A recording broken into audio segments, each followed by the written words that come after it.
Live. YouTube says we're live. Let's see, guys, let me know in the chat room if you could hear, and we're going to go ahead and jump right into this. Let's see. People are asking, has it started? Oh, I don't know if that's a good sign, but yes, it has started. So we're going to wait for some people to join into the room here, and we're going to kick things off. So I hope everyone is having a fantastic day so far. I'm really excited about what we have planned. Just a quick reminder, I'm going to go down the list of everything we're going to go over on this stream. Now, I'm not going to lie. This is going to be a very long stream. The replay will be posted later on. It may take a day or so because we may need to edit some stuff. But, okay, everyone's saying they could hear. So let's go ahead and do a quick rundown. In this stream, no exaggeration, I'm going to be showing you guys how exactly we build a six-figure e-commerce store live right here on camera. And I'm also going to show you how you can participate in a $1,000 giveaway that we're doing. So I'm going to be sharing a lot of great stuff with you guys. Let's do a quick rundown as people are joining in the room. Number one, I'm going to show you how to find a winning product. I'm going to show you the exact formula that we use because there is sort of like a basic formula that we follow. I think the whole, finding a winning product thing, finding the perfect thing is a little bit overrated and something that a lot of people get tripped up on, but there is a formula that we use. I'm also going to show you guys how to find a supplier. Guys, listen, the e-commerce space is changing.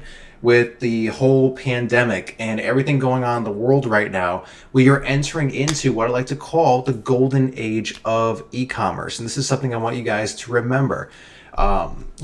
You can't just go, let's say, start a new Shopify store, throw some cheap garbage from China on it, throw a bunch of garbage traffic at it and expect to make sales kind of like you used to. Things are a little bit different now. But in my opinion, that's a very good thing. So I'm going to show you guys how to find a US supplier for your product early on. It's not as intimidating as you may think. I actually gave you the free resources that we use to find those. I'm going to give you like the exact Google Docs that we use and all that stuff, okay? Let's see, we'll make sure the audio's come through okay. Okay, we got a mix of people saying we can hear. Some people say we can't. I think some of you guys are just messing with me. So number three, I'm going to show you how to build a high converting store. Listen, this is one of the simplest parts of the process, but it is still very crucial. After that, I'm going to show you how to run your first ads. I'm going to show you guys, we're going to set it up right inside of a Facebook ad manager. I'm not just going to whiteboard it out really quick, even though we will start with that so you understand the concept of what we're going to do. But I'm going to show you exactly how we set up our ad campaigns, step by step, how we build these six-figure stores, kind of like the screenshot you see right here. So after that, we're going to go over how to set up your email marketing.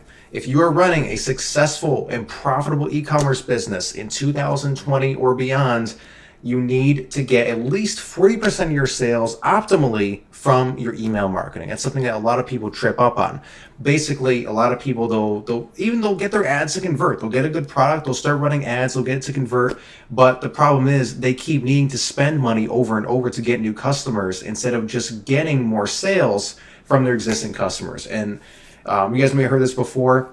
The person who could pay the most for a customer is the one who wins. Whoever has the most or the highest average customer value is the one who's going to outspend everybody in the Facebook ad auctions. But we're going to get to all that. I know may sound a little bit intimidating, but this is super simple. Your grandmother could do this. You guys give me a lot of credit. I'm probably not as smart as you guys think I am. This is very, very simple to do. After that, I'm going to show you how to set up your support system. So once you get a ton of orders coming in, because guys, listen, once you get those first, let's see, Ronald is saying, is this going to be rewatchable? Yes, it is. There may be like a day in between. We may have to edit it a little bit, but yes, you will be able to watch this again later on. Once you start to get your first 50 to 100 orders a day, which honestly, I'm not going to lie, is very, very doable, especially with the way that Facebook ads work today. I'm going to show you how to set that up.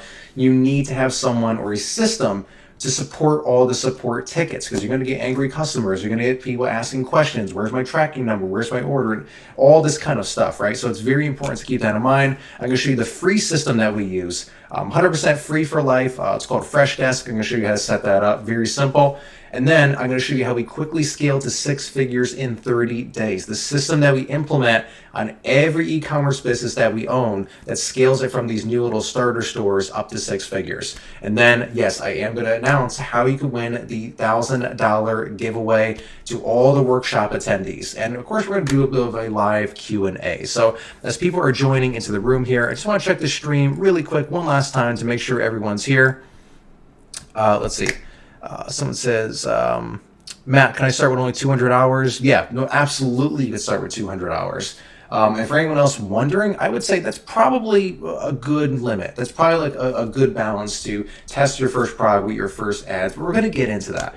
It's much cheaper than a lot of people think. It's just so many people. There's a lot of misinformation out there about Facebook ads. I'm going to show you the way that we do it that literally generated the 6-figure results like you see in the screenshot right here. And we're going to set this up from beginning to end. So before we get started, does anybody have any questions? Is there anything you guys want me to go over? Let's see. Someone says, is this from scratch? Yes, this will be 100% from scratch. Where you're going to build the entire business live on this stream. So guys, we may be on here for a while. I may actually look up really quick how long YouTube is going to let us stream. That's kind of just hitting me right now. 12 hours. Okay, so we're going to be fine. We're going to be fine. I don't think this is going to be over 12 hours. Let's see. It's probably going to be half of that, but we'll see. Let's see, how about finding a supplier, Matt? Yeah, I'm going to show you the exact Google Docs we use to find suppliers, how to research products, how we set up everything. This is A to Z from beginning to end, 100%. We're going to show you guys the entire process. Let's see, beautiful. Let's see, so read Discord. Let's see. Someone says good here. Someone else says they're excited. Okay, guys, so I'm going to go ahead and jump right into this. Now, in a bit, I'm going to show you exactly how to get access to this. This is a free Google Sheet that we use. If you could take a look here, someone says, "Give me Discord link, bro." I don't use Discord. Let's go ahead. I'm going to show you guys the ultimate strategy that we use to find products to sell. Now, there's my buddy Curtis. There's Ty. Let's say I just want to scroll down until no one's staring at you guys. Just awkwardly. There's Christina.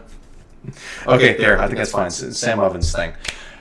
So, guys, here's one thing. So many people, when they start out, they are going to go either to 2 different places. Number one, a lot of people, they go to AliExpress, and they say, oh, I'm just going to search for something.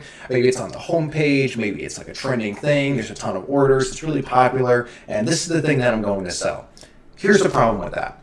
There's 2 points to this. Number one, if you guys ever hear the term something is saturated, or just the term saturation in general, you guys need to remember, saturation or saturated is a code word for people are making a crap load of money with this, okay?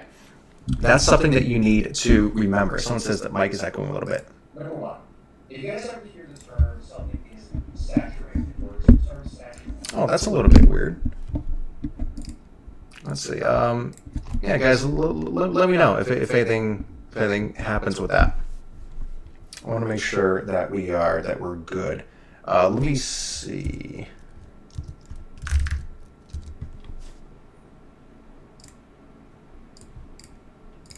There we go. Let me just make sure we have a backup of the audio in case we need it, right? Okay, so saturation is code word for people are making a crap load of money with this. That's something very, very important to remember. But if you go on AliExpress and you just try and sell a product that is trending on there, the problem is there's going to be a ton of other advertisers and other drop shippers who are trying to sell the same product, buying the same ads, and using the same copy. So in a short term, in a very small micro sense, things can get saturated. So you don't just want to use AliExpress. The second thing that people are doing, hang on, people are saying there's issues with the audio.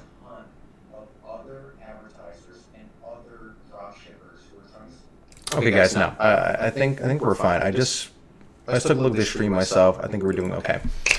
The other thing that people do is they're going to go to these different like product search websites.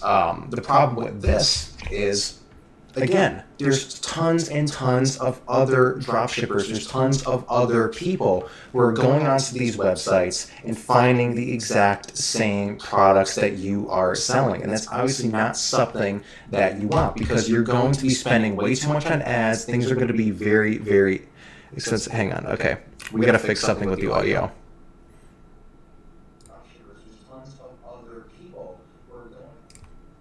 Hang on, guys, let's get this fixed. And guys, see, yeah, the replay's going to be up, but this is exactly why we need to edit it. Let's figure this out.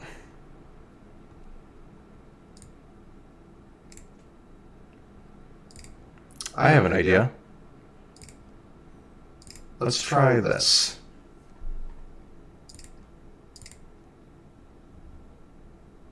Let's see if that's a little bit better. We deactivate that one, and we're going to turn on the other microphone. I have an idea. Guys, here, just give me a moment. We're going to see if this works. Maybe the audio is going to be a little bit better if I do this. Let's see.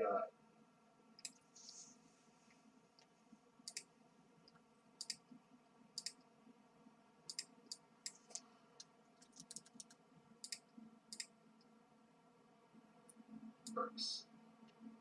Maybe the audio is going to be a little bit better if I do this. Guys, how's that?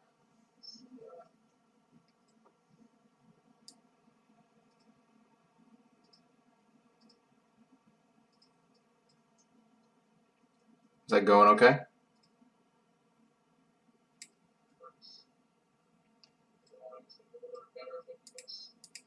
Guys, how's that?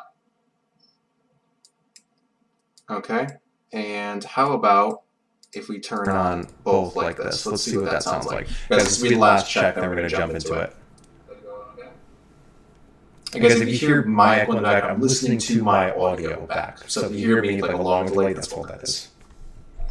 I just want to see if this works a little better. I'm going to try and turn on the regular microphone. If we turn on both like this, let's see what that sounds like. Guys, this will be the last check, then we're going to jump into it. Guys, if you hear my echo in the back, I'm listening to my audio back. So if you hear me like a long okay.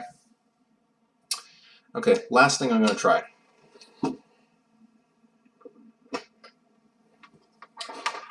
Let's not route the audio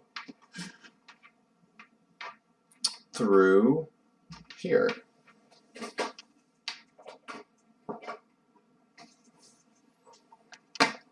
Okay, last check, guys, last check.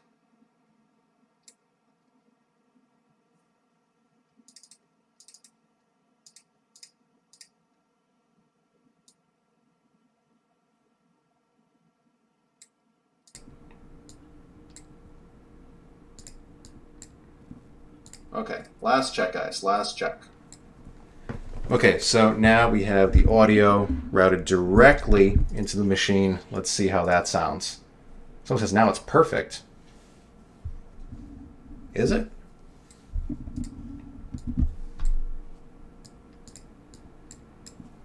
Okay, last check, guys, last check. Okay, so now we have the audio routed direct. Okay, beautiful, guys, we're good. Okay, so the joys of doing live events. I've never had issue with the hardware setup the way that it was, but for some reason, I guess YouTube didn't like that. Okay, beautiful. So I'm actually going to start over that last part really briefly, just so you guys understand. Now, really quick recap. Now, a lot of people, they're going to say, oh, don't choose a saturated product. But the problem with that is saturation, or the word saturated, guys, you need to understand is a code word for people are making a crap load of money with this. That's the issue with that. So if there's a lot of people promoting something, that usually means there's a lot of people making money with it. But the problem is if you are going on any place where, let's say like AliExpress, a lot of drop shippers find their products on AliExpress. That means if you're all promoting at the same time on Facebook or any other advertising platform, you're all going to be competing for the same keywords, for the same eyeballs, and you're going to be spending way too much. Another issue that a lot of people run into is they'll go to these product search websites, like Thieve.co is a good one. But the problem with that is, again, there's thousands of other drop shippers promoting the same exact damn products. I don't care how cool they are. I don't care how unique they are. There's other people competing for that same space, and you don't want to do that. I'm going to show you guys the exact method that we use to find all of our 6 to 7 figure drop shipping products right here on camera. Now, what I recommend you do, you can either do this inside of your own Facebook account or do what we do and create an entirely separate Facebook account just for this. Don't create it with your own name because you're only allowed to have one Facebook account per person, but make it under a different name. Just don't do anything crazy on it. Just use it for this, and Facebook isn't going to ban it. It's totally going to be fine. So first thing you want to do, go into that Facebook account. This is primarily if you're going to be using your own account.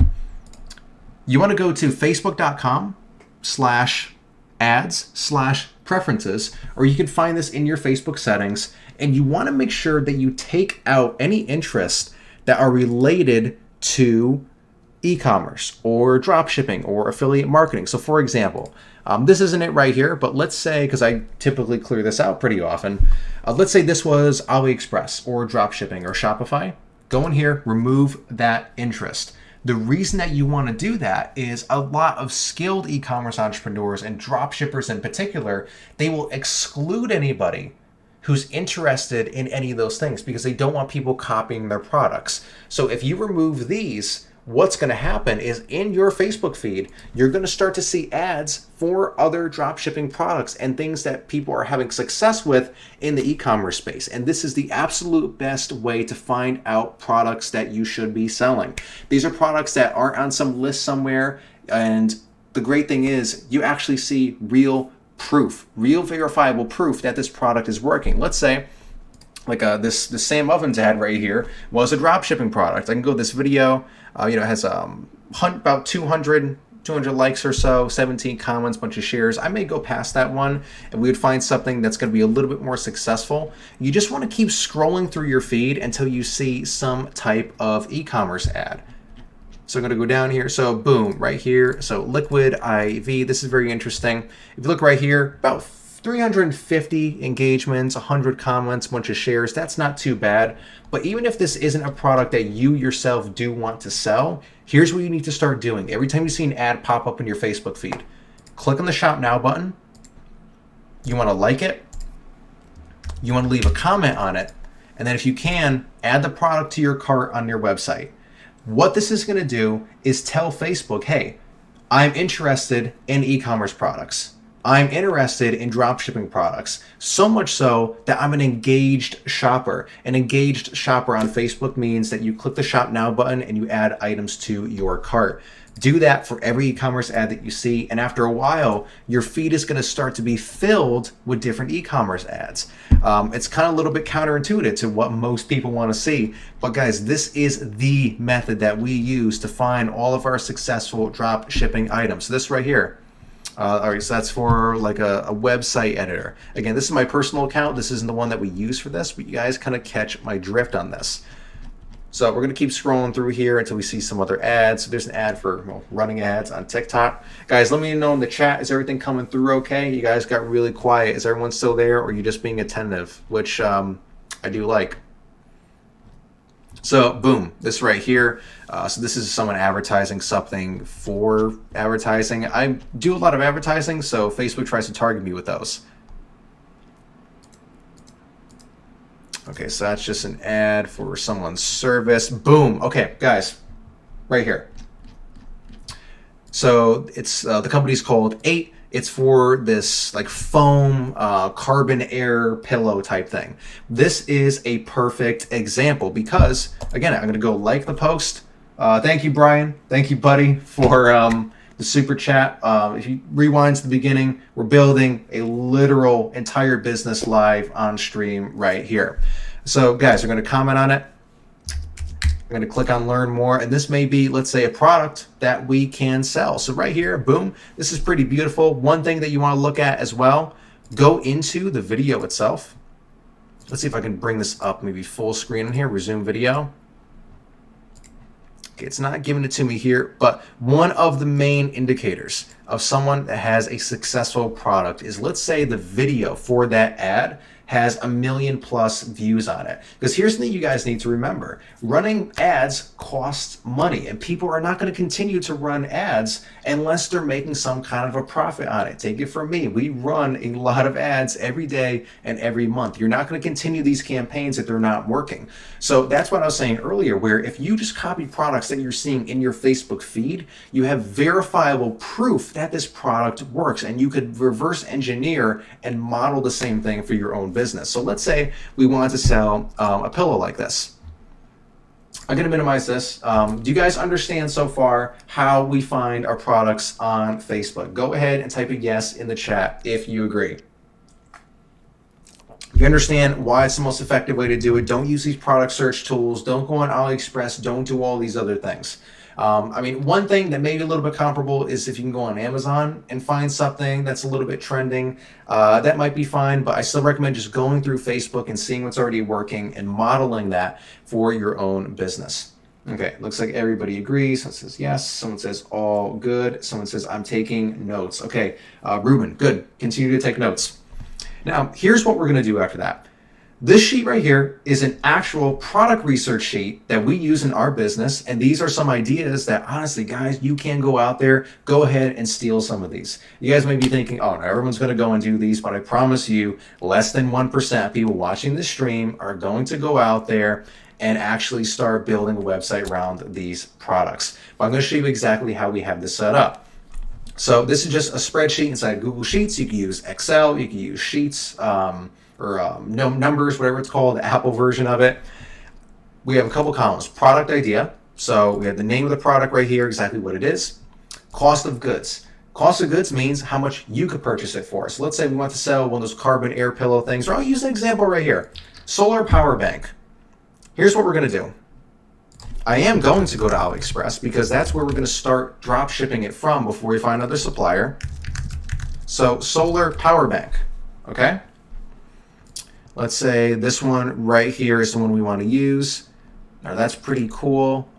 This one is very unique. So it's very slim, has this cool little like note, like indication thing on here. So around $10.73. Let's pretend I was adding this in there as something new. So cost of goods, it's going to be about $10, okay?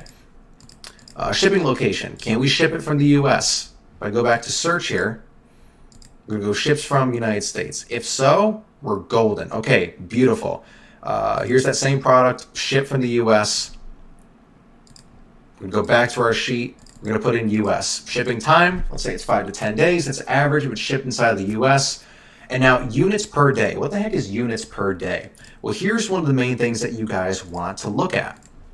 If I go ahead and I copy the URL for this product, there's a service from AliExpress that a lot of you guys may actually not know about. It's called the AliExpress Drop Ship Center. AliExpress gives you a tool to help research products and get more insight on them. So what you need to do is go up here to Find Products.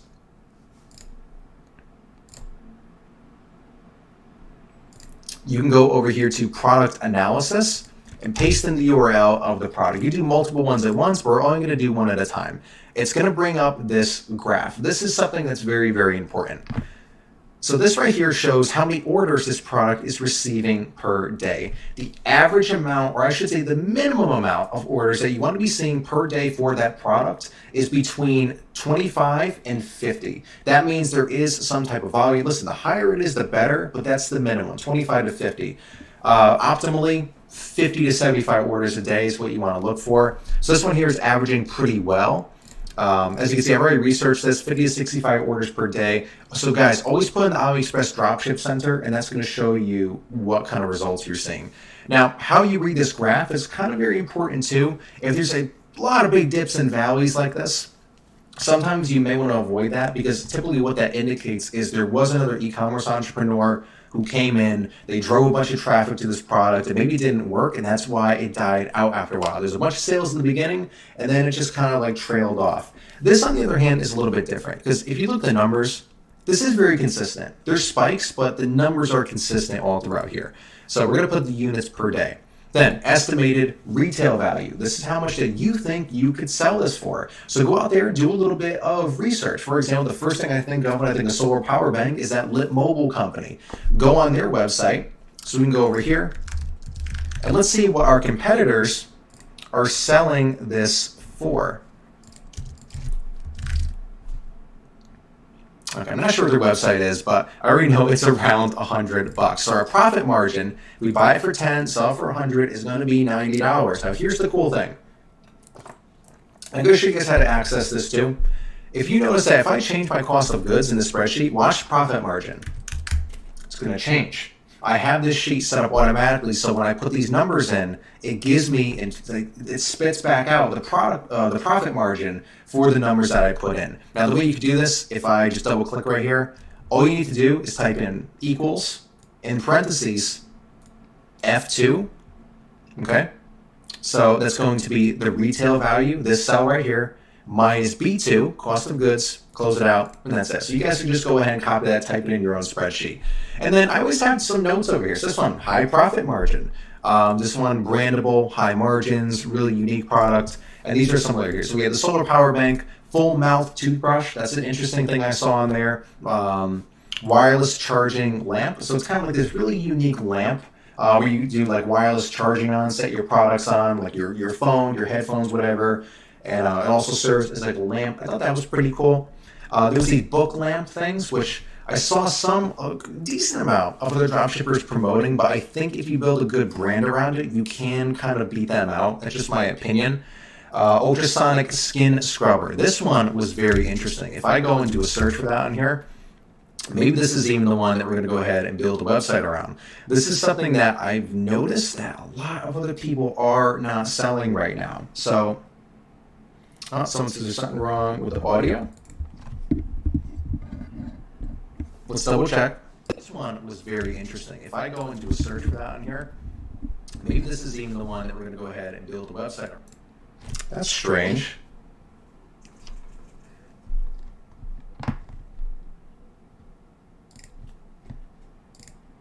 Let me check the settings in here.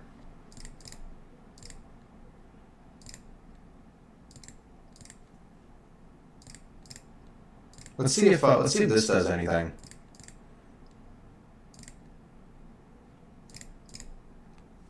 Guys, let's see if that has any effect. I changed something inside of the thing. Check the settings in here. Brian says it's not bad. Yeah, we kind of had an issue earlier on the stream, but then we fixed it. It was like crystal clear. It was perfect. It's just strange because this is the setup I always use. I don't know what's going on right now. Yeah, I'm just going to listen back. Guys, let's see if that has any effect. I changed something. Okay, it doesn't look like it, but you know what?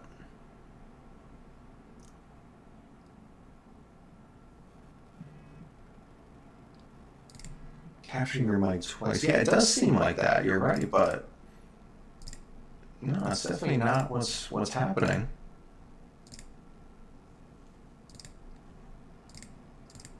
That's very, very strange. Let me try this. I think I may have figured it out, guys. Yeah, it does seem like that. You're right, but no, it's definitely not what's happening. Let's see if this works. That's very, very strange. Because I think I may have figured it out. Let me try this. Boom. I think I may have figured it out, guys. Okay, we got it. Okay, I changed it from software encoding to hardware encoding in OBS, and it worked. I don't know. And guys, again, yes, the replay will be posted, but it will be posted without all this garbage edited into it, okay? Okay, so there we go. Brian says it's good. Someone says golden. Okay, we finally figured it out. Let's see. Yeah, Brian, exactly. Fixed now. Okay, now let's go ahead and move on. Let's pretend that never happened. So, the ultrasonic skin scrubber. Now, I think this is a very interesting thing. I've seen a couple of people selling this. The one thing that you do need to be careful with selling any kind of beauty products or health-related things in general is you need to be very careful when you're running ads. This may not be the perfect thing that you want to sell from the very beginning. So I think what we're going to use as the example in this video is a solar power bank product. Now, here's a very cool thing that the AliExpress Dropship Center is going to allow you to do as well. A lot of people don't know this. It's basically an advanced search just for AliExpress. So, there's a lot of these different product finder tools where it's like, do advanced search on AliExpress and search by these criteria and pay us $100 a month. AliExpress actually gives you a lot of those features for free in the Dropship Center. So I'm going to search for solar power bank. And here's what you could do. You could search by what price it is, the delivery time, product category, where it ships from. And then you could actually go down here and find only products with videos, which is very helpful. As you can see, there's quite a few of those in here. Only those that offer e-packet shipping. So here's one little note I want to give you guys before we move on. This is very important. Just so I don't sound too weird and schizo here, because I'm going to be saying two kind of different things. I mentioned in the beginning, you can't get away anymore with just reselling cheap garbage from China. You need to find a US supplier, which is very easy to do. I'm going to show you how to do it. But when you initially test your products, then it's totally fine to sell the first couple from AliExpress because you're just testing things out and then move over to a private supplier as fast as you can. So you guys understand what I'm getting at here. That's basically what I mean when you hear me say it. So I don't just sound like too hypocritical when I say that. You do want to start testing things from AliExpress and then go ahead and then you can find a US supplier, which I'm also going to show you how to do and give you the sheet on how to do that too. So we're going to get there. So guys, hang with me, okay? So let's go down here. Let's see, what is this? This looks very interesting. Okay, so it's like a foldable power bank thing. This is pretty cool. Many of them hustles got so many. Let's see, like, do we have any good photos to use? Okay, yeah, we actually do. We have some good content. We may need to edit them a little bit. There's some Chinese writing on it. And guys, here's another thing too. Just like with dropshipping versus using your own supplier, one very important thing to remember is after a while, you need to start using your own photos and videos. It's the most basic thing that you could do to put effort into a product. You have a super high quality camera right inside your pocket today. I mean, this is higher quality than like the stuff they use to shoot like Titanic and classic movies on, so take advantage of that. But we can start using these from the very beginning. Let's go back right here. I think what I'm going to do, let's see, does this one have a video? Yes, it does. Okay, but it's a terrible video. I mean, we may not need a video in the beginning on this one, or just for the example in this video, let's say, hang on, what's this? I'm going to look at a few more of these, but worst case, we don't need the video for here. You guys kind of get what I'm talking about. Okay, so this one has a flashlight on it. That's pretty cool, right? And it does have a video. We could sort by orders, actually. So let's see which one is doing the best here. So we can go sort by orders. Let's see what this video is. Don't worry, guys. I'm not going to waste too much time on this. All right, just showing that it's waterproof. That's fine. I mean, guys, here's the other thing, too. I mean, we don't need to be too picky. People kind of understand what this product does, right? Let me uncheck these. And let's just see what the best-selling one is, which appears to be this one. So let's say that's the product that we want to sell. We do have some good content in here. Like, I like these photos.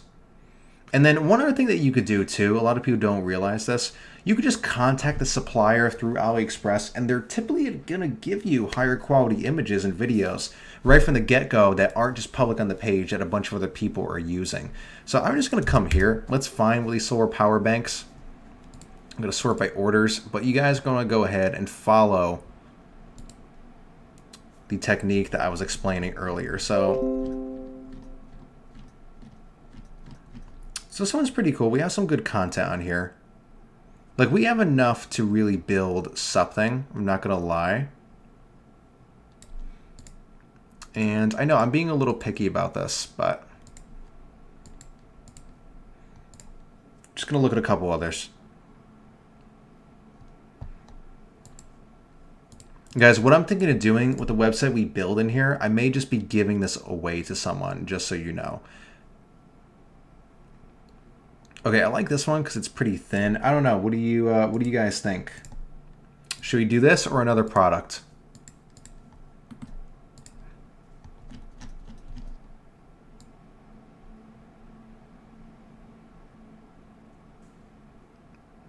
Okay, we found it. This is the one that I'm going to use.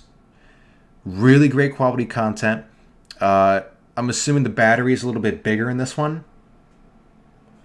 And it has a lot more charging ports. It has USB-C, wireless charging. I think this is pretty cool. And yeah, it is solar powered, which is like the main thing. So the wireless charging, it has the flashlight. Okay, guys, this is the one that we're going to go with. Now, what we would want to do, just to make sure our numbers are right, we're going to copy the price. We're going to put into the cost of goods.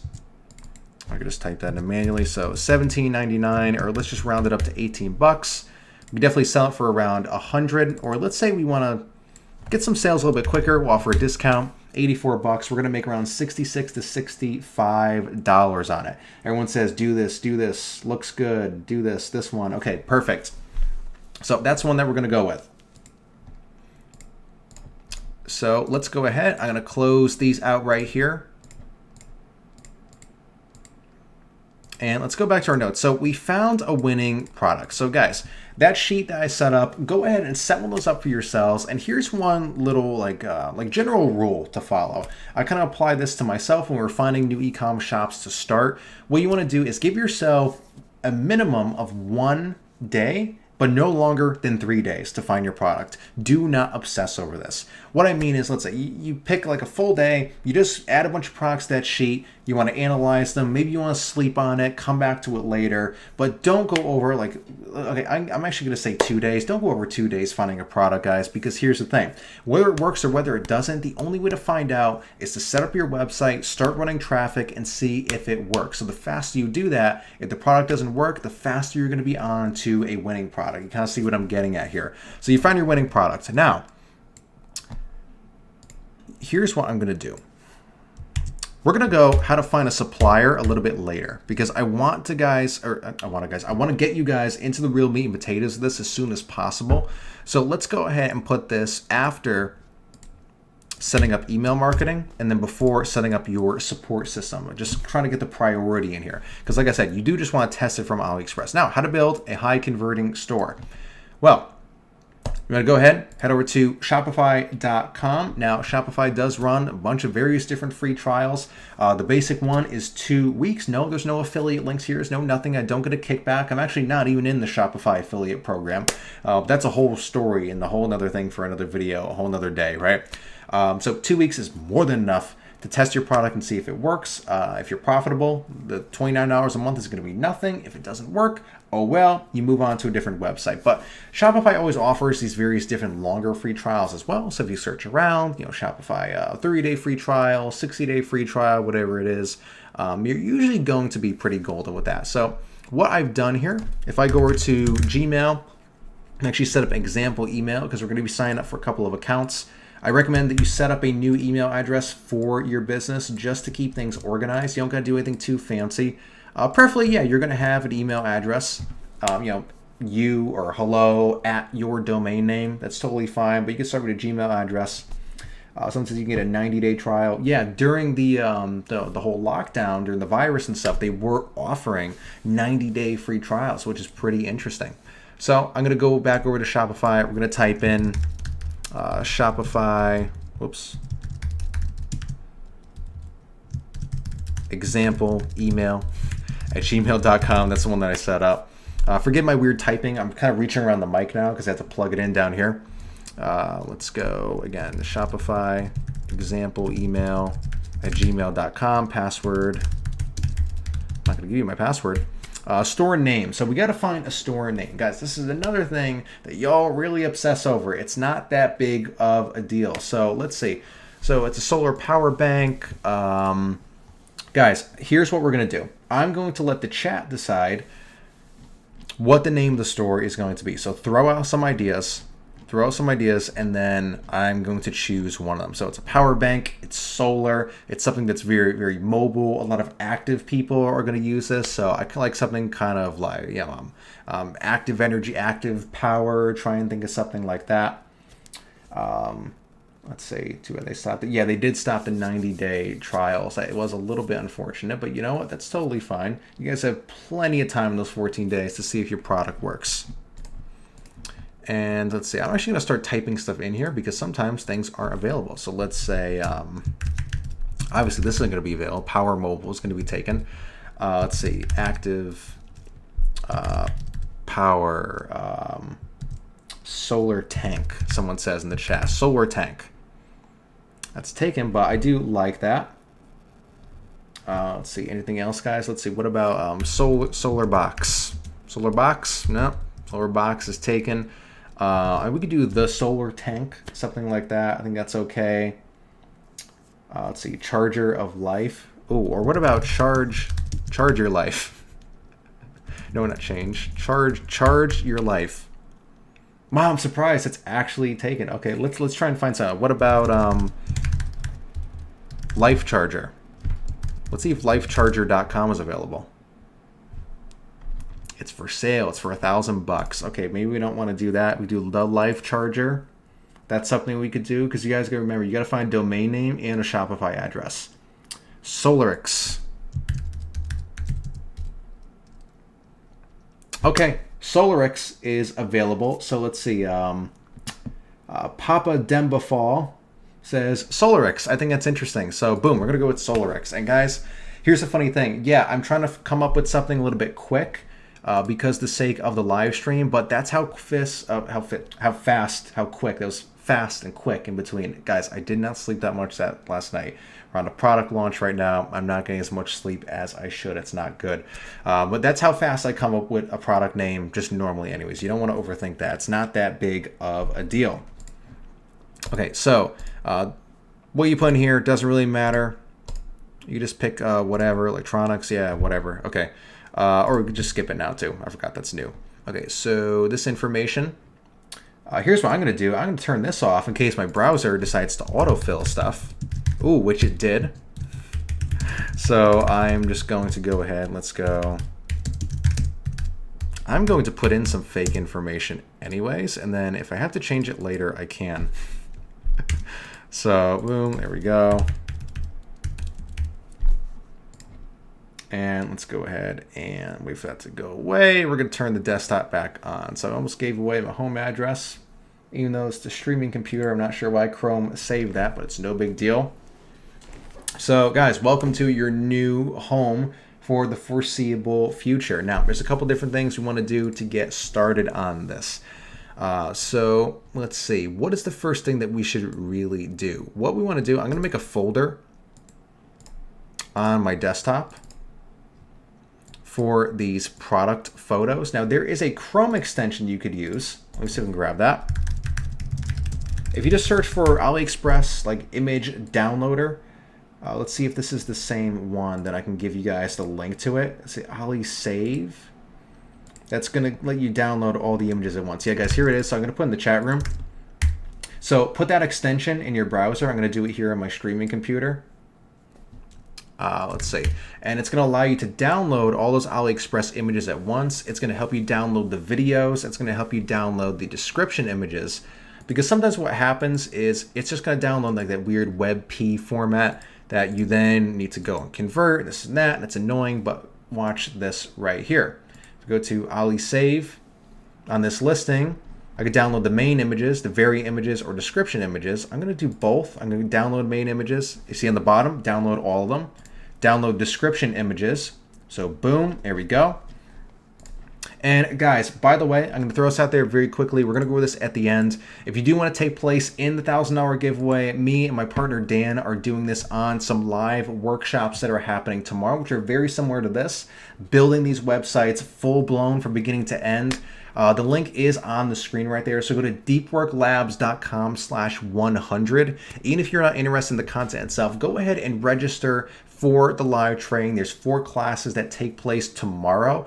Dan is actually going to show you something a little bit even more impressive than I'm doing right here. Dan's going to show you guys exactly how he scaled a brand new Shopify store from 0 to $420,000 with Facebook ads within 32 days using some of the new methods that the whole industry is starting to shift to. Guys, you need to start to learn to build a moat around your business. There's new unique things that set our websites apart from other e-commerce stores. They're very simple and they're very fast to implement. And most importantly, 2 things. They're recurring, meaning when someone comes to buy a product on your website, you're going to get recurring commissions from it. And number 2, it's very predictable and stable to set up. So guys, deepworklabs.com/100. I'm going to mention that a couple other times, so I'm not going to spam it to you. You want to win the $1,000 giveaway, go in there and we're going to choose who wins it as we go along right here. So guys, go ahead, deepworklabs.com/100. It's like I'm some like radio DJ or something, like I'm Dave Ramsey up in here.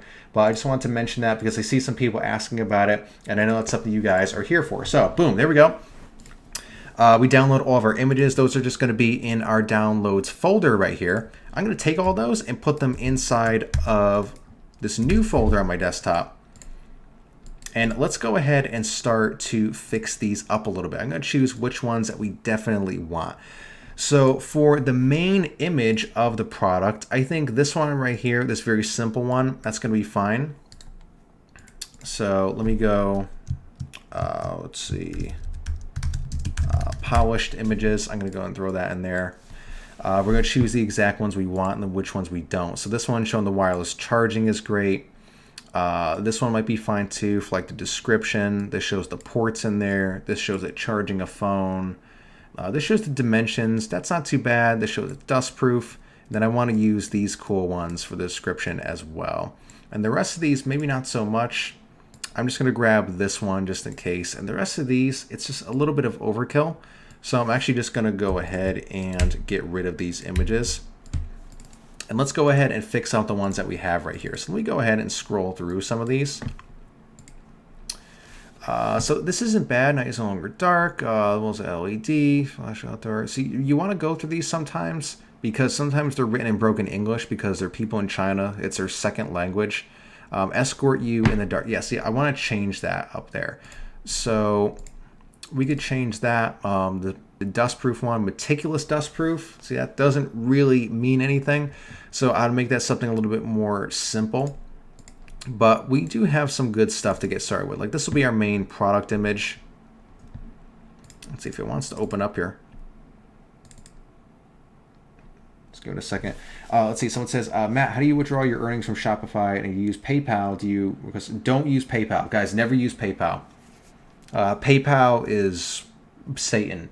PayPal has taken. I was going to say stolen, let's say taken, I don't know what my lawyers want me to say, over $200,000 from us over like the past years back. We used to use PayPal. That's from letting people, win fraudulent disputes, holds on accounts. I have a PayPal account that's floating around out there somewhere that has 35 grand just sitting in it that I don't have access to because PayPal has locked it up and we have absolutely no means of getting the money.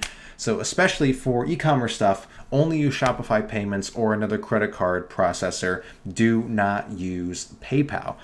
Because basically PayPal covers buyer's remorse. If one of your buyers buys something from your website, then they go to PayPal and they say, hey, person never sent it.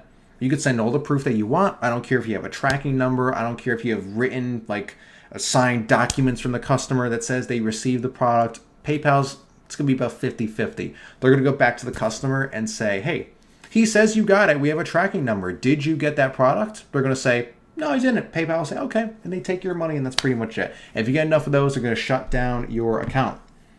Someone says, I knew it. It always Fs people up. It's YouTube in 2020, so I don't want to say the actual full word. So, guys, those are product images we're going to use. Let's go back to Shopify.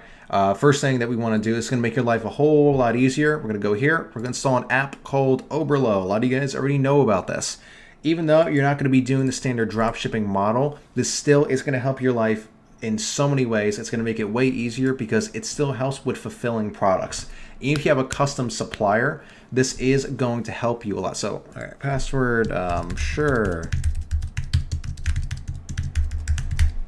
And you don't need to find the products directly right through Oberlo right here. You can import them by URL. So if I go over here to import list, I'm just going to copy and paste the AliExpress link. I'm going to import list, add by URL, paste it in, and it's going to add the product. So let me show you how we're going to add this to our Shopify store.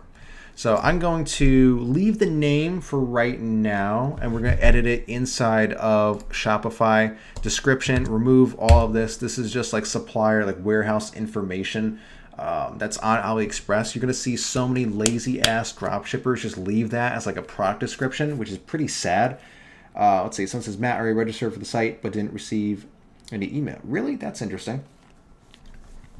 Check your promotions tab or your spam folder or something. You should. If not, go ahead, link on the screen, go register for it again. I want to make sure you guys get access to this. It's not my thing, but my duty here is to give you guys the best content possible. So go ahead and check that out. So we have the 3 colors right here. I'm going to capitalize the variants. Just clean it up a little bit. Orange and black. Now we could do something, make it a little bit more brandable. So, like midnight black. We could do tropical orange, and we could do I don't know, and just red. Maybe someone wants just red. And then as far as the price, let's go ahead. Like I said, we're going to list this for $84.99, or we could do $84.97. Maybe $84.99 looks a little bit better. We're going to make that the same on these. We're not going to do the, whoops, hold on. It doesn't want to paste stuff in there. So $84.99. Let's see, compared at price. I'm just going to remove those for right now. Typically, you don't want to do that. It just looks a little spammy. No one really believes it used to be that price. Oh, and now it's this. Just go ahead and get rid of those. It's kind of messed up, right? As far as images go, okay, we could import some of these. These are totally fine. They're the same images I was going to use, so I'm okay with that. So this just made our life a little bit easier. The ones with the weird writing, again, we're not going to import those, but the rest are going to be okay for right now. So that's fine. We don't have any collections yet, but we could put in homepage. We're going to leave the name. We're going to edit that inside of Shopify. I'm going to show you why here in just a moment. And we're going to click on import to store. So boom, just like that, we have our first product going into our Shopify store. And I click on edit product in Shopify. So let's go ahead and clean this up a little bit. So number one, let's see, I do want to find examples of what great titles are for other products. So one thing you could do is go to Amazon for descriptions, but not for titles. Okay. Let's see. Okay, looks like that other company is actually out of business. So let's just look for, you know, I'm going to go to Anchor. Anchor is a big company, great company, good people. I actually worked with them before. Again, that's a story for another day. We're going to go to Power Banks. Let's see what kind of titles they use for their products.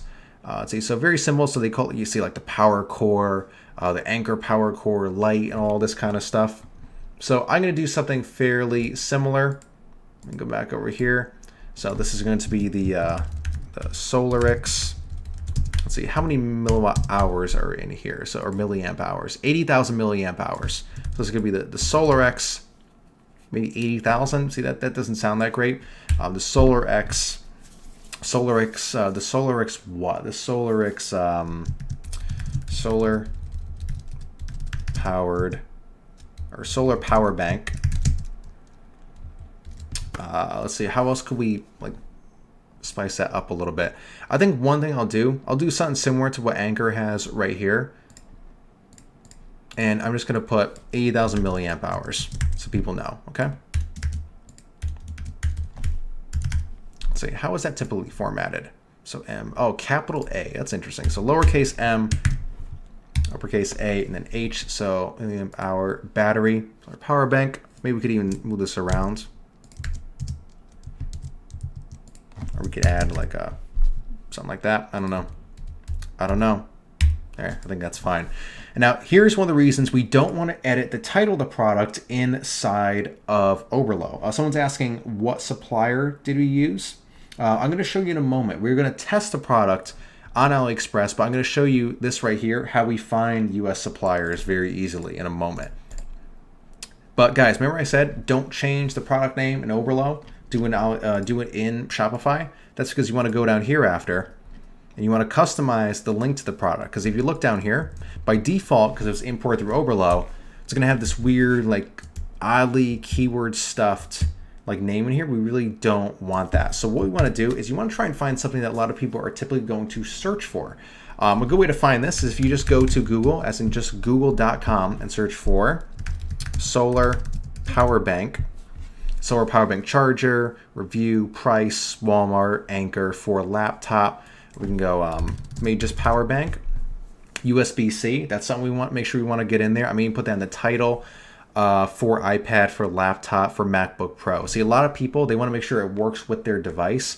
So in the URL down here, because this is going to help with your product showing up inside of Google, we're going to go. Let me just remove all of this. We don't need like the brand name or anything like that. Let's see, why does it not want to delete? You guys see what it's doing here? Let me save it. I'm going to refresh. We don't need the brand name because it's already in our domain name and it's a brand new company we just made up. No one's going to be looking for that yet, so you don't need to worry about it. So let me save that. Let me refresh the page. Now we'll go edit SEO. Okay, boom, there we go. So now, let's remove the original one that was in there. Okay, wow. Did you guys see this? Okay, you know what? Let's leave just that. Maybe you'll let us type the rest. Okay, so SolarX solar power bank, a USB-C phone, laptop, iPad, charger, flashlight. How about that? And that's going to be the URL of the product. That's going to help us show up a little bit more inside of Google. You could change the actual listing right here, but we're going to get to that once we have more of a description. But typically this is fine. Just the product name. Let's see. Yeah, we could do the solar, like a USB-C solar power bank. Maybe we could do that. I might change it later because I don't want people to think, that's the only port that it has, because a lot of people still have regular USB 3 devices. How's everybody doing in the chat? Is everyone following along so far? Any questions? Anything any people want to know? How's it going?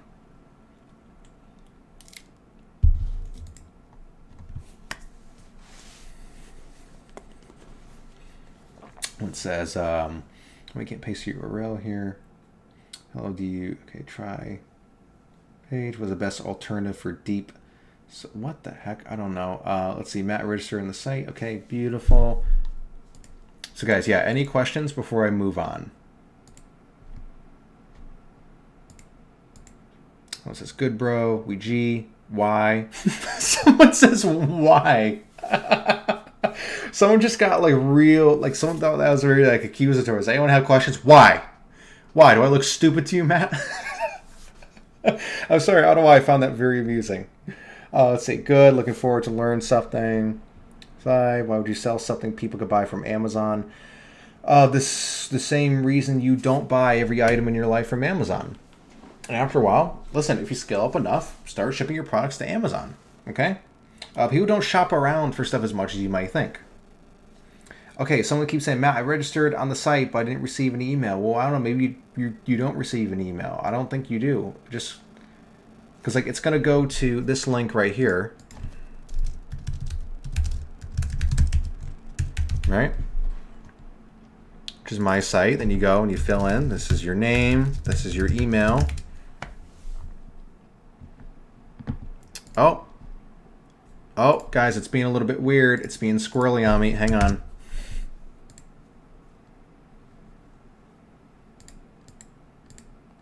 Hang on, guys.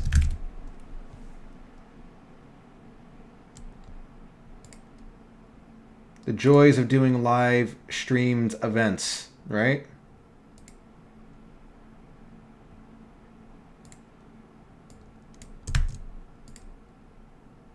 Guys, let me get that fixed up for you right now. Don't worry, I got your back. We are on the same team here, buddy.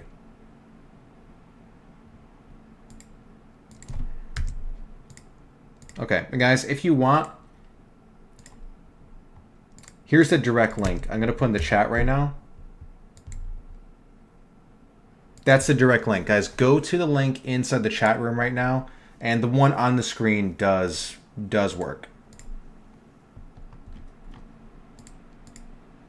So you're going to go there. You're going to fill it out. It's going to bring you that page. And that's, guys, how you win the $1,000 giveaway we're going to be doing, okay? So guys, go to the link in the chat room before we continue really quick. Everyone, make sure you register for this.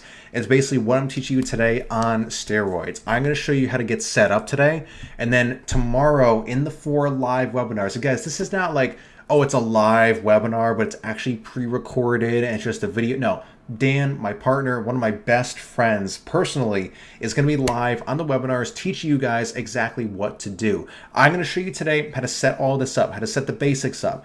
Dan is going to take the torch tomorrow, let's say, right? He's going to take the keys, he's going to take the torch. He's going to show you guys how to scale that rapidly and quickly scale to 6 figures a month, the same way that all of his students do, the same way that we do in all of our businesses. So guys, someone says, I love you. Well, thank you. I love you too. Which is why I want to make sure you guys get access to this, because guys, here's another thing. The webinar that we're talking about right now, This is something that is not public out there right now. Dan has given us the privilege of sharing this with you guys before anybody else. So you are going to make sure that you get a spot in here. Because again, guys, this is not like a fake live webinar. These are not pre-recorded.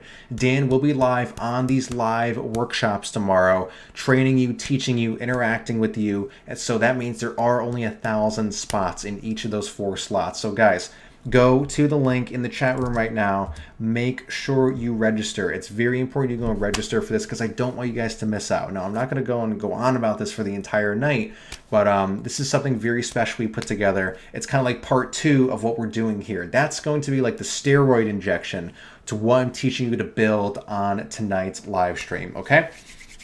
It says, he says not to use PayPal because of how much money. Yeah, absolutely don't use PayPal. Let's see. Is the link working? Yes, the link is working. Let's see. Did you ever try SEO for Shopify stores, keywords, and stuff? Yeah, I'm actually going to get into that in a little bit. There are some very unique things that we do for SEO. A lot of other people don't do. See, man, it's 3 in my country. Do you save the live stream so I could see it later? Gabby, yes. But make sure for tomorrow you also have access to the second part of the workshops. Gabby, go to the link in the chat room. Make sure you register. I don't want you to miss out, and you'll get the replays and everything. You're not going to miss anything. Replays will be up. Let's see. John Sir said, if you're scaling the 6 figures, what's the deal? Why bother training people when you could just be making the businesses all the time? Because training people and building a business around training is very lucrative for multiple reasons. It builds us as an authority inside of the space. It brings recognition to us as experts, as authorities in this space, and it's very lucrative. And some people actually do like giving back. If you guys don't know my story from the very beginning, it was about like 6-7 years ago. Dad went on a business trip that he never returned from. Wound up leaving me and my mom with about like just shy of 6 figures in debt. I'm trying to remember like what the exact number was, but I try to like forget a lot of that right now. So left us with almost 6 figures in debt. Had to grow up quick and figure stuff out. I went online. I found a mentor, Mr. Jamie Lewis and Adam Horowitz. Those are the 2 courses that I originally found. And then I wound up working with my buddy, Dan Da Silva, who's going to be teaching you guys in the second part of this tomorrow. And the rest is history. So that's the answer. Let's see, every time I find a winning product, I feel it's just luck. How do you guarantee it's a winner when you find it? Jack, kind of like I said in the beginning of the stream, if you see other people consistently running ads for that product, ads are expensive and people are not going to keep running ads if it's not working. So you really can know if the product works or not before you jump into it. So guys, again, go to the link really quick, go register for that, and let's go ahead and continue on. And of course, if you have any questions, I'm going to get to every single one of them. So, boom, there we go. We have our product title. We have the SEO stuff in there. Let's see, maybe for the main product image, we want to do this one. I kind of like how that looks. Right, I'm kind of liking that. One thing I would change in this, though, you see the weird Chinese writing on there? People are getting a little bit skeptical of that, so let's download it. I'm going to throw that into Photoshop, and I'm going to edit that out. I'm going to show you guys how to do that.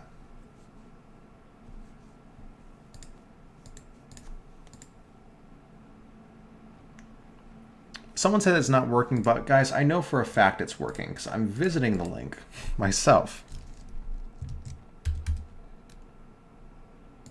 Yeah, guys, I'm visiting the links multiple times. I'm going to try an incognito tab. Guys, it works perfectly fine.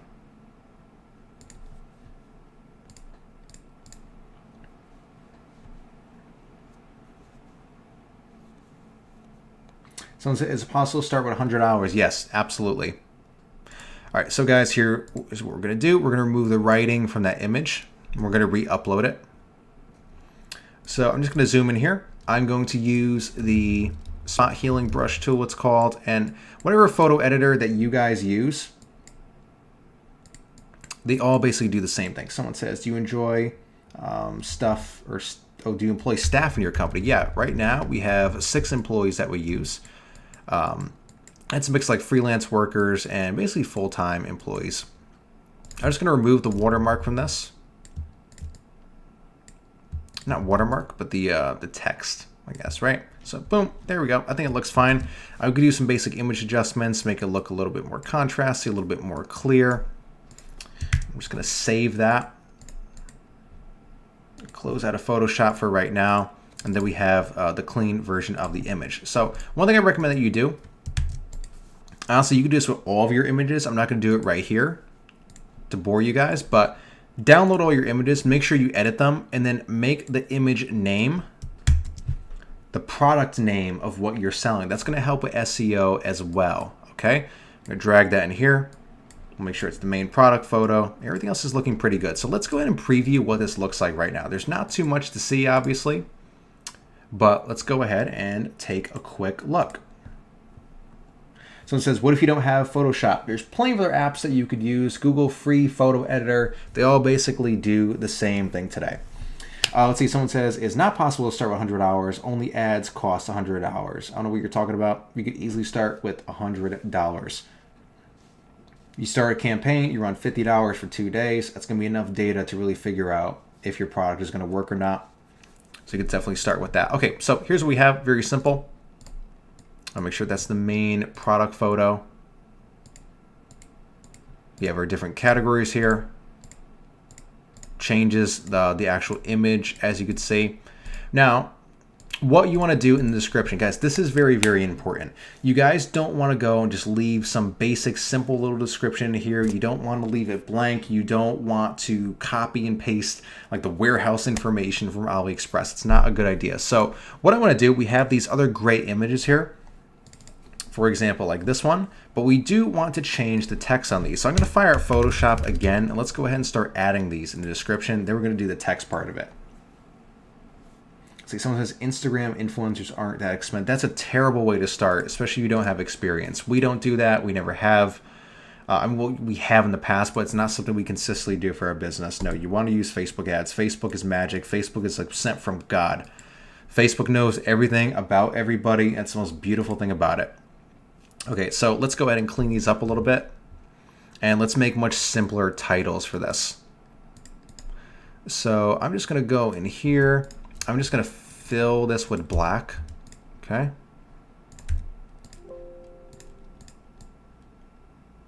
Guys, by the way, I normally do use a Mac, but this is my streaming computer.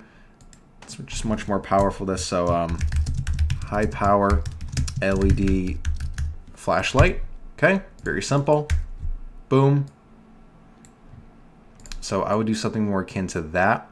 And guys, here's a good time too. Let's pause where we are.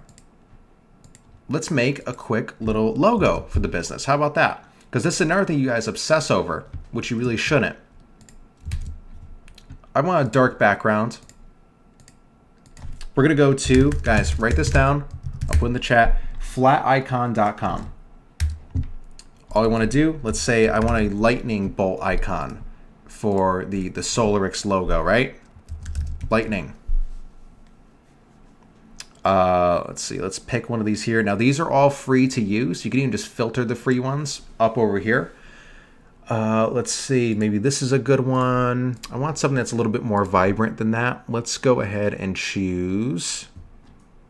Let's see, where was that first one I just saw before? I really liked that one. Bam, there we go. Okay, boom, there we go. I'm gonna download that. I'm gonna go downloads. I'm gonna put it into Photoshop. I'm just gonna change the color a little bit. Let's make it a little bit more yellow, a little bit more vibrant. I'm gonna scale it down, okay? And let's go over here and we're gonna go, let's see, how exactly do we spell that? SolarX, okay. SolarX, boom. Let's find a cool font that we want to use. You guys could go on sites like dafont.com, dafont.com. That's going to show you a couple other cool fonts you could use. But we can keep it very simple.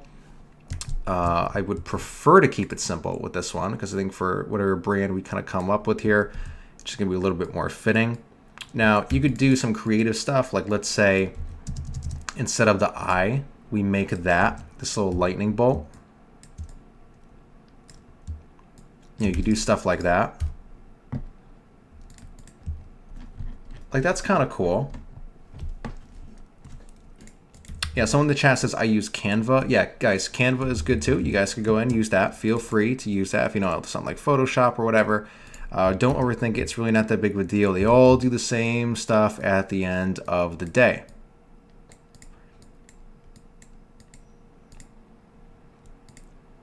Okay, so I'm going to make 2, and I'm going to let you guys decide which one you like better. How about that?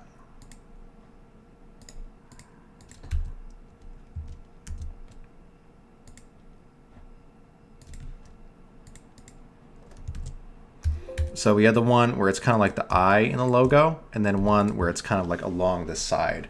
Which do you guys like? I'm kind of leaning towards definitely one over the other one, but I'm not going to say which one just yet. I'm going to let you guys have a little fun with that and choose which one that you like. I'm not going to say which one that I like more. But guys, that's basically it. That's all you need to do to design your own logos. Don't overcomplicate it. Don't go spending a bunch of money for it. Later on, you can always redesign if you have to, but no one gives a damn about your logo. While you guys are choosing which logo that you like better, let me show you an example, because this applies to website design and your logo in general. As of today, the day that we are streaming this and recording this, Apple was evaluated as the world's first $2 trillion business. So I think you would all agree that Apple knows what the hell they're doing, what the hell they're talking about. If you go on Apple's website, how big is their logo? If you guys are watching this on the stream, you may not even be able to see it. It's this tiny little thing up in the corner right here, because no one cares what Apple's logo is. They want to buy phones. They want to buy computers, right? Now, when you go onto their website, what's the first thing you see? Across the top of Apple's website. This is so juxtaposed to what all new, especially newer drop shippers do. You guys know, like you go to Shopify website and it's this cheesy stock photo with some goofy quote about their business where it's like, if they were making Apple's website, it would be the best deals on technology that's simple, free shipping, big sale, buy our crap, right? No, you go to Apple's website, world's first $2 trillion company. I can't even think of how many zeros that is off the top of my head. It's their best-selling product with the price, with a buy button. What do you see after that? Second product is their second best-selling product. Price, buy button. Third best-selling product, buy button.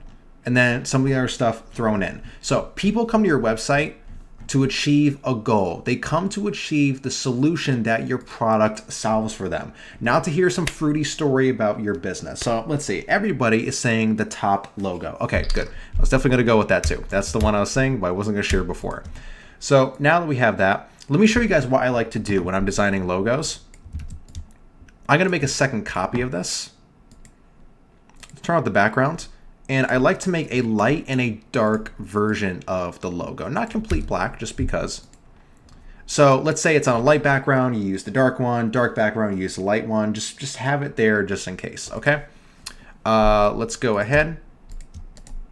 I'm gonna merge these together, the top and the bottom ones.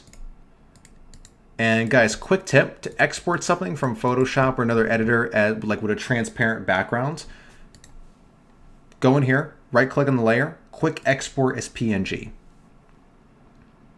All right, that's what you want to do. We're going to put on the desktop for right now. So this will be the SolarX light logo, okay? And then we're going to do the same down here, SolarX dark logo. All right.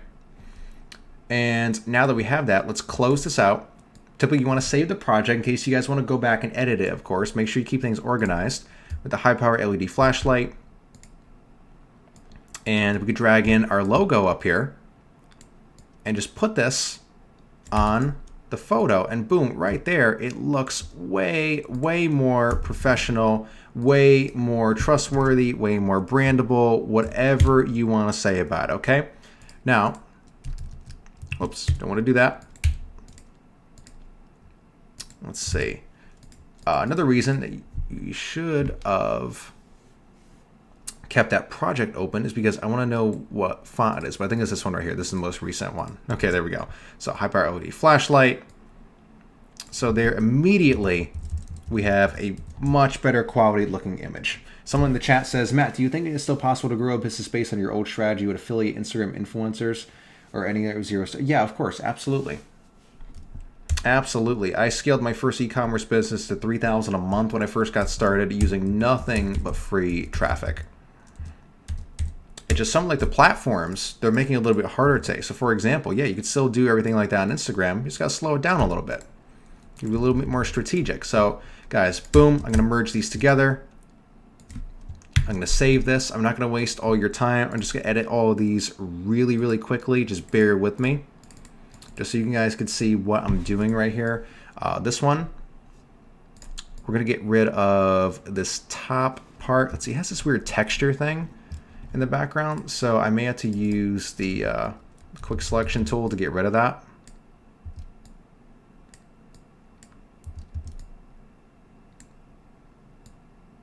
There we go. Not too bad. Not too bad.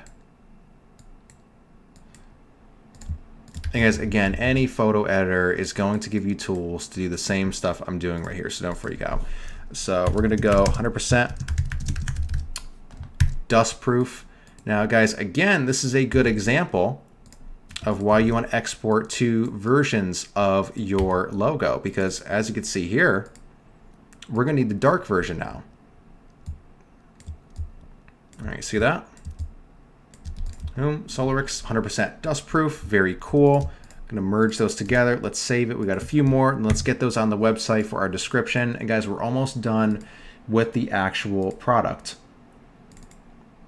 So this is a cool one. Shows it hanging off this dude's bag.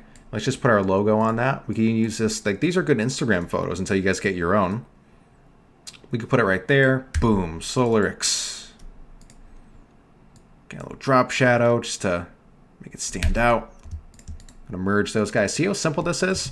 And so many of you guys spend weeks doing everything I'm doing right here. I'm not throwing shade at anybody. I'm just saying I believe in some of you guys more than you do.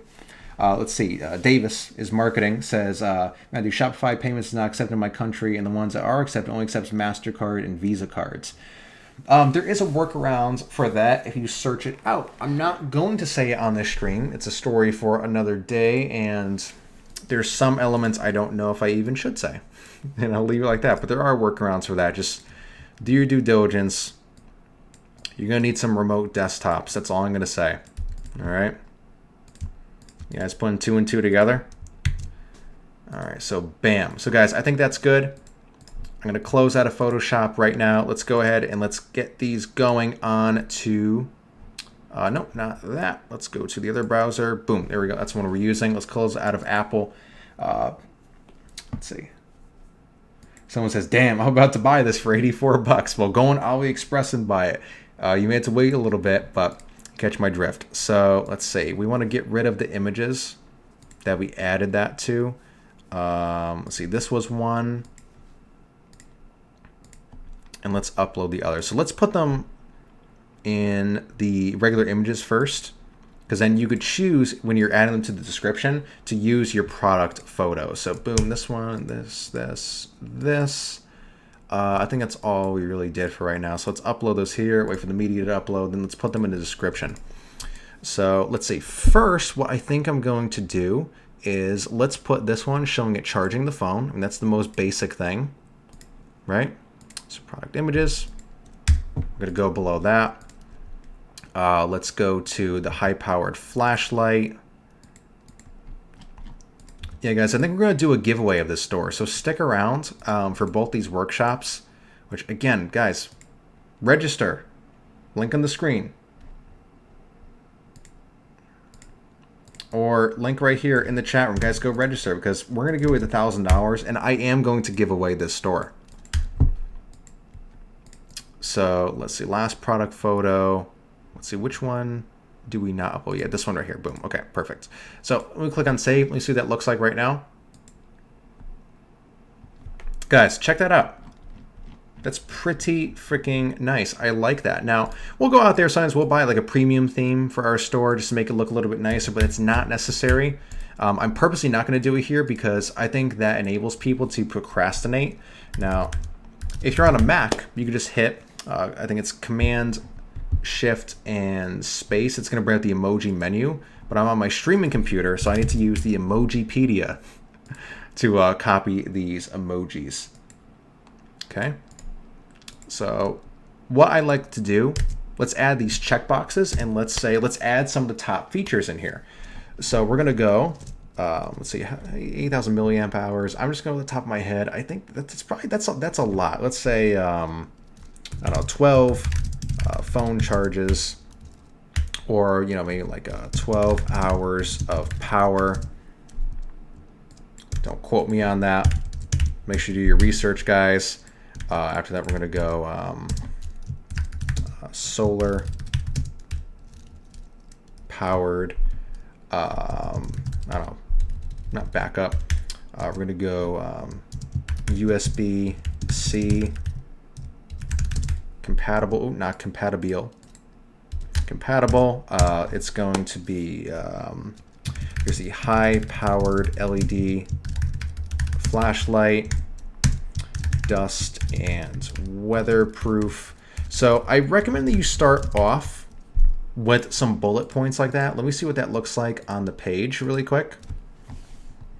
Okay, yeah, so that's pretty good. If we can make this bigger, that would be much preferred. Let's see what this heading looks like. Whoa, Jack says Windows key plus period is the emojis on Windows. Get out of here. Jack, I'm tempted to just say you won $1,000 in this store just for showing me that, because I'm always using this computer for streaming and I never know how to get emojis up. So thank you very much for that.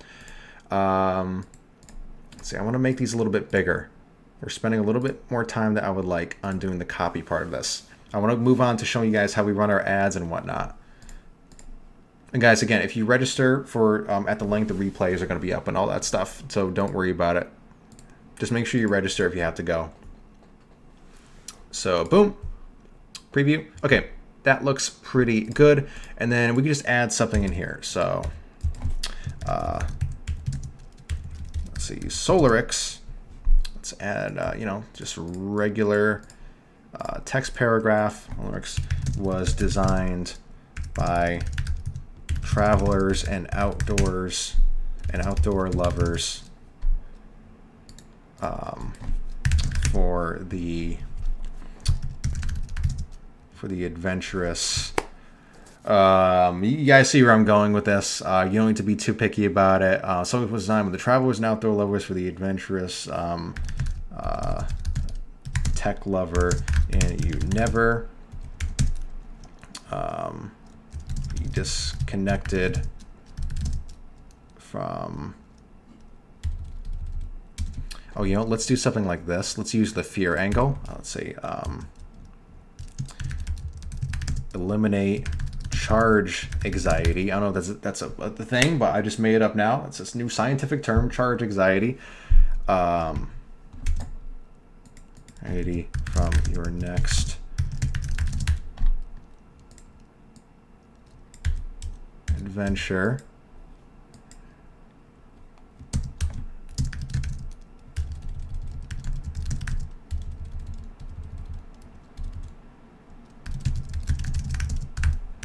Guys, I'm really spitballing this.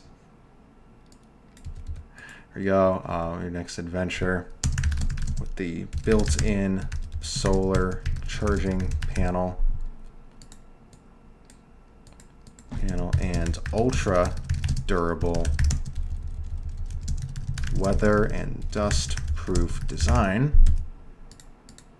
Because guys, here's the thing. You don't need to play on emotion too much with a product that's this simple and this practical. Like typically a lot, you really need to play off emotions and use some of the copywriting like secrets out there, which guys, by the way, fantastic book. If you guys want to learn more about copywriting, it's called Take Their Money. It's an ebook. I think it's like $20. No, I don't get an affiliate commission. Just go ahead and search that from a literal 8-figure copywriter. Like his stuff is sold so much volume. Take Their Money. If you go ahead and Google that, it's a great book on copywriting. And just do your due diligence and see what other people are writing as well. Okay, so weatherproof design. I think it's going to be good for now. Let's just preview this, and then I think we can move on. I think we're going to be okay. The only thing I don't like is I don't know why the spaces between these are so big. So I think we're just going to go back to paragraphs and make them bold. And then we're going to move on. So there, boom. People can just scan through this really quick. They see exactly what it does. We go down here. they see all the benefits of it. And then you can add some more like technical details too. Like I would go in, see exactly what kind of ports are on here, like add like a list of those if they want. And then we're going to add some more things like our shipping policy and all that stuff. So now once we have the product page there, let's go ahead and start designing the actual storefront. So this is going to be pretty fun, right? So I'm going to go here to customize. Jack says, you're welcome. There we go. Let's see. Gabby says, can you tell more about how to find products from AliExpress in the US? Did you share somewhere that Excel? Yeah, I will. Gabby, go ahead and register for the workshop, and you're going to get like a bonus packet of stuff. It's totally free, and you're going to have that. But you can just copy the spreadsheet yourself if you really want to. As far as, can you tell, you said more about finding things on AliExpress from the US. I kind of went over basically everything. Like Gabby, I'm not going to lie. Like all the 6-figure products that we've launched, which is quite a few at this point, it's all using the exact method that I shared in the beginning of this. Okay, so on our website, let's be super brief about this. We're going to go up here to header. Let's see, where do I make the header a dark color? Can I do that? I always forget how to do that in here. Let's see. Or we could just use the dark logo. That's totally fine. Let's see. Is there a way to do that? I know there's a way to do that somewhere, right? Just bear with me. Let's see. I haven't used this theme in forever. So maybe not. But you know what? That's totally fine. If we can't find it, we're going to go over here. We're just going to upload the dark colored logo. So let's say that's going to be the main one. Bam. Let's scale that up a little bit. Let's see. Maybe we'll center it. Maybe we won't. Let's see. Boom. We don't want to use the announcement bar thing right now. You can add your social media links once you guys make those. That's fine. Let's see what it looks on mobile. Okay, bam. Pretty good. Let's go back right here. I'm just going to delete everything that's on here by default because we really don't want any of this. I wish Shopify would give new entrepreneurs a little bit of a leg up with this stuff, but they really don't. We're going to go featured product. We're only selling one product right here. So it's the power bank. Let's see. And what you could do is you just put this up at the top right here. So people come to your website. Boom, there it is. This is what I recommend doing. Now, guys, optimally, if you really have, let's say, like some more design skills, you are using a custom theme or whatever, I think the optimal header for your website is going to look something like this. You're going to have, let's say, a headline. You're going to have a video of your product right here, maybe some bullet points, and then an opt-in form where people could join your email list, let's say in exchange for like a discount or whatever. We're going to get into email marketing here in just a little bit, so don't worry about it. But that's optimally what the header of your website should look like. Worst case though, if you're just spitballing it, doing it really quick, just go ahead, put the product front and center up there. That's what you want people to see. Always make sure it looks good on mobile. That's where 80% of your traffic is going to be coming from. Then you could always add more stuff to your website later on. Like you can go more in depth about like the features of it and all this stuff. Like let's go ahead and delete this. Like one thing you could do, let's say, where is it? I wish there was a way to hide the description.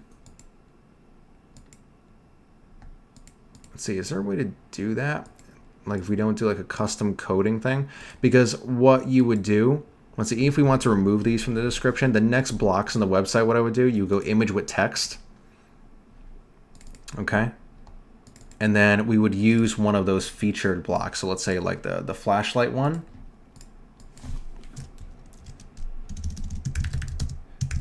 Left in the dark. Okay. So like you would do something like that. And then you would go the Solarix power bank comes with a high power LED flashlight built in, something like that. And then you would just alternate these down the list. And then right here, you go products, you link it, and you go shop now. And then that would link to the product. Then you just alternate down the page. So that's kind of like what I would do. So like after that, we would do another one, image with text. Except this time, we're going to do it on the other side. You guys see where I'm getting at with this? This is one of the best things that you could do. Let's say we do one about wireless charging. Let's see. wireless charging on the go. SolWorks comes with built-in wireless charging capabilities. I can't type because I'm reaching around the microphone. This weird setup. And then again, you do like shop now here. You guys see where I'm getting at? And then you just build out your page like that. So I'm going to leave that for right now. We may actually come back as we're doing Q&A and optimize these a little bit, and that's fine. As far as the footer, I'm actually going to remove the newsletter sign up because we're going to be doing our own quick links. We can leave there because we're going to be adding that very shortly. So guys, where we're at right now, does anyone have any questions? Is there anything you guys want to know? Is there anything you want me to go over before we head into, some like the more advanced stuff? Like where is everybody at? All right, I think everybody is good. But yeah, that's kind of what you want to do on your website. Again, this is just the default debut theme. Guys, there's nothing really too fancy about this. You don't want to overthink it too much, but you want to make sure that your product is front and center. You don't clutter your website with a bunch of stuff because, guys, that's another thing too. Here's a good tip to keep in mind, with like your copywriting and all that stuff. If you give people on a website more than one option, like let's say you have a bunch of different buttons, a bunch of different variants, a bunch of different places around your website you can go, people will get distracted. They will go to those links and they will get lost eventually. I promise you that. It's just like this weird law of building opt-in pages or websites or anything like that. If you give people multiple options, they will get confused and they will go to them. It's like if there's a link on a page, like a shiny object syndrome type thing, people will go to the link, okay? Let's see, someone says dropshipping still works. Long shipping. Okay, here's the thing. Okay, guys, dropshipping is not something that's new. It's not something that's going anywhere anytime soon, and it's always been around with us. When you go to Walmart and you buy like a t-shirt, okay? Whoops. Hang on, let me make sure it's plugged in right. You buy like a t-shirt, you buy it for $20. Walmart buys it for $5 from somewhere in China. You go to 7-Eleven and you buy a pack of gum. They are not like buying that for the same retail price that you're buying it. So yes, it still works, always will work. As far as the long shipping, no, that's something that's not going to work anymore because it shouldn't work. It's bad relationships with your customers. It's not the right way to treat people. So you need to find U.S. suppliers, which I'm going to go over with you guys here in just a little bit. I'm going to show you how to find U.S. suppliers for virtually any product, how to work with them, get your own logo on the packaging and the boxes and all that. But I want to make sure we have the website set up, and then I want to show you guys how to set up your ads and your email marketing before we do anything else. Whoops. Let's see. After you charging shipping fees reduces the conversion rate. Here's the weird thing. That's something that you're going to have to experiment with. Personally, every time that we build one of these websites, we always charge shipping. We have like standard shipping and then expedited shipping. And then what I like to do is use that as kind of like a lead magnet for like email opt-ins and all that stuff. So you could offer it as a bonus in your email marketing. I think the free shipping is what I mean. See, someone says, I use your supplier on AliExpress, orders never got delivered. Well, don't use that supplier anymore. So 3 options tops. I'm not sure what you mean. Let's see. Some suppliers are scams. Sure. Yeah, some suppliers are scams. Oh, there we go. Move my chair up a little bit. Some suppliers are scams, and some cops are bad, and some people are terrible, and I don't know. Okay, so I guess we're going to move on from that. Now, a couple different things you want to do on your website. These are very, very, very, very important things you want to have.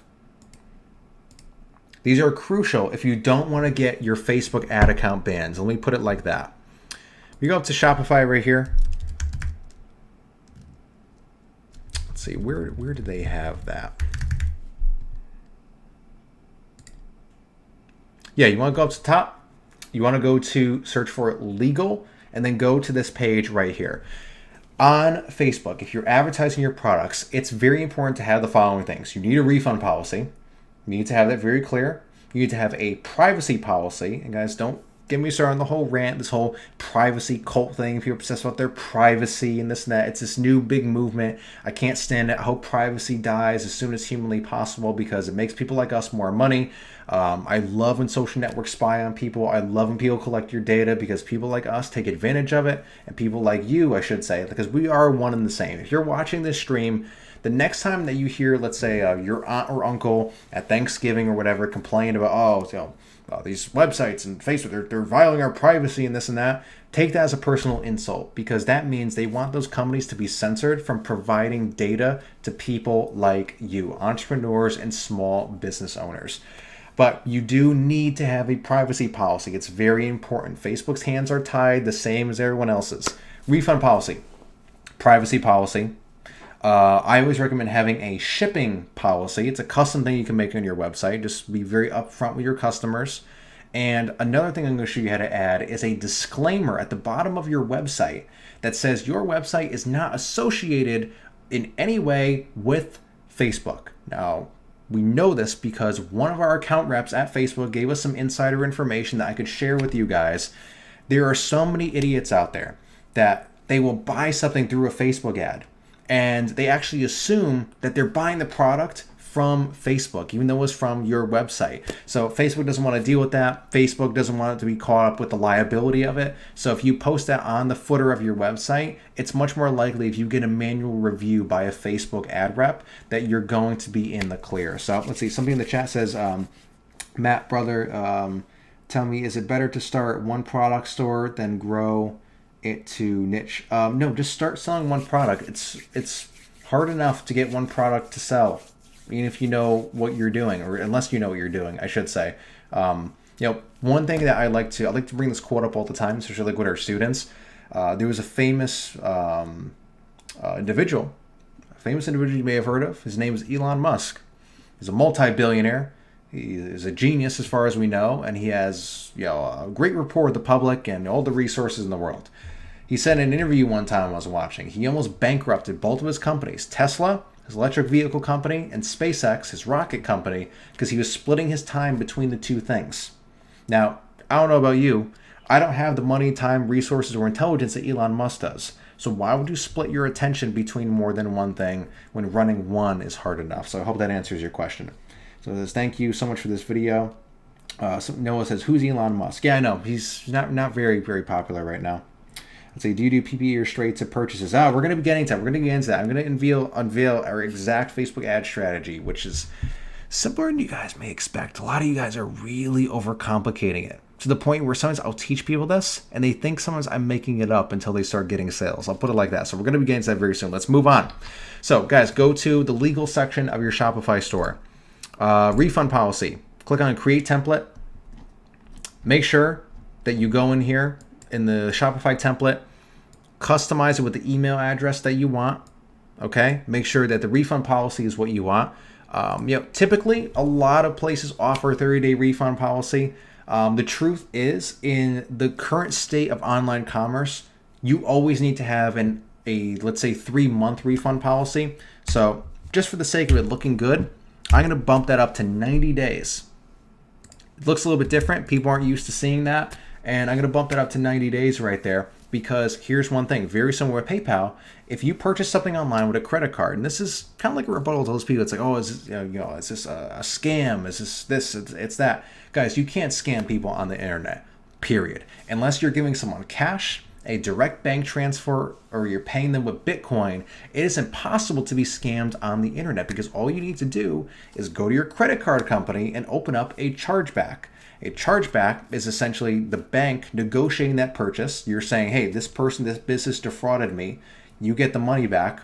And that is a permanent negative mark on that business, literally for years and years to come. Okay, so anytime that you complain to your bank about something on your statement or whatever, you are permanently damaging and taking a malicious action against the business. So remember that next time. And unfortunately, unless you give refunds right away and you bend over backwards for your customers in this e-com business, it's going to be the same exact thing. So you are forced for 90 days, 3 months, to have a refund policy. So I like to add that 90 days in there. It sounds fine. Everything else in here is okay. You may need to change some of the stuff, like There's really no non-returnable items. It just says, things are damaged. That's fine. Then we go into privacy policy. Create from template. As you're going to see, there's some things in here you need to edit. You need to start taking some of these out. At the bottom, they're going to put your address in here. I put a fake one in. Guys, know this is not my address. I don't live in Kansas. You could change that for whatever you want. Put your email in there, but I'm going to leave it as is for right now. But go in, customize that, change it with your email address. Shipping policy, boom. Now, this right here, all I really like to do is we could do something like all orders are, let's see, sent to our fulfillment center within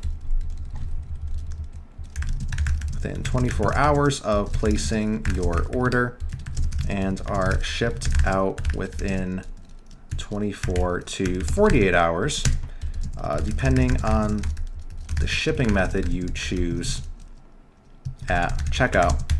And then let's say you have faster shipping. You could say how long that takes. If you're just starting, or you're doing 100% drop shipping, but you want to put in, it's going to take like a couple weeks or whatever. Just be very upfront, be very honest with people, and then always put in here too, if you need help with your order, please contact us at Shopify example email at gmail.com. You can put something in there like that. Let's see, make sure everything's good with audio, whatever. Okay, boom, there we go. So you want to make sure that another thing you have, and this is great for your compliance with Facebook, Google, all these other companies, always have a very, very clear way to contact your business. So what I also like to do, see, now we have all this set up. You're going to be good to go, but then we want to go over here and make sure you add those to the footer of your website. So it says, is WordPress work for dropshipping? Yeah, absolutely. That's where I started. You guys are spoiled today with this Shopify stuff. So let's go. Let's see. So, okay, cool. We already have a footer menu set up. So that means I just got to go over to navigation and add those policies in there. So I'm going to go here. Excuse me. We're going to go policies, privacy policy.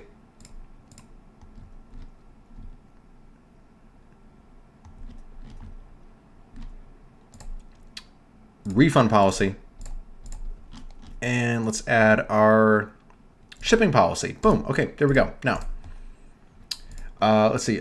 This is going to be included in the packet. If you guys go to the link and you make sure you register for the workshop, and you get all your bonuses and all that stuff.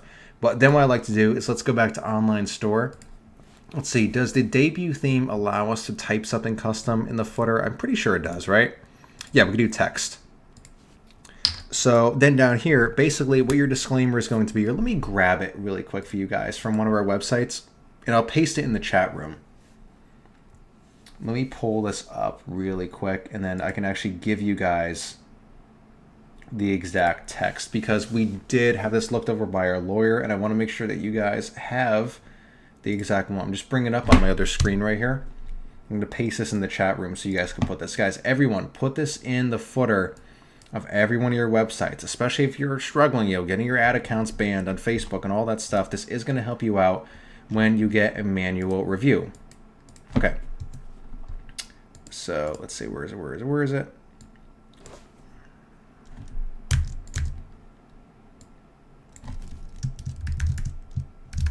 And I'm going to customize the email. Just change the email to yours, okay? I'm just going to write this up really quick. Don't worry, guys.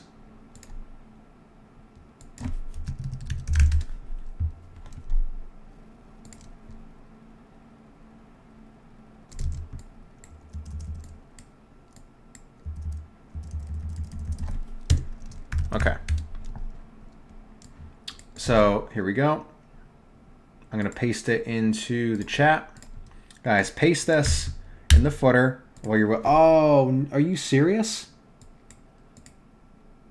YouTube's not going to let me paste something that long. Okay, that's disappointing. All right, guys, so here it is. I'm just going to put in a note. Write this in the footer. So this website and business is not a part of Facebook, Google, or YouTube, of the Facebook, Google, or YouTube website, nor is it endorsed by Facebook, Google, or YouTube, and all respected trademarks are owned by those companies alone. For all support inquiries, please contact us directly by emailing, then you put your support email address in there, okay? So I'm going to copy that, and let's paste that into our website right here. So boom, okay, beautiful. So that's fine. Got our little disclaimer down there. We're going to click on save, and then guys, we're pretty much ready to go on this. Now, if I go back right over here, so I showed you guys how to build a high converting store. That's pretty much it. You don't want to overthink it too much. I went over all the email opt-ins and all that stuff because we're going to go over that in just a second. I want to make sure I go over how we're going to run our ads and get traffic to our store because it's the most crucial part of this entire process. And then, of course, we could always go back and we could edit stuff. We can go over all the email marketing. We can go over finding a supplier and all that. But you guys are here because you want to build a profitable store and start driving traffic to it. I'm going to explain exactly how we run our Facebook ads. Let me go ahead and just close out some of these tabs up here. So, guys, we have our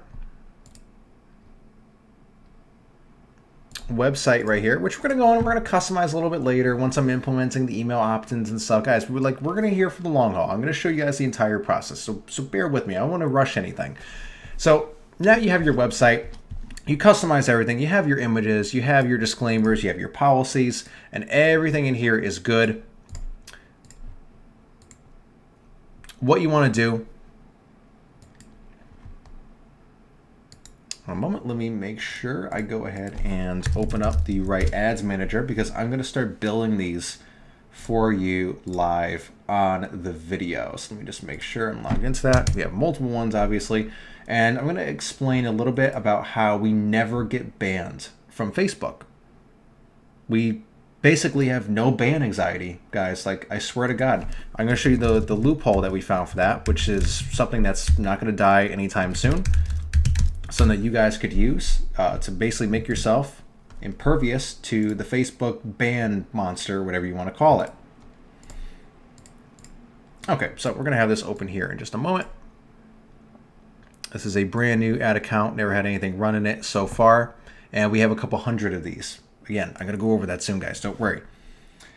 So there we go. Let me close out of that. And let me go over to our whiteboard to show you guys how we set up our campaigns. Now, it's very, very simple. This is exactly how we have it set up. Guys, if you are going to take notes at any point during this stream, this is where you want to take the notes, okay? We start every product, every ad campaign we run with one campaign, just one campaign, okay? This is going to be a CBO campaign. You guys may have heard that before. So, CBO campaign. That stands for Campaign Budget Optimization. If you're watching the replay this a little bit down the road, Facebook is automatically transitioning everybody into this type of campaign by default because it's just way more effective. It allows you to really leverage all the power behind Facebook. You're going to see what I mean here in just a moment. So one CBO campaign. Now, everybody's always wondering, what is the minimum budget for running Facebook ads? Well, here's the thing. When we go and we want to test a new product, we can get results in a day or two. Like we'll go in there in the CBO, we will spend like $500 just to get a bunch of data and traffic. You don't need to do that. But on the other end of the scale, you're going to hear a lot of people, like all these fake YouTubers and stuff, say, "Oh, you could test with $5 a day, and you're going to get no. That's not going to work. That's not going to work. I promise you, it's not going to work." CPMs are increasing, ad rates are going up. You need a little bit more to spend, but it's not too much. The absolute bare minimum that you need is $50 a day, okay? Optimally, if you could afford it, $100 a day. Clean that up a little bit. $50 a day, and here's the thing. You need at least $150 because you need to run this. You need to run this campaign for 3 days. Otherwise, it's pointless, and you're not going to get any data. Because, guys, again, like I said earlier in the stream, the beautiful thing about Facebook is they know everything about everybody. But you need to give Facebook time to optimize and learn with your campaign about who your customer is. So once you set up this whole campaign, like I'm about to show you, I'm going to whiteboard here before we set it up in the actual business manager over my shoulder, you need to not touch this for a minimum of 3 days. Then come back and you can see the results from it. Okay? So you have your CBO campaign. Then you're going to make an ad set. An ad set is basically an interest that you're targeting. Now, unlike the old school way that we used to run Facebook ads, you don't need to target single moms in Ohio who like to eat Oreos on Saturday nights, who take this type of path to work and they own a home that's within this range. You don't need to do that. Okay? The whole like the detailed interest targeting and all that, you forget about that. Basically, again, Facebook is so smart today. You give them the general direction of where your customer is. So like maybe this group of people works and this group of people over here is going to buy my stuff, and let Facebook do the work. Okay? So let's say for the solar power bank one, we want to target like outdoors people. So we can go, let's say like camping. Okay? Yep. And then inside of that, just camping, you want to have 3 ads, or 3 creatives is the technical term.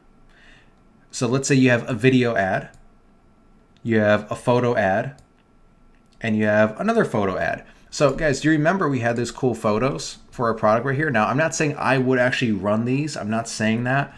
But let's say this was an ad, this was an ad, and this was an ad, and this was an ad. You could see which one is going to perform better. So you set up your campaign, 1 ad set, targeting camping, 3 ads. That's it right now.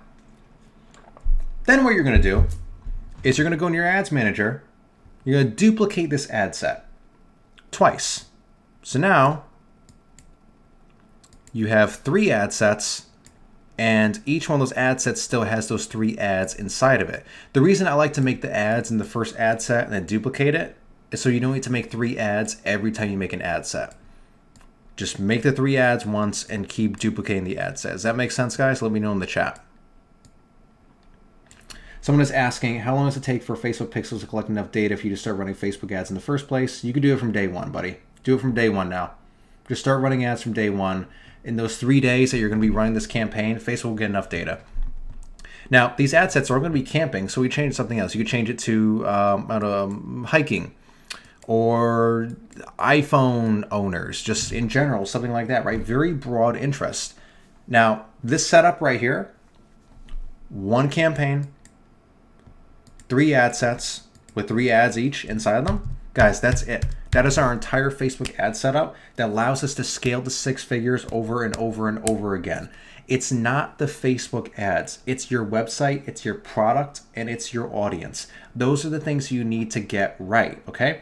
You need to learn how to build that skill stack, I like to call it. So instead of getting good at Facebook ads, instead of getting good at designing like Google ads or something like that, just get really good at running paid traffic and being an effective media buyer. That's the skill you need to build, because one day Facebook will be gone, Google will be gone, and all these other websites will be gone. But you built that skill that you could apply this to any other advertising platform in the future. Same thing like with the Shopify stuff. So many people, they mastered the old AliExpress dropshipping model, but they didn't master e-commerce in general. So now that that's kind of like dying out, the old school way of doing it, which again, in my opinion, it should, they're just lost in the dark. They didn't build their full stack of skills. So Gabby says, what about after that 3 day, the 3 days of $50? What do you do after? Oh, Gabby is getting impatient, but I like that. She's hungry. Gabby wants this. Okay. Once you run that for 3 days, Gabby, here's what's going to happen. You are going to look at your numbers. I'm going to show you a look at these numbers a little later on as well. Don't worry. Let's say you go to your ads first. That's what I like to do. You want to find out, Gabby, which ad performed the best. Let's say your video ad performed super well, but your image ads, not so much. Kill them off. Next thing. And when you delete these, since you copied your ad set, it's going to kill it in all these too. So it does all the work for you. So now you have 1 video ad. Now we work backwards. Which interests work best? Maybe iPhone owners was a little bit too broad. Didn't get conversions, didn't get sales, cut it off. Hiking kind of worked okay, but maybe you broke even. But camping is what really won out. You just want to keep that one.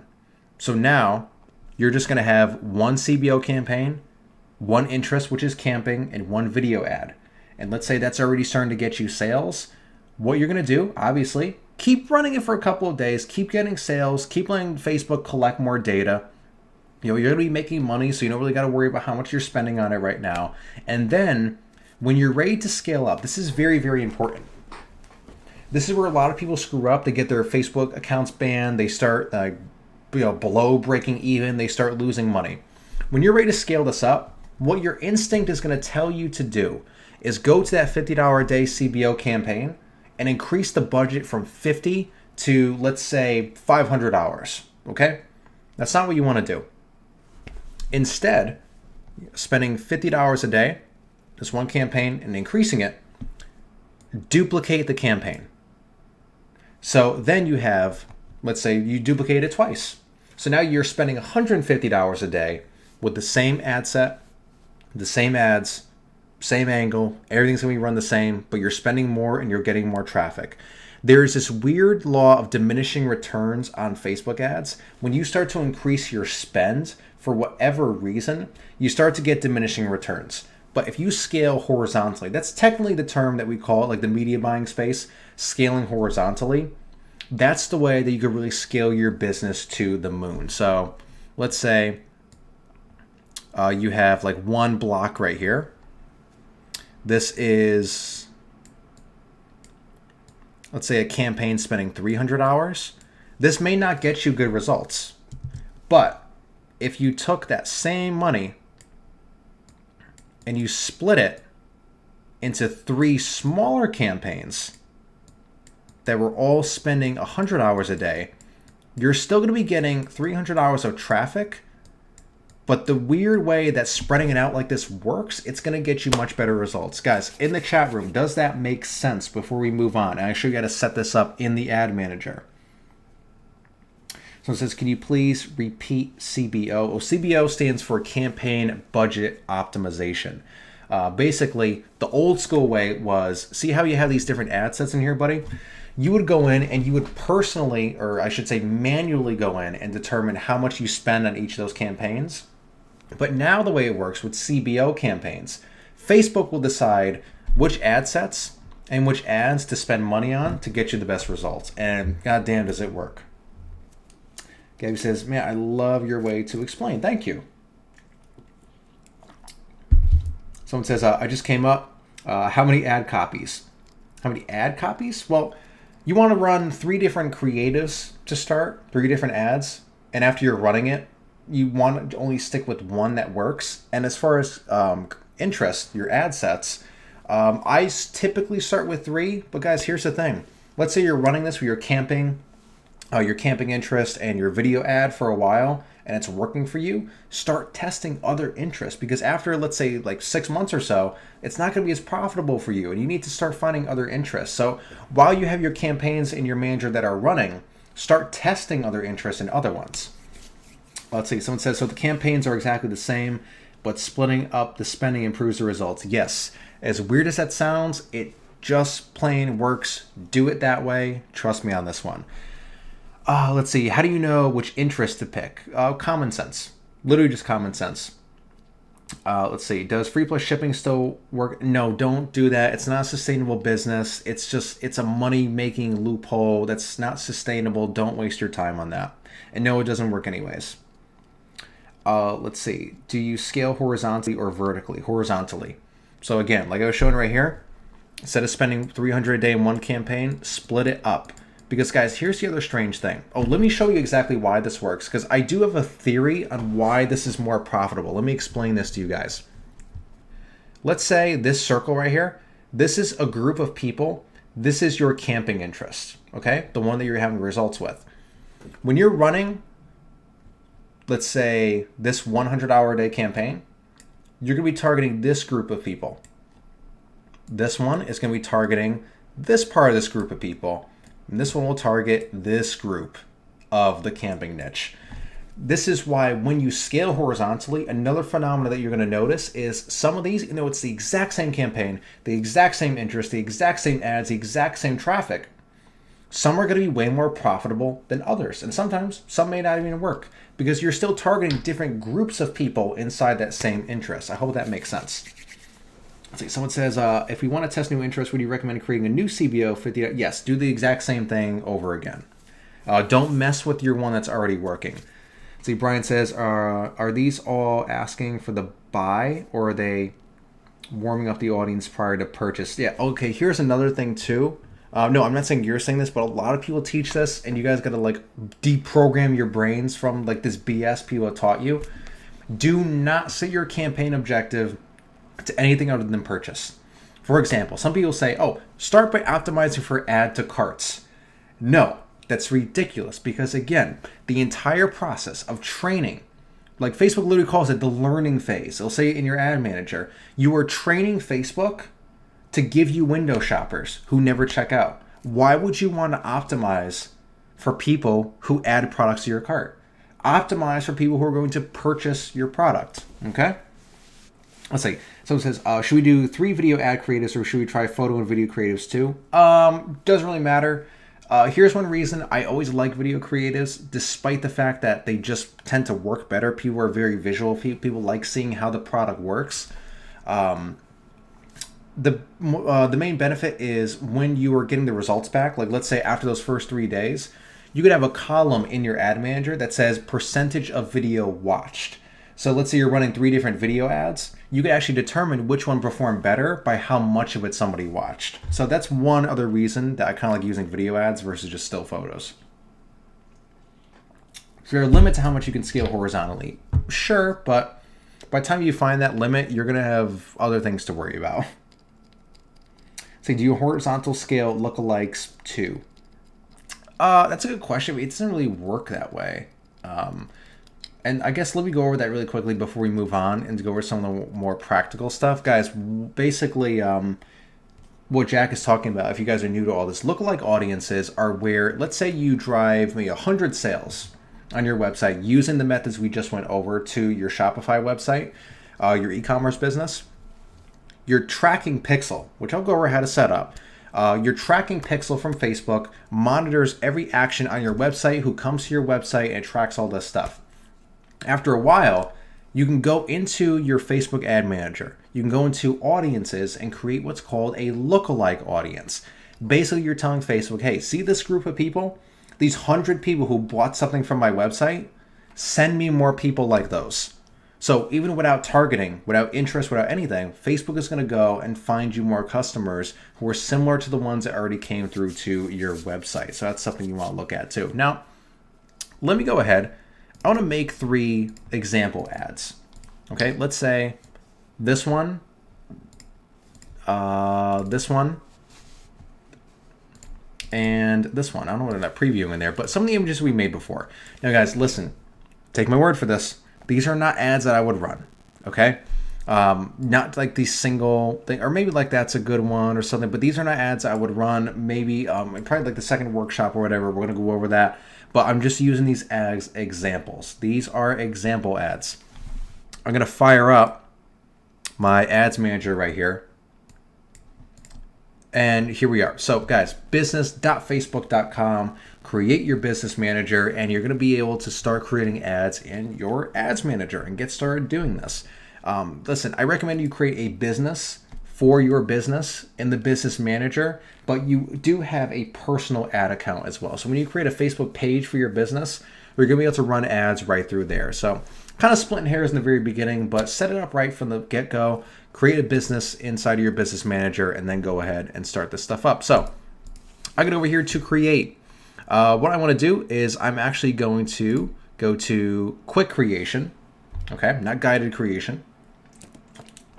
Hang on, let's see.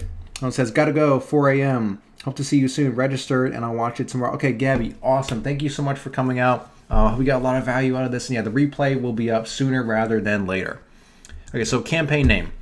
What I like to do is, let's say, Solarix 1. Or Gabby, I'm about to make one of these live. Are you sure you want to... Yeah, you sure you want to bow out right now? Let's see, buying type, leave it on auction.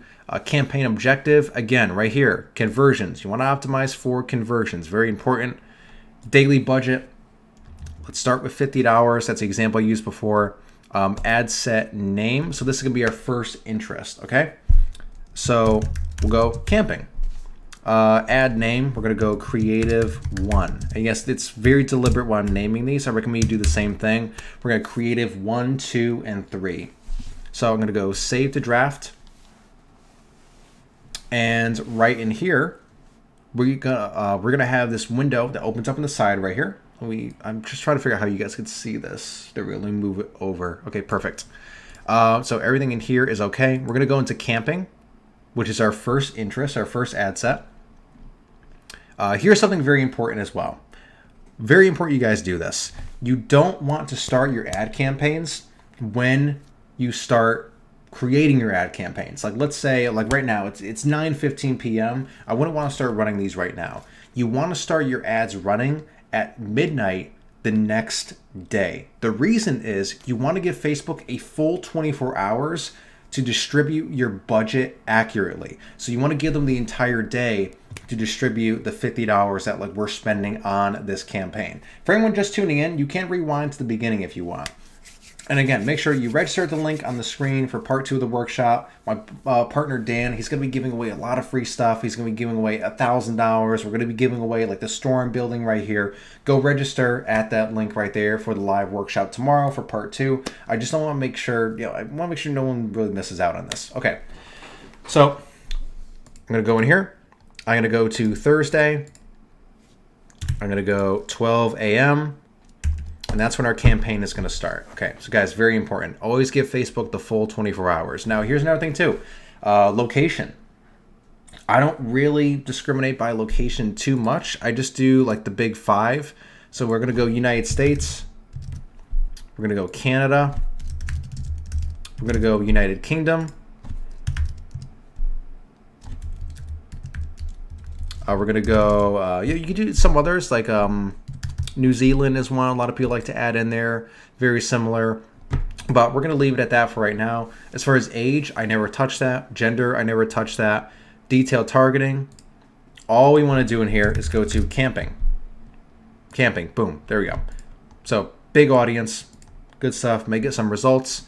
And that's literally it.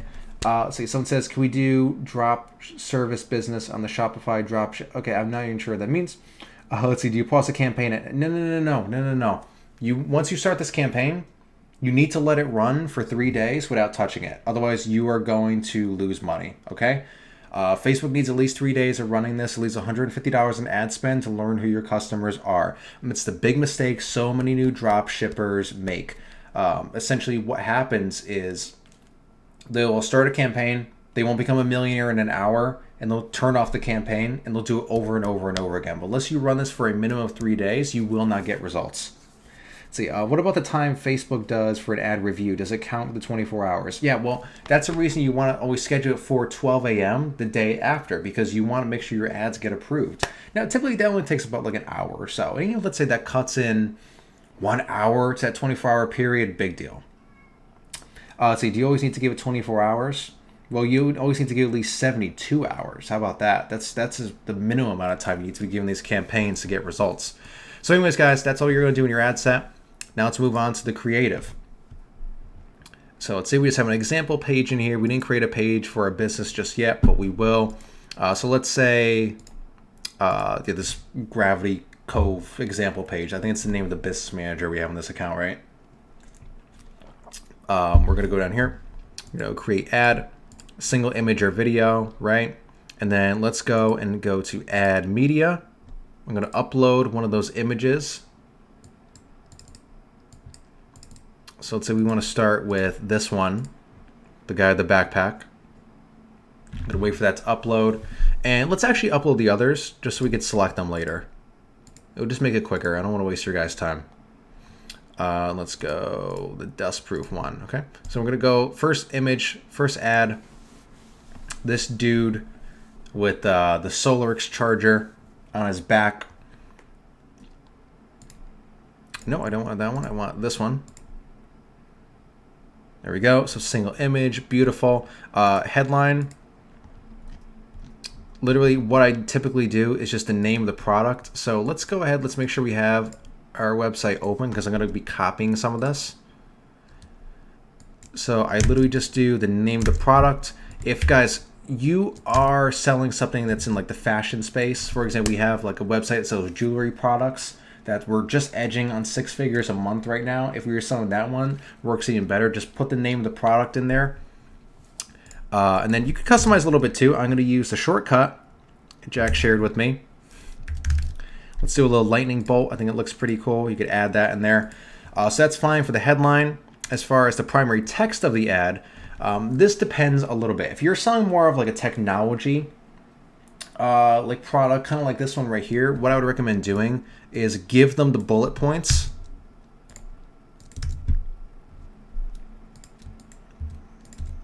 You see, so something like that. And then at the bottom,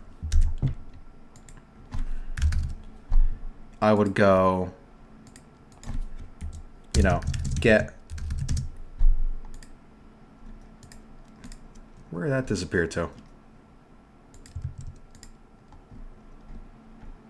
Whoa, did you guys see that?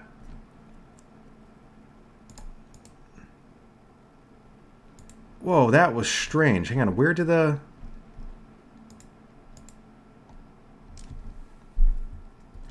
Am I losing my mind? No, that's the link description. What did I just click on, or why did that disappear, guys? Okay, well, I guess we could do it in here then. But yeah, so under that, I'm going to put the right pointing emoji. And I'm going to get yours here. Let's go ahead and grab the link to our product.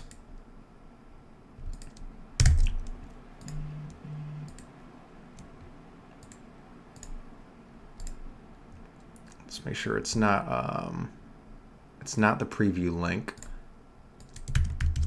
It's going to go here. We can send them to the homepage because we have, you know, the bare description stuff here. So I'll send them to the homepage, but just set them to, you know, where the product is.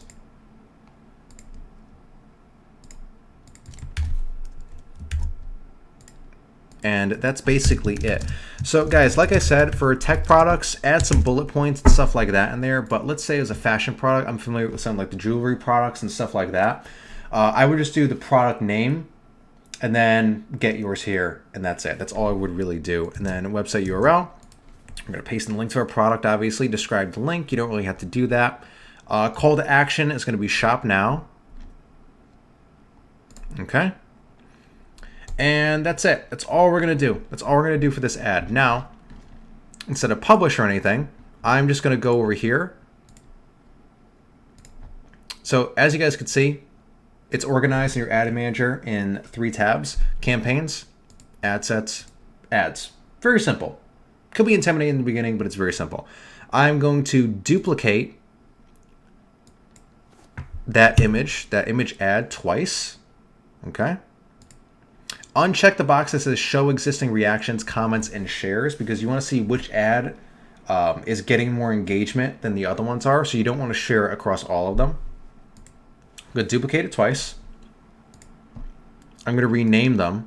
So we have, we do it right in here. Yep. So creative 1, 2, and 3. That's what you want. Creative 1, creative 2, and creative 3. Just keep them organized, because after a while, when you're running a bunch of these, put them in a spreadsheet, keep yourself organized. So all we're going to do, we're going to keep the, the description, like in the post right there. All I want to do is change the image. So we're going to change it to this one.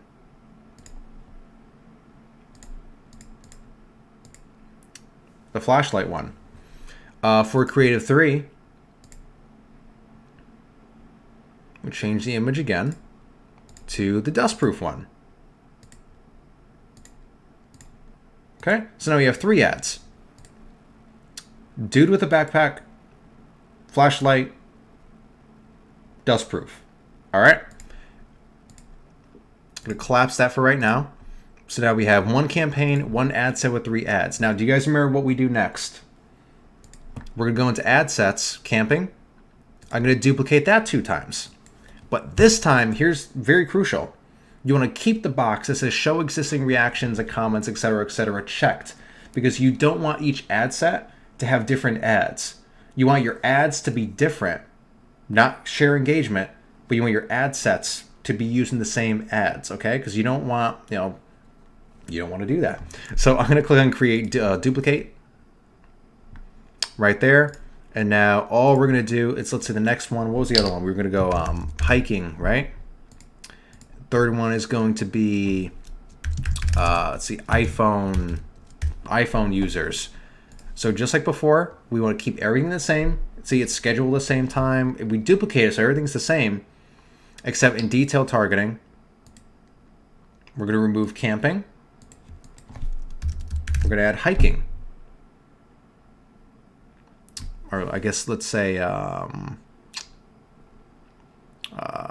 hiking trails or something maybe, okay? Next one, remove camping. We're going to go iPhone users. And guys, that's it. That's it. That's all you need to do. That's the entire setup of how we test products on Facebook. I know it seems very intimidating at first, but once you get this process down, I could have done everything I just did within probably 3 minutes, over and over and over again. Just get that process in your head. The format that I just laid out here is how we run all of our Facebook ads. Does anyone have any questions before we move on to some other stuff like email marketing and getting that stuff set up? And guys, we're going to be revisiting all these things throughout. So don't worry. If we missed one little thing here and there, we can go back. We're going to do the Q&A and all that stuff. So does anybody have any questions on this?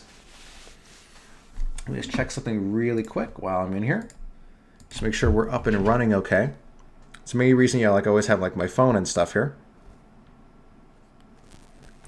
Let's see, let me check this. As we're waiting for the stream to update, I want to see if you guys have any questions about how we set up our ads right here.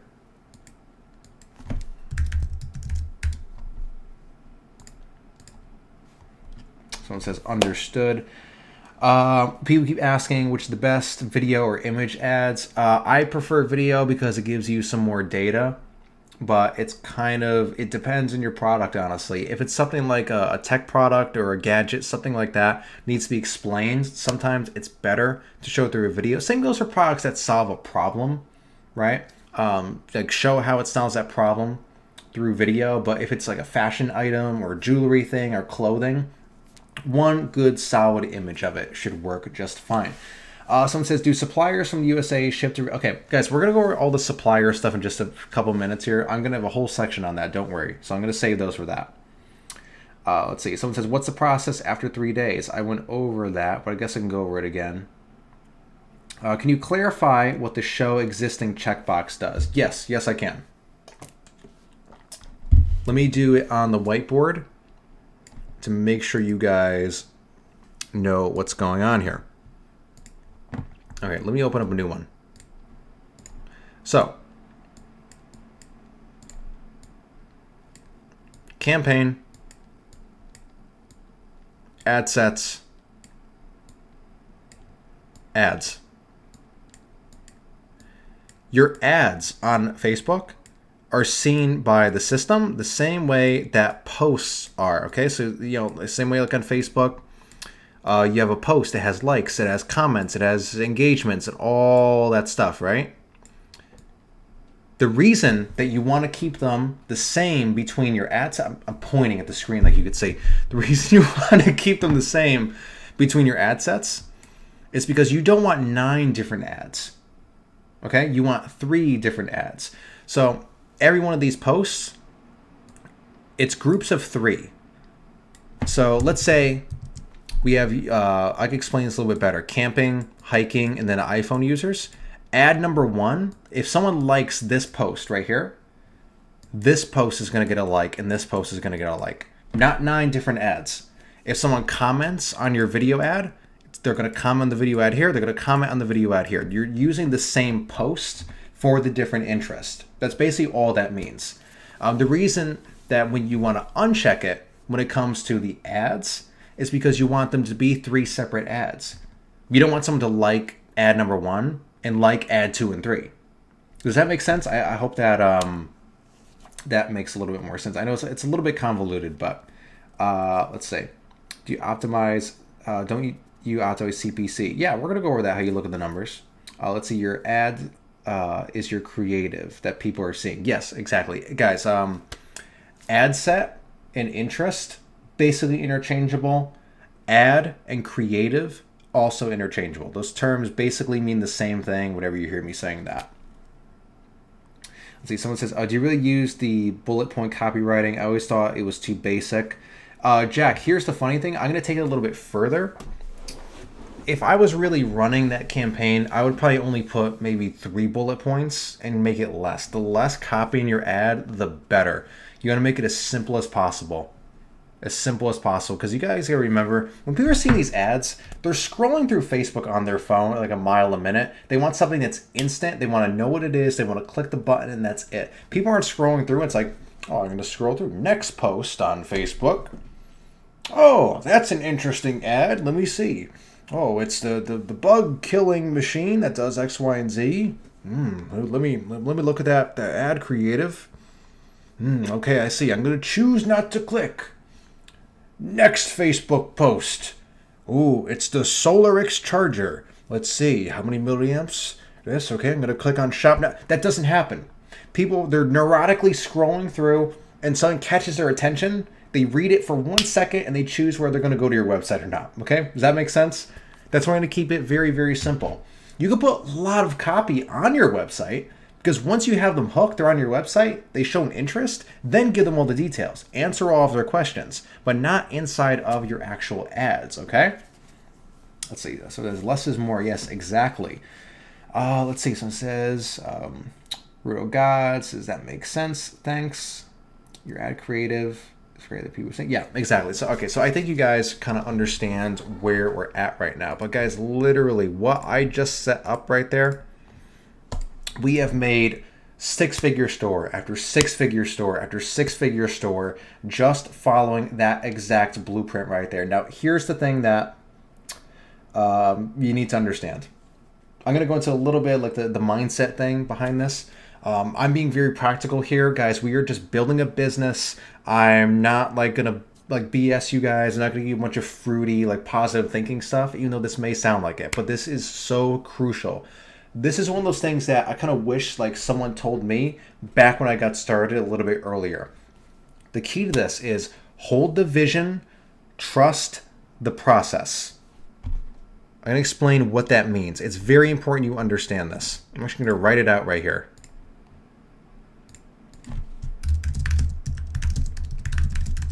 There's probably some great quote images. Okay? Guys, right there. Very important. Hold the vision, trust the process. Hold the vision as in you hold the vision of running your e-commerce business. You know e-commerce works. Amazon's valued at about $1 trillion. You know people buy things on the internet. You know people buy things on Facebook. You know Facebook ads work. If anything, take it from me. We've made literally 8 figures selling e-commerce products through Facebook ads. And you know plenty of other people do as well. So you know that works and you know you want to do it. So hold the vision. Don't give up. Part number 2 of this quote. Trust the process. Trust this process. This works. It is a numbers game, but it is not gambling. This is not throwing a bunch of money out there into the wind and hoping it works. You know, crossing your fingers and, oh, I hope I get sales from this. If this doesn't work for you, like let's say you test all 3 of these, it's something is broken. You need a better product or you need to adjust something on your website. And if that doesn't work, start over with this again. If that doesn't work, try another one. Eventually, guys, one is going to stick. It is going to work. And you're going to learn every time you do this. And look at it this way too. And listen, this may sound a little obnoxious. I apologize. Every time you lose money with Facebook ads, you're not losing money. You're collecting data. You're learning what works. You're learning what doesn't. Listen, is that easy for me to say? Yeah, of course it is. But it's just a fact. Like, guys, I'm not going to BS you here. Like, hold the vision, trust the process. That's what you need to do with Facebook ads. Someone says, say Dan is in the building. This man knows what he is talking about. Listen to him. Oh man. Ooh, man, I just got a little bit, oof. Man, the man is in the building. Dan has entered the building. Things just got a little bit, oof. The pressure's on. No, but what's going on, buddy? Yeah, and guys, again, if you want to see the workshop that I've been talking about, I'm telling you guys about how Dan scales these websites, just like we're doing right here, from 0 to 6 figures within 90 days. Go ahead, deepworklabs.com/100. The link is on your screen right there. And I'm actually going to go ahead one more time. I'm going to paste into the chat room for you guys, because if you got to dip out here, the replay is going to be up. But I want to make sure that you guys register and get this value. Listen, you guys already know I don't typically go out there and promote different offers and stuff like this, but I feel like I do have a duty in coming on here and teaching you guys as a coach, as an influencer in this space, to get you the best results possible. And this is some of the most like premium value training you guys are going to get access on. Dan has given us the privilege to be one of the very first people, the very first channels, very first companies to come out here and give you guys access to reserve your seats, because guys, that's another thing you guys need to understand. A lot of you guys, you've been around the marketing space for a while. These live webinars are not, pre-recorded videos posing as live webinars. These webinars, these workshops that Dan is going to be keeping you through are actually live. He's going to be putting in the time, making sure you get results. So everyone's fangirling about Dan in the chat room right now. So it says, Dan the man, live stream made my day. Just sub to you. Well, Jack, thank you very much. So guys, let's see. We do need to move on to another part of the business. You guys are just tuning in. We're going to be on here for a while. We are building an e-commerce business from A to Z. We're going through this entire checklist right here. I've showed people how to find winning products. I gave you the spreadsheet we use. It even calculates the profit margins. We are going to go over how to find suppliers for those products right here, US suppliers. I showed you guys how to find it. Use the AliExpress Dropship Center to analyze the products. We've gone over designing the website, how to design custom images. We even made, you guys are just tuning in? Because there's just a big influx right now. We made these custom images that go on the website and all that. We designed a logo. We got our Facebook ads up and running. And guys, here's the thing you need to keep in mind. How long did that take us? And keep in mind, I was teaching you and explaining every step of the way. About an hour. It took about an hour to do. So guys, there really is no excuses to this. So next time that you go out there, it's like, oh, I'm working on my e-commerce website, and maybe by this weekend it'll be done, and I'm thinking about what color should go on my logo and this and that. And no, guys, start the business, test and learn, test and learn, test and learn, hold the vision, trust the process, all that fruity, positive thinking stuff that was going on about. Let's see, email marketing now. Okay, someone wants to move on to email marketing. Absolutely. Okay, so someone says, let's see, how long does part 2 for? Guys, we're going to be on here for as long as it takes to build this whole business and get it set up. But yeah, we can go ahead and move on to email marketing. Let's see. Okay, yeah, so we ran our ads. Now let's do the email marketing, guys, okay? Let's see what we got. Let me just keep things a little bit organized here. Here's our website we've been working on. Let's say I'm going to close out of that whiteboard. I'm going to close out of our quote thing. Now, guys, for email marketing, for all of our e-commerce businesses, I use various different email marketing platforms. For example, for some of the digital marketing stuff we do, or doing affiliate marketing, things like that, we like to use 2 different tools, kind of go back and forth. I've gone back and forth. We use a mixture of a tool called ConvertKit, and then SendLane, which is slowly transitioning into my new default. But for all of our e-commerce businesses, I love to use a tool called Klaviyo. Klaviyo. We may never know. I still don't know how to pronounce it to this day. So I'm going to go ahead and sign up. Let's see. Let's remove all these. I'm just going to go ahead and slide this over here. So Chrome does not autofill any other information again. So Shopify example email at gmail.com to be registered. Apple's company name, Solarix. There we go. And guys, by the way, Klaviyo is free up to a certain point, to a certain amount of subscribers, so you're not going to pay anything signing up to this.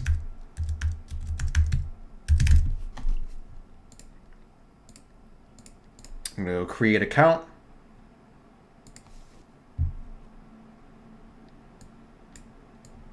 And bam, there we go. Okay, so guys, what we're going to do right here,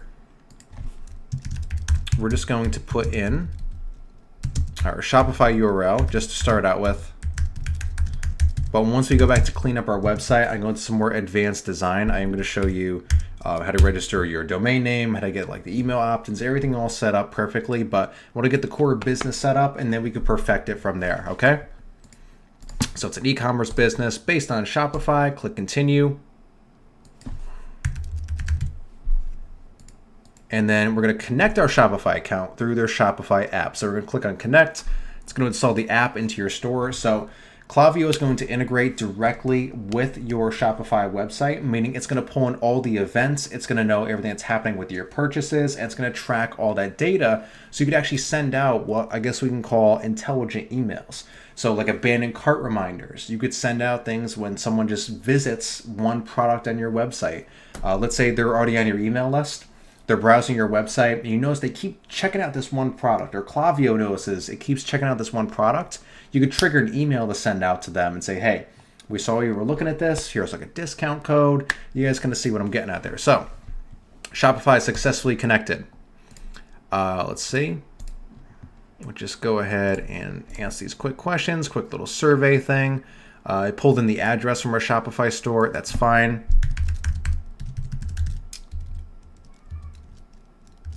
Example email at gmail.com.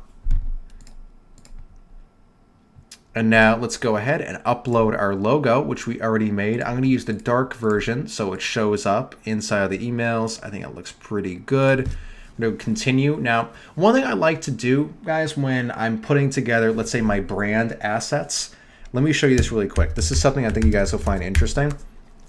Because one thing that's very important to having a professional looking brand is you have the same color like scheme throughout the entire thing. If I go ahead and drop in, let's say, our logo, here's what I would do to create my brand colors, I like to call it. I'm going to expand this a little bit. I like to make an image that has blocks of, let's say, this black color is going to be one of our brand colors. That particular shade of black, right? It's like a dark gray color. And then you could start using these same colors everywhere across the internet, on your social media and your email marketing and all this different stuff. So for this block, I'm going to use the light orange.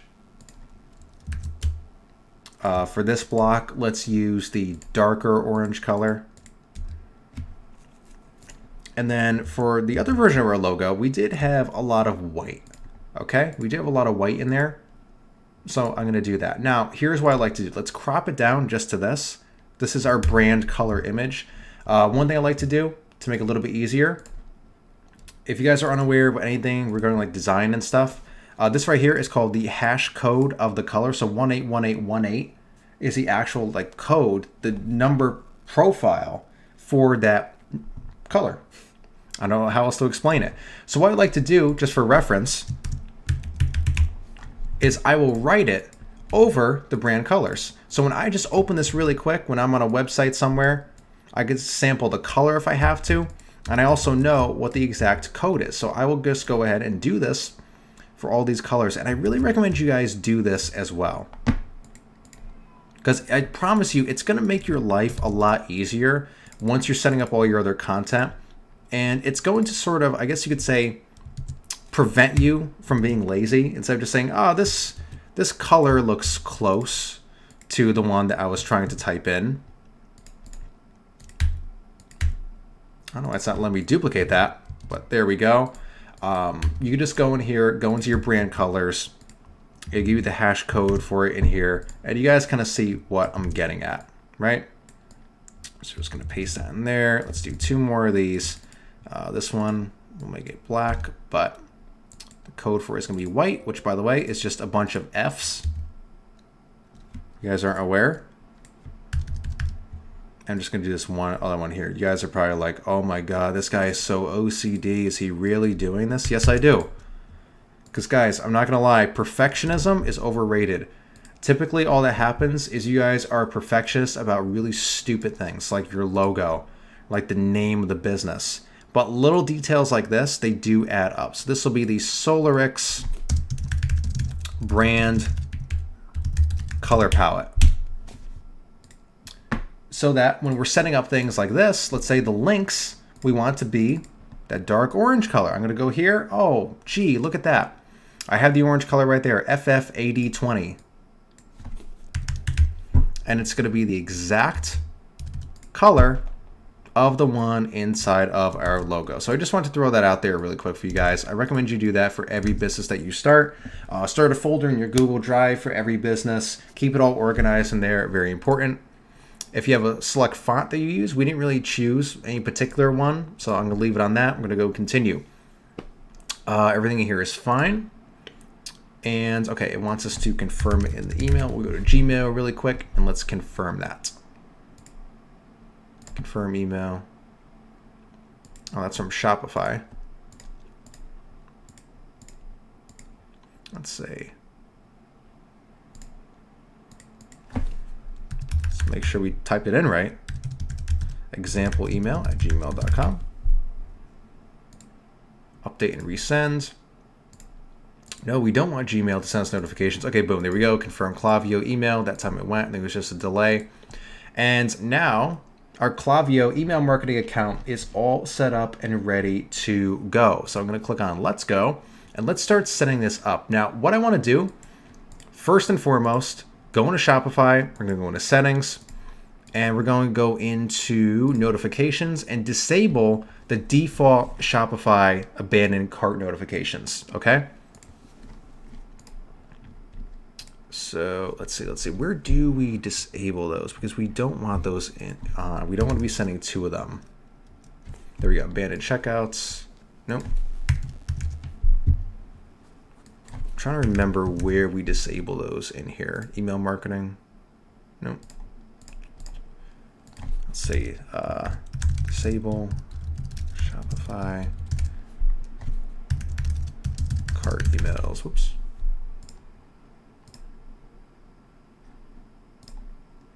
Because we're going to be using Klaviyo for this. We don't want the Shopify ones in there. Okay, let's see. Oh, it's in the checkout settings. Okay. Checkout settings, guys. So here, we're going to go checkout. And then, okay. Let's see. So it's in here somewhere, huh?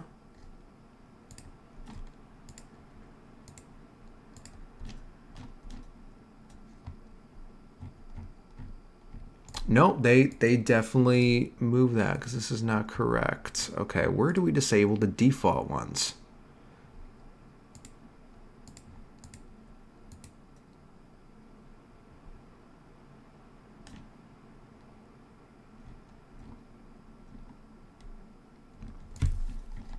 Isn't that annoying? Okay. See, guys, the joy of doing live events. Let's see.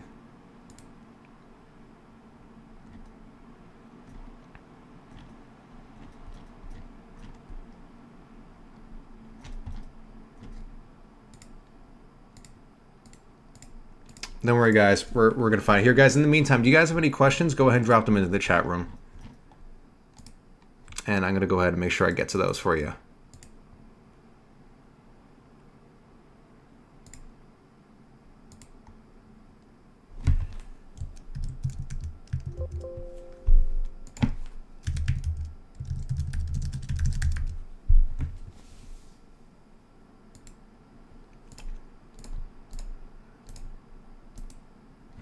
Let's see. We have a rediffusion of that. I'm not sure what that means. What? Zizme. What does that mean? What are you getting at? I'm not sure what you're talking about. We have a what of that? Boom. Okay, got it. So once you disable that, the default abandoned cart emails inside of Shopify, we're gonna go over here into Klaviyo, and you can start with their default campaign right here, which I think we're going to do because it's going to make it a little bit easier. And then we're going to change most of it. Here's what's going to happen. So it's going to be triggered when a checkout is initiated on Shopify, but they didn't complete a purchase. So very simple. Those are the people that we want to be targeting with this. Okay.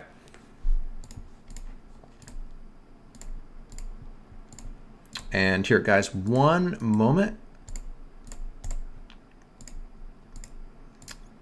Hang on, I do need to check on something really quick. I will be with you in just a moment.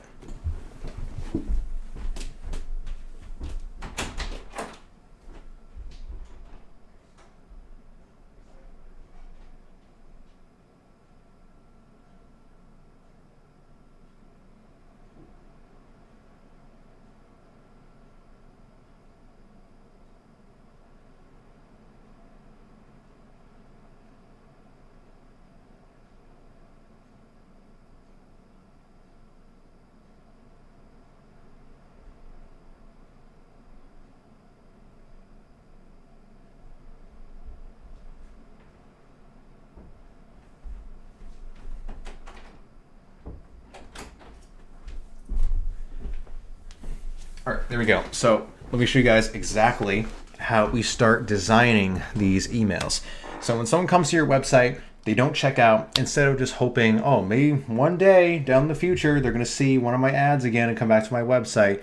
You don't want to do that. The money is in the list. Again, like I said at the beginning of this, if you guys are running a successful e-commerce business, I would really hope that 40% of your sales are coming from repeat customers that are coming from your email marketing.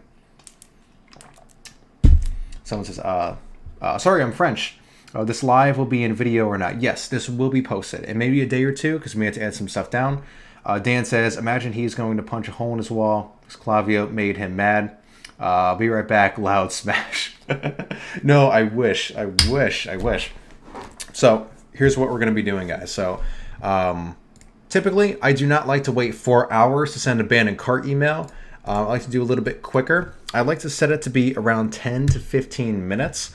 15 is a little bit on the safer side because sometimes you got to keep in mind, a lot of people, it just takes them a while to check out because they had to go and get their wallet. They had trouble typing in their credit card number. They had to go get their other credit card because this one was disabled because they put all their bills on it because their dad went on a business trip they never returned from, and their limits on their cards are...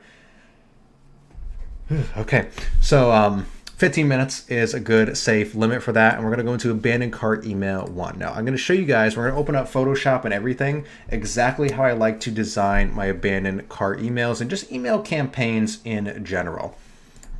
So we're going to go to edit content right here. Now first things first, I don't like the huge logo thing up at the top right here. I'm actually going to go ahead and delete that. And then we're going to go over here. Let's go to horizontal header link bar. And here's kind of my philosophy when it comes to email marketing. I prefer that you go on either extreme. Either the goal of your email is to keep the email very simple, drive them to your website and let your website do the selling versus the email, or you can go the other extreme, which I found is way more profitable, and I wish I started doing this with our campaigns a little bit earlier on. I basically put them on the website when they're in the email. So you guys will see what I mean here in just a moment. So I'm going to upload the light version of our logo, and I'm basically going to make a header menu up here, the same as you would have on our website. So we have a shop now link. Instead of that, I used to go like shop sale, something like that. We can go add link. Let's say this was collection 1. You have different collections on your website. Another one here could be probably not support, but buy now, because you have like a single product thing on there. I like putting the entire navigation up there inside of the header. Now you go to block designs. Let's darken down the background of that a little bit. I think that looks really nice, and our buttons kind of stand out a little bit more. In fact, we can make those a little bit lighter. And you guys saw I made our brand color palette. You guys can just go and sample from those, and that's fine as well. And let's make the shop sale button a little bit lighter. So you guys could do something like that. Kind of this cool little 3D look. Kind of stands out a little bit more. You could add some padding around this. And yes, I'm being a little bit OCD on this, but that's fine. Guys, like I said, being perfectionist is underrated. Y'all just usually do it about really stupid stuff that doesn't matter. So boom, there we go. Now, I'm actually going to remove this block right here. And let me show you the way that I like to design some of our emails. So let me open up Photoshop again. I'm just going to close out of this. And let's say, here, actually what I'm going to do, I'm going to log into one of our campaigns here. And I'm going to basically copy how this looks. So you guys can see one of our real campaigns, how that looks. It just wants me to verify my login right here, of course. Guys, by the way, have two-factor authentication on all your stuff. We've all learned that the hard way once or twice, right? Well, at least I have. And boom, and I'm actually going to copy in Photoshop one of our campaigns, exactly what this looks like. Guys, email marketing is something you want to spend a lot of time on. I'm not going to lie, because it is going to pay off.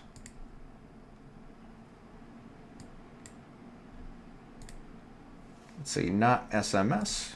We want this one right here. Bam, beautiful. Okay, so we have this header bar up here. I want this to continue into a full-blown image. So what I'm going to do is I'm going to use, let's say, this one right here, the flashlight image. I'm going to remove this text up the top. I'm going to move this up.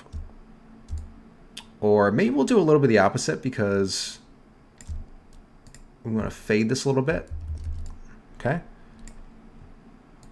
And as again, any image editor, they're all the same thing. They all do the same stuff. Don't really obsess over it too much.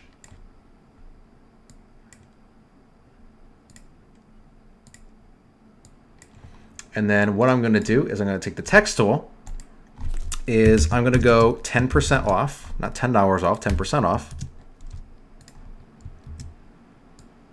I'm going to scale this up. Maybe we'll make this image a little bit bigger. You guys will see what I'm going to do here. There we go. I'm going to drag in our brand colors, and I'm going to add a little bit of a gradient fill. I know I'm skipping through this, but I'm just showing you guys the basics of what I want you to do. I'm not going to give you like a Photoshop lesson right here for the most part, okay? So there we go. I think that looks pretty nice. So you have our brand colors, and then above that, I'm going to go, here's a free 10% off, okay? So we have example what the product does right there. Every bin and cart email make it show off like a different feature. I'm just trying to take a look at exactly what our other one looks like. Yes, we're going to go, here's a free gift. And then what I like to do, let's go back over to flaticon.com. I'm going to show you guys earlier. Let's go gift. And let's get a little gift box icon. Like this one right here I really like. I'm going to throw that in there.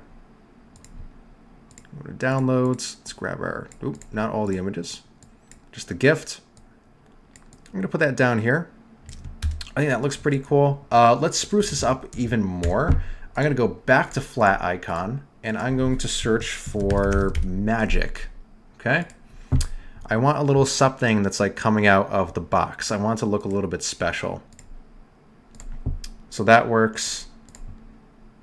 I'm going to go to downloads.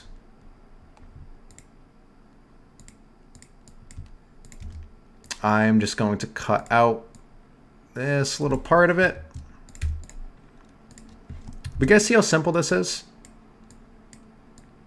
Like, as long as you know how to use like one of the tools just fine, it's not that big of a deal. So there we go. Boom. Here's a free gift. I'm trying to see what else I did on this campaign right over here. There. So I think that works pretty well. I like the way that looks. Maybe we could scale this up a little bit. I want to match the box. And that's pretty much all I'm going to do for that one. So just move the 10% up a little bit. Let's make it fit with the box right there. Let's center it all, and then let's get this inside of Klaviyo and get our email set up. So I'm going to go File, Save As. Let's say this will be email abandoned cart 1. And I recommend you guys save your project files for these two in case you ever want to go back in and edit them, of course. So let me show you how we're going to integrate that right here. So I'm going to add a image.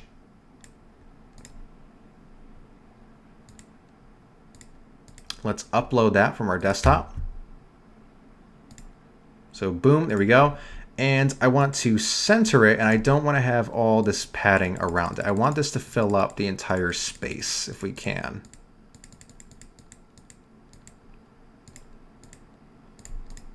Let's see, so there we go. Now, I guess we can make it a little bit wider if we had to. That's not a big deal. That's weird because that's the same template I've used on other ones, but you know what? That's just fine. It does not bother me. Let's just scale it up a little bit. Or, you know, let's just scale that image. But you guys see, this is the stuff that you want to spend your time on, not the stupid little stuff like I was saying earlier. Like you guys waste your time on a lot of stuff you don't have to. but if you have a good email marketing campaign, this alone is going to dramatically increase your return on spend, okay? All right, so boom, we're gonna save that. You guys get the basic idea of how I like to format these. And you can do this for all of your email campaigns. I just want to show you what it looks like when we upload to Klaviyo.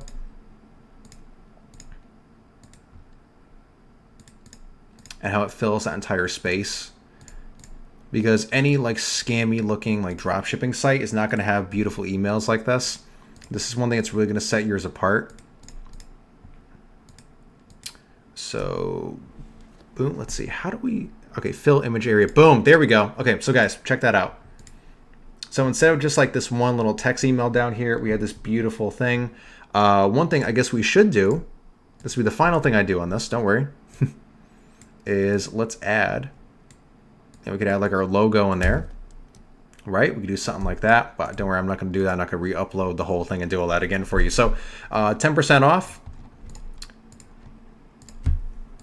Down here, I'm gonna go something along the lines of, hey, and we can go first name. So it's going to say, hey, let's say I was checking out, hey, Matt. It's going to insert the lead's actual name in there. And then I'm just going to go, it looks like you dropped something on your way out of our store earlier. But don't worry.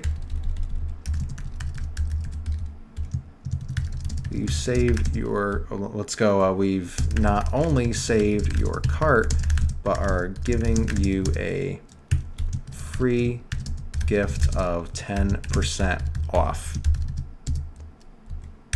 Okay, let's make that text a little bit bigger. It's a little bit easier to see.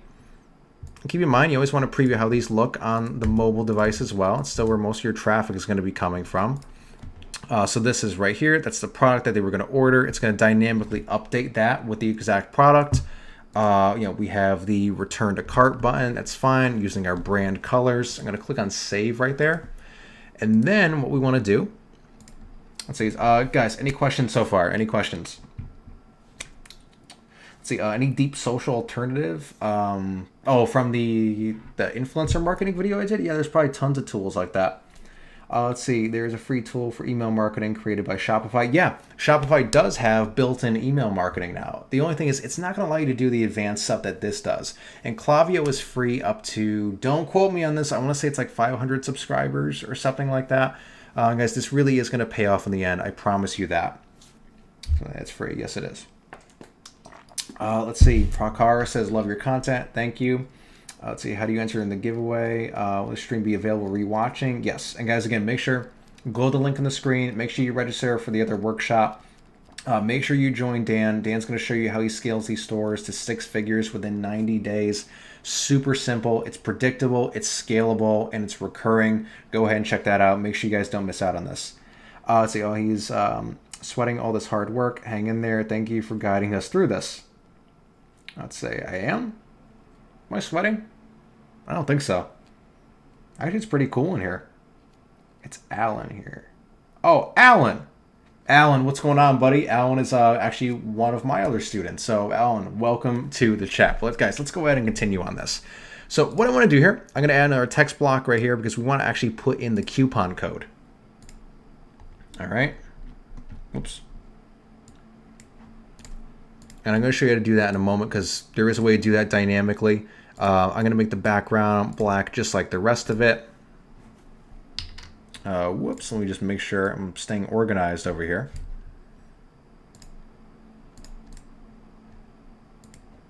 So there we go. Just use the coupon code. And then I'm going to show you guys how to set this up in a moment. But what Klaviyo lets you do is create dynamic coupon codes, meaning that when you get an email and it says, oh, this coupon code, it's only a one-time use or something like that. In Klaviyo, it actually is. They will create and delete coupon codes for your customers that are time sensitive if you want, only one use per customer. And they do a lot of cool features like that as well. So this is code at checkout. Let's see, I'm actually going to keep this black just for right now so I could see what I'm doing here. We're going to go when you check out. And then we're going to put a checkout button down there as well. So I think that's fine. I think that's looking pretty damn snazzy. I mean, we could go ahead. We can make the coupon text like, you know, more of like our brand colors, like an orange color, something like that, right? It'll help it stand out a little bit. We can also make our coupon code bold. I'm going to click on save. Let's see. Okay, it doesn't like that tag because we haven't set that up yet. So I'm just going to go coupon code. I'll show you guys how to set that up in a moment. Now under that, let's add a button showing them how to come back. I'm going to copy this tag right here because this is going to bring the user back to their original checkout. I'm going to click here to check out. We're actually going to make this button white and the background's going to be black because I'm trying to make this look like one seamless background thing, right? Let's see.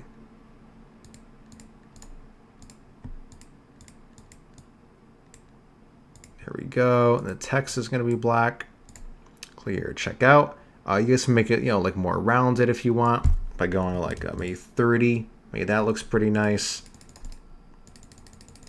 We increase the text size, but you guys see what I'm getting at here. So very simple to set this stuff up.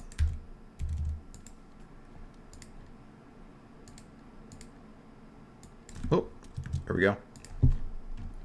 So that's pretty much good. I like how that looks. The only thing I like to add at the bottom of these emails is I like to add some product recommendations, but only if you have multiple products, which we don't. But at the bottom right there, let's say they start to shop for a product, they're using the abandoned cart thing, they didn't check out. Maybe it's because they want a different product. Maybe they're going to see something else down there that they like from your store. But we have a single product store right here, which is smart in general, FYI, and I'm going to leave that as is. Let me just scale this back a little bit. Let's see. Antoinette says, how long does it take to learn editing Photoshop Leggy for ad creatives and marketing campaigns? Honestly, the stuff that I've done in Photoshop tonight with you guys is so basic, you can learn it within a day. Like go get like a Skillshare free trial or just go on YouTube, give yourself a little crash course on it, and most photo editors are exactly the same. Let's see. And Johnny, go to the link on the screen. That's going to help you out with that. So guys, I think we're pretty much good here. Let me show you some of those dynamic coupon codes. We're going to insert that into our email right there. So I'm going to go back to Klaviyo. Let's go to coupons and let me show you how this works. So we're going to go, this is like our abandoned cart email. This is just for ours. So cart recovery, I'm going to call it cart recovery 10. So for 10%. And we're going to go, maybe for the prefix. Prefix is the actual word of your coupon code. And then Klaviyo is going to go in and add another like a couple of digits after it for like an individual one for that user. So we could be, we'll do cart and then a number after it. That's going to be a percentage off. We're going to go 10% off. Entire order. That's fine. That's fine. Let's say it's going to expire in 1 day from opening the email. We can even add then the email, add a little bit of scarcity. I think we need no capitals or something.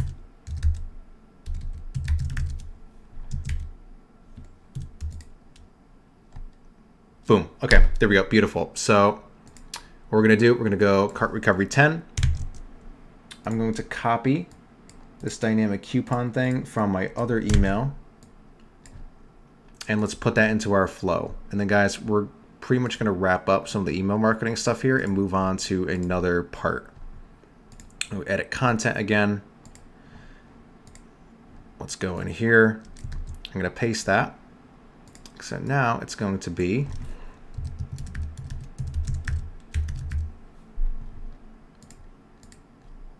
Boom. Okay. So now when we send out this email, that's dynamically going to be updated with a new coupon code for our customers. So we have the menu bar up here. We show what the product does. We have this beautiful button thing down here. Does everyone like what we're going on so far? Does anyone want to see more email marketing content, or would you like me to move on to something else? One thing I am going to do though, no matter what, I'm going to show you guys how to build an email opt-in. And guys, by the way, just continue going down the list like this. I recommend after 24 hours or 12 hours, let's say, that same day, send them another abandoned cart email, follow the same process, send them another one the next day after that. And if they don't recover by then, just put them onto your main email sequence. Because another sequence you want to set up following these same patterns is when someone enters their email, let's say in a pop-up on your website in exchange for a discount, that flow, very similar to this right here, after like once a day, send them an email about your product. So once they're off the abandoned cart sequence, go ahead and put them on that same basic follow-up sequence. That's what we like to do. Let's see, Jack says, can you teach the dropship center on AliExpress? Jack, everything I showed, that's all you really need to know from it. That's it. It's like an advanced search from AliExpress. It's very, very simple and lets you analyze products like the sales, and that's it. That's all there is to it. Guys, by the way, inside of Klaviyo, you could actually set up SMS campaigns. It's a little bit pricier. We don't really do SMS recovery on all of our websites, but sometimes it's effective. You could throw in like text messages in there. So like someone goes to check out, if you require that they enter their phone number, you could send them a text message after that. So that's something that's doable. So I'm going to go save and exit right here. Let me show you guys how we make some sign-up forms, because we're going to be doing something very, very similar. Let me go ahead. I'm going to look at the designs from one of our other ones. I want to make sure that I'm giving you guys the best example possible. Let's go sign up forms, main pop-up, edit form. I'm going to show you guys something very similar to this. Okay, so let's say we are going to go build a sign up form. We're going to create one from scratch. It's going to be a pop-up. This is going to be main pop-up. So this is going to show up on the website after, let's say, 5 to 10 seconds. Go save and continue. Now here's what I like to do. Very similar to the emails, I like to go full-blown customization with these. So I'm going to make the background black. Just make the text white for now, just so we can see what's going on over here. I'm going to open up Photoshop again. We're going to do something similar to this. I'm going to delete the image. We're going to use a different one. So what I think will work great for this, actually, I kind of want to use this image. If we could find a way to kind of make it blend with the rest of it. But guys, let's go on a limb here. Let's see if we can make this work. Maybe we could do something like that. Maybe we could fit in, or you know what? No. Because we're going to need to change the logo and stuff. It's not going to be good. I don't want to waste your guys' time. What's another good one? Maybe we could do... Why don't we do this? Nope, that's not the one I wanted. Let's do this one right here, because I do like going like the dark motif on this one. I think that's great. I'm going to go there. I'm going to drag this down a little bit. Let's make sure the background color matches. Let's move down our 10% thing. Now here's another thing I like to do. I'm going to go to flat icon again really quickly. Let's go ahead and search for a lock. How about that? Because we're going to unlock a discount. That's the way that we like to phrase it. I think this one looks fine. Let's go over here. Set the gift. We're going to put the lock icon in there. And I'm just going to go unlocked. So we're almost going to trigger something in their brain, like they achieve something in a video game or something. That's kind of the way I'm trying to position this. So it's like, wow, look, I got an achievement. I've unlocked free shipping. And from all the creatives we've tested, all the copy we tested in these email pop-ups, that's the one that I found works the best. So we're going to go, oh, you have unlocked. And we're going to keep the 10% off. That's what we could offer people. So unlocked, 10% off. And then at the bottom, I like to do something like when you join the team or something like that, right? Make them feel like they're part of a movement or something. People like all that stuff, or join the club, or I don't know, things like that. So bam, that's pretty cool. We could probably move some of this stuff up a little bit. We can make this a little bit smaller, and then let's get this onto Klaviyo real quick. I'm gonna leave this here. I'm gonna move that there, and I think that's pretty cool. What do you guys think of that? I think that's gonna be a pretty attractive email pop-up. So I'm gonna save this as email 2. Let's throw it over here real quick. Save. And let me show you how I'm going to use this inside the pop-up. So I'm going to upload an image. Similar to before, we just want to finagle the settings in here until it looks like it's the full screen thing.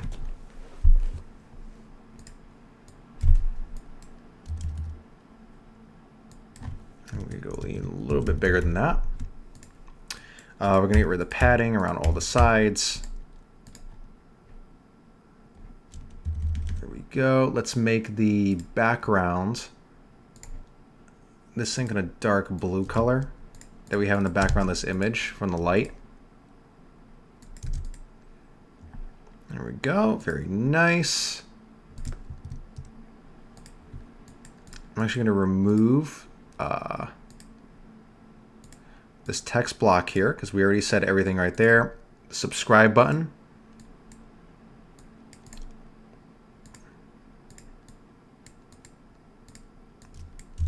Let's make that white. And instead of subscribe, which sounds very boring and people don't like subscribing to things, right? We're going to go activate my discount. And that's more like it. And we could even change the background color to more like that orange color we've been using for stuff, something like that. And there we go. Okay, I really like how that came out.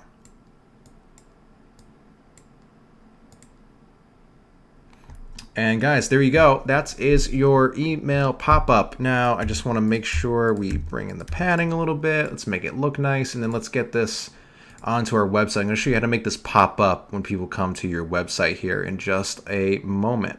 Let me see. I'm just trying to figure out how we can round the corners a little bit. I think it looks nice. There we go. Okay, so there's our email pop-up.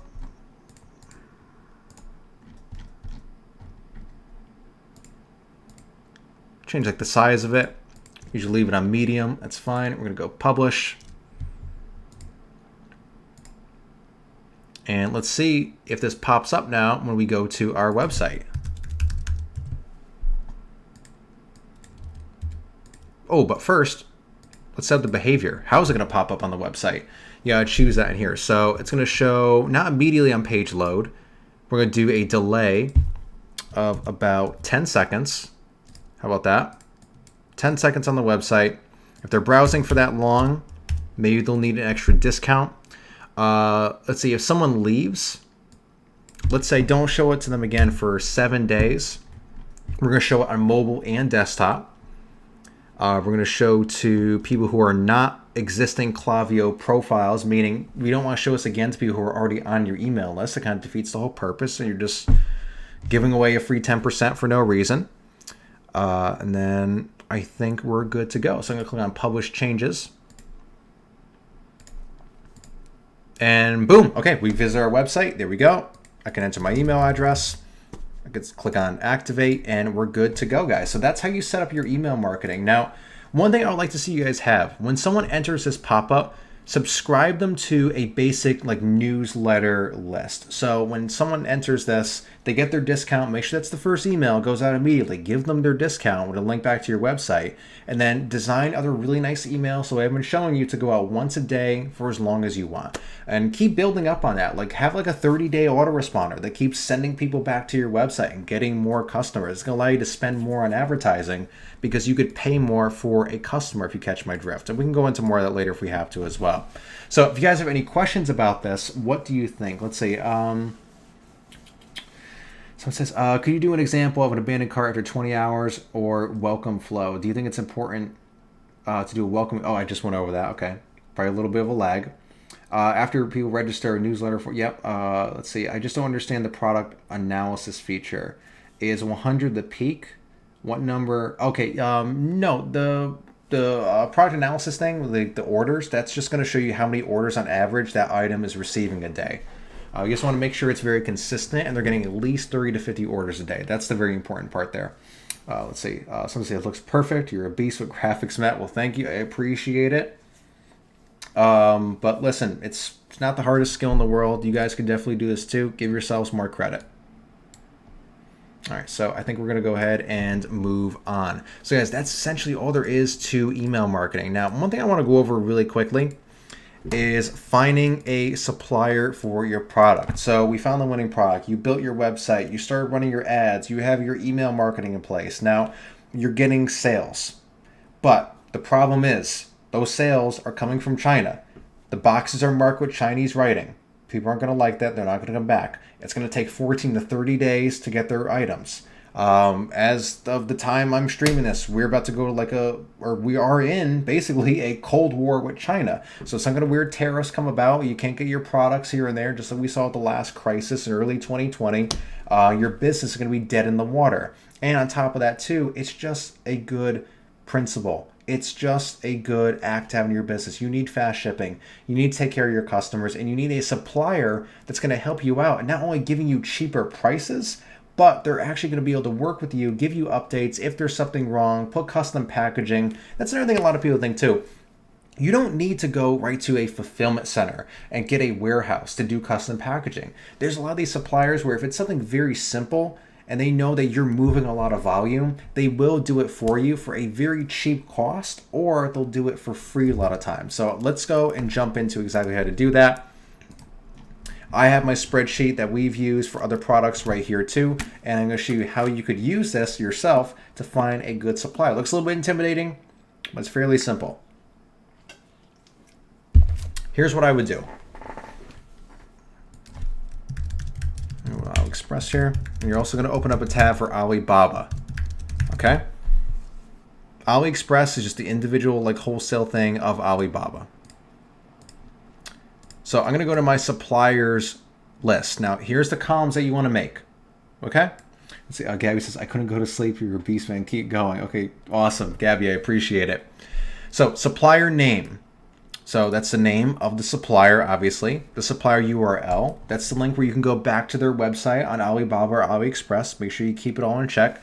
Packaging, that's if they're what their terms are on packaging, if they could do custom packaging, if they can't. Shipping time, self-explanatory. Shipping price, self-explanatory.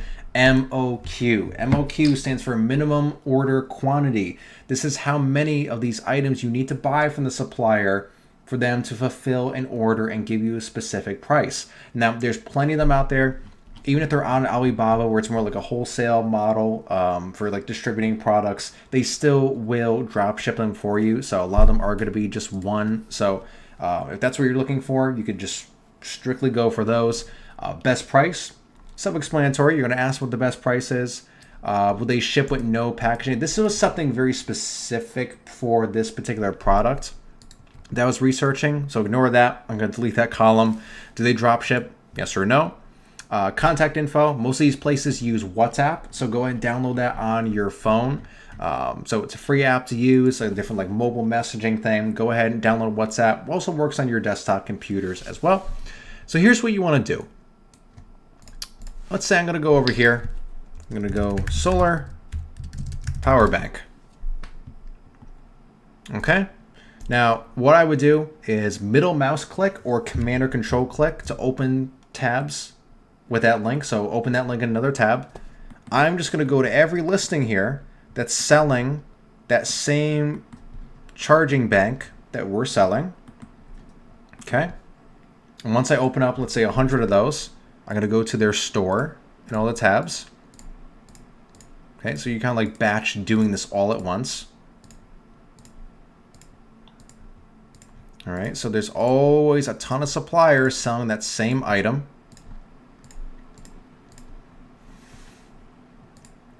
And then what you want to do is you want to go up here, and this is their seller profile. Now, first thing you want to see, this one right here, I would not buy these items or contact this supplier because all of their scores right here are below average. So that's going to show up right there, but you're also going to have a contact now tab.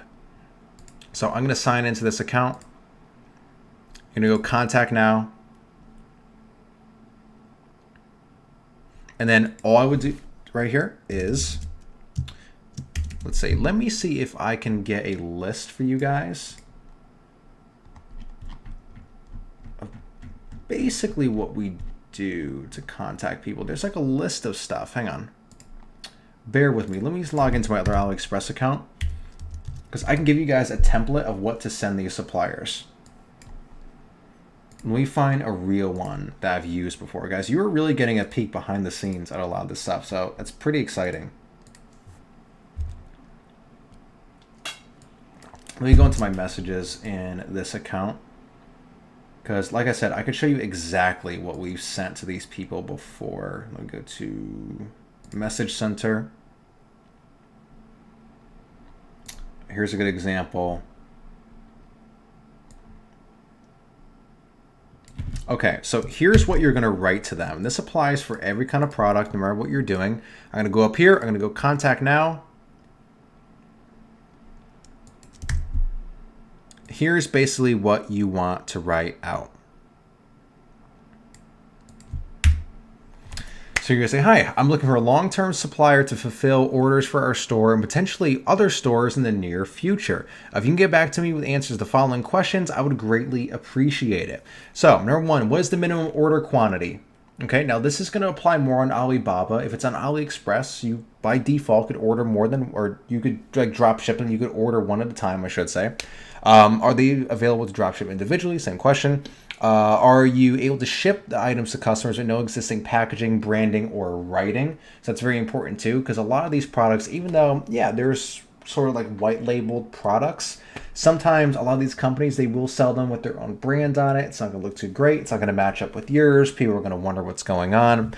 Next question, what's the fastest shipping speed you could offer to the US and Canada? Self-explanatory. What's the typical processing time for your orders? You want that to be about like a day for them to get them out there. That's the optimal range you're going to be looking for.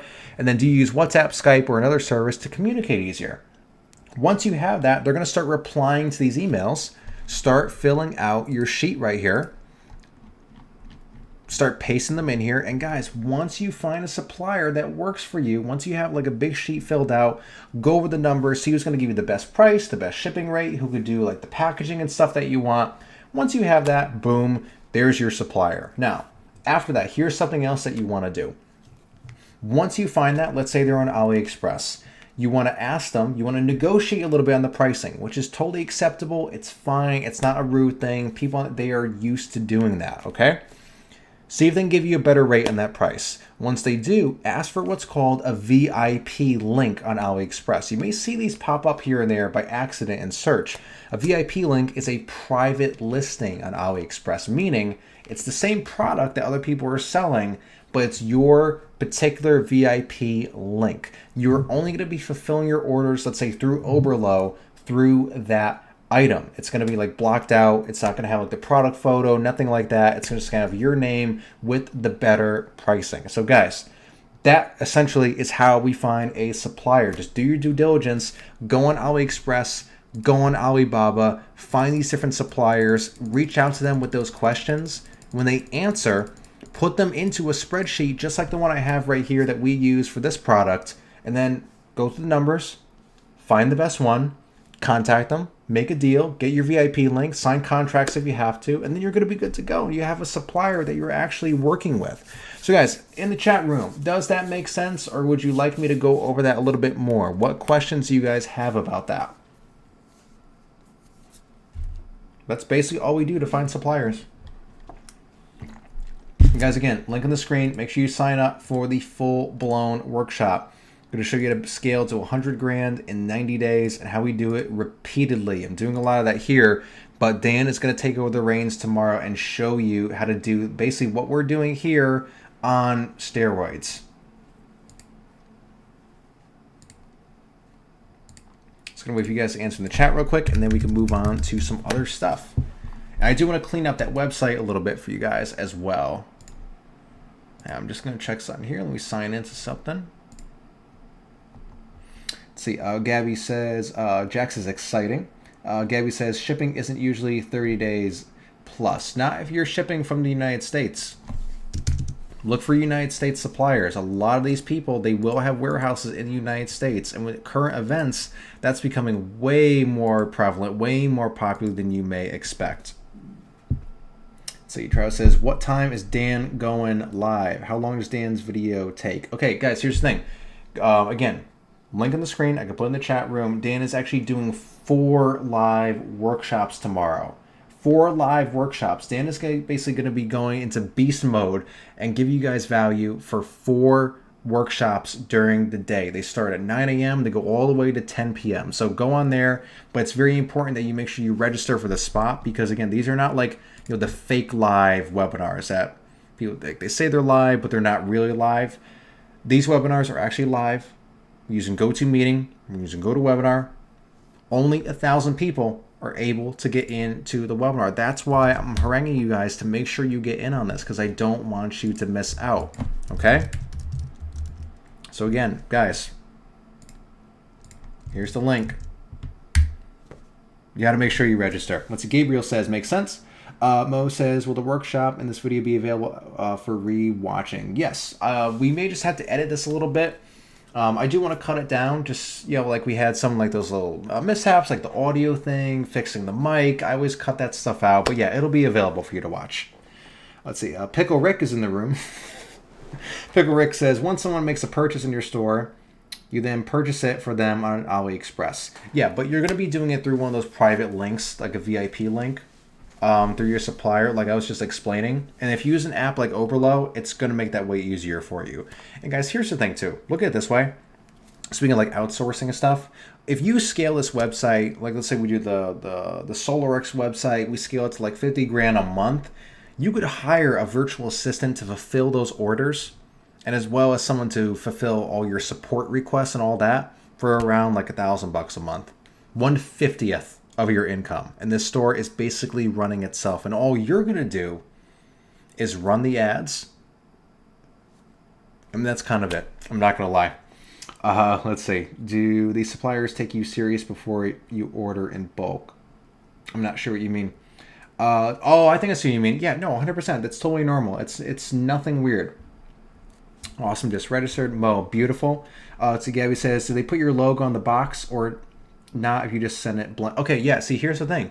One thing you could do is you could ask them to send your product, your package, with either blank packaging, without any like inserts or anything like that, nothing that shows their logo, or a lot of them, Gabby, if you're doing like some kind of volume, or even just right from the get-go. There's this one girl, she's one of our students.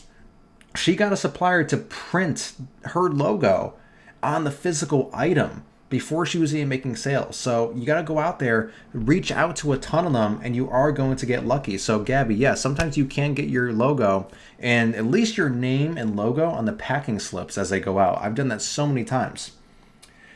Let's see, are all 4 workshops different? No, it'll be the same thing. It's just they're going to be different times. Let's see, awesome, just register. Okay, I always wondered what them VIP links were. Yeah, exactly. How many suppliers do you usually contact before you decide on one? I mean, that's kind of up to you. I really like to play the field and get a good idea of all the ones out there. Like this list right here, I collected, I guess, yeah, like 36 suppliers. I put all the numbers in here, and I found one. And this took like a day, maybe 2 days, because You got to find the suppliers, reach out to them, build your spreadsheet, send the messages, and you got to wait for them to reply. And remember, guys, a lot of you in the US and Canada, all these suppliers are on the opposite time zone as you, okay? So it's 10:35 p.m. here on the East Coast of the United States right now. In China, it's 10:35 a.m. So they're just getting their day started. That's the other thing, too. If you guys ever wonder, if you notice, I have weird hours, especially when we're building up one of these new ones. That's why. So get used to being up a little bit at night sometimes.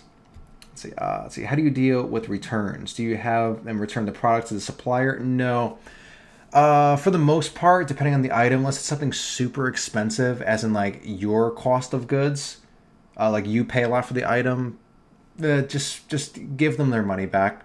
Because again, you need to avoid chargebacks. You need to avoid disputes, like I was saying earlier. You need to bend over backwards for your customer. It's an unfortunate thing of the way the economy is right now and selling goods on the internet. You are at the mercy of your customer, period. I don't like it. No one likes it. But guys, that's what it is. Let's see. Matt, I had a problem running my first conversion ad on Facebook. It keeps saying it's active and running, but it's not. I waited for days and nothing. Okay. Then either your audience isn't big enough. That's usually the biggest thing that's going to happen. But I would have to look at it really to see anything other than that. That's interesting. Let's see. What type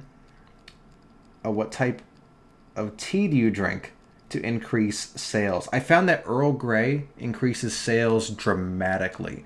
That's the type of tea that you need to drink. Otherwise, you're not going to get any sales. Your Facebook ads are not going to convert. Mark Zuckerberg is going to start sending you these little like passive-aggressive love notes. If you don't start drinking Earl Grey tea, he's going to like shut down your ad account. He's going to grab all your money and throw it all around the room and then shut you down. Jack says, someone said to make a P.O. box for return. No, don't bother doing that, especially if you're just starting out. If you're scaling this into a legit business over like the long haul, sure, do stuff like that. But no, don't worry about that. Guys, we built a fully functional business here within an hour and a half of this stream. There's no reason you guys can't do that too. So guys, I'm going to close out this right here. Or let me move back over to our sheet. So I showed you guys how to find a supplier. Now, I really do want to go over how to set up a support system. Would you guys like me to show you that first? And then how to onboard support agents and how to find those people once you start to scale up? Or would you like me to go a little bit more in depth on setting up the Shopify store itself? Which would you guys like? I mean, we could do both. But which would you guys like? Because I know maybe some of you guys want to get to sleep. What do you want to see first? Let's see.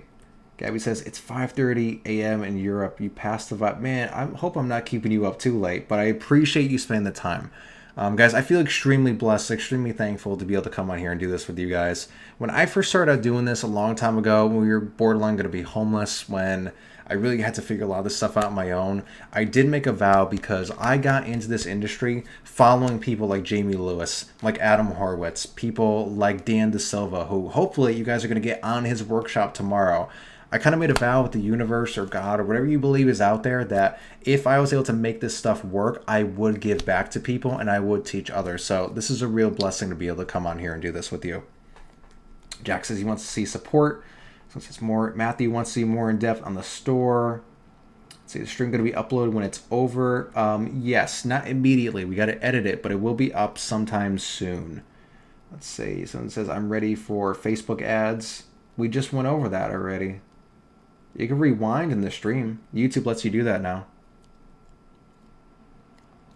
It's the same here, 5:30. I want to know more about optimizing CPC. Guys, that's something that's a little bit in depth. I mean, there's so many elements to that, honestly. And most of that is just testing and learning. I'm not going to lie. Testing different creatives. Testing different images and videos and text and stuff like that. That's all that comes down to.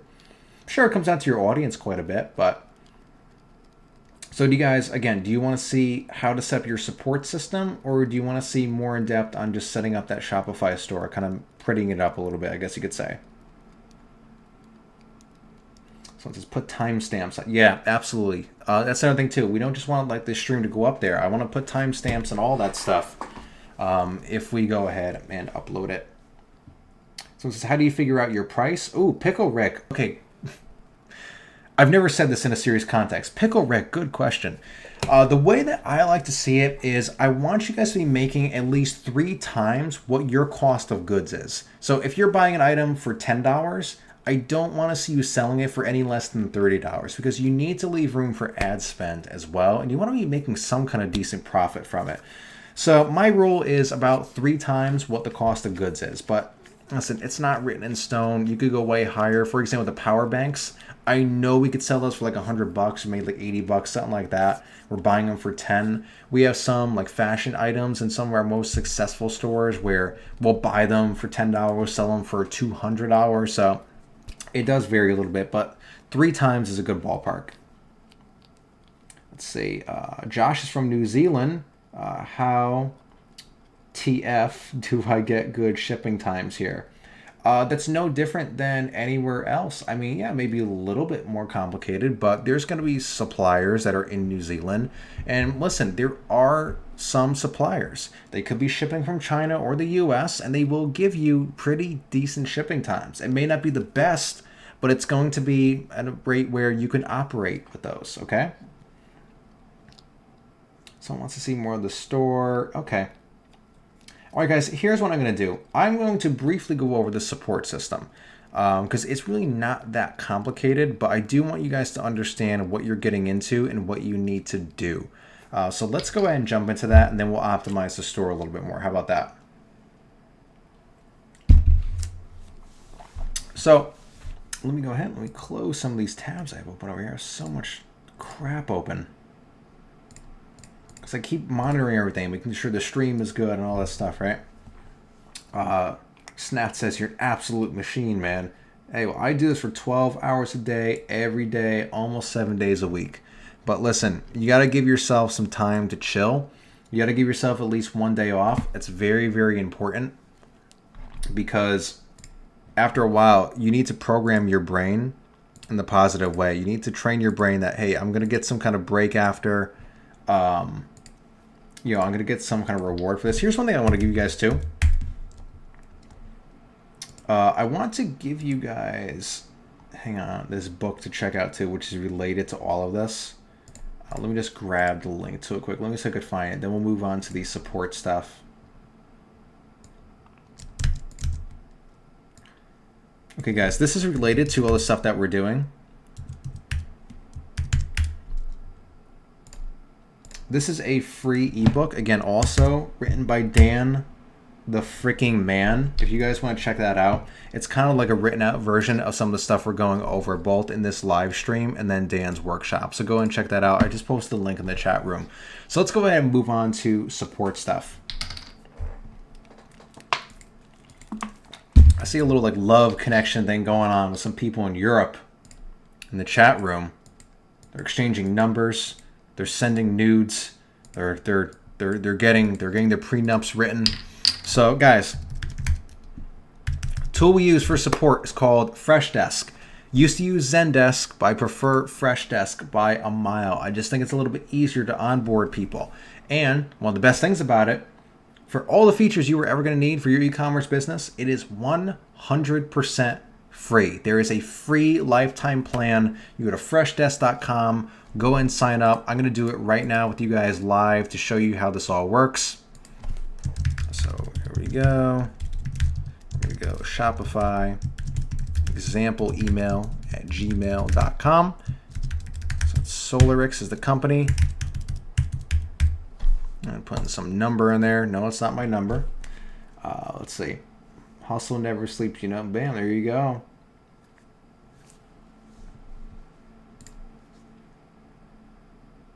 Someone says, where's the book? Hi. I just put the link My to the name book. is Girish Mathrubootham, and I'm the... I just put the link to the book. You want me to send it again? There you go. And while we're at it, boom, there. Get your asses on the workshop tomorrow. Okay, so I'm going to get started right here. So create your Freshdesk account. Now, it's going to have some setup in here. So let's say activate your account. Let me verify it in my email. I just want to show you guys how we have this whole thing set up, how we verify, or how we have set up and stuff.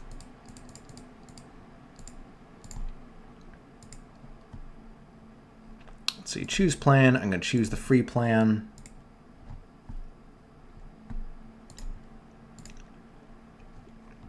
So here's the way this works. Hang on, it really wants me to verify my email.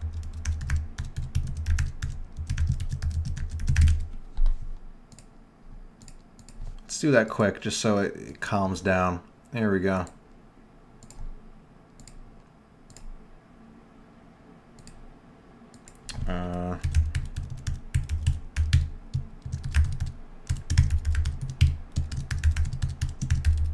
All right, there, that should be fine, right? Activate your account. Let's just get inside. I want to show you guys how to set this up.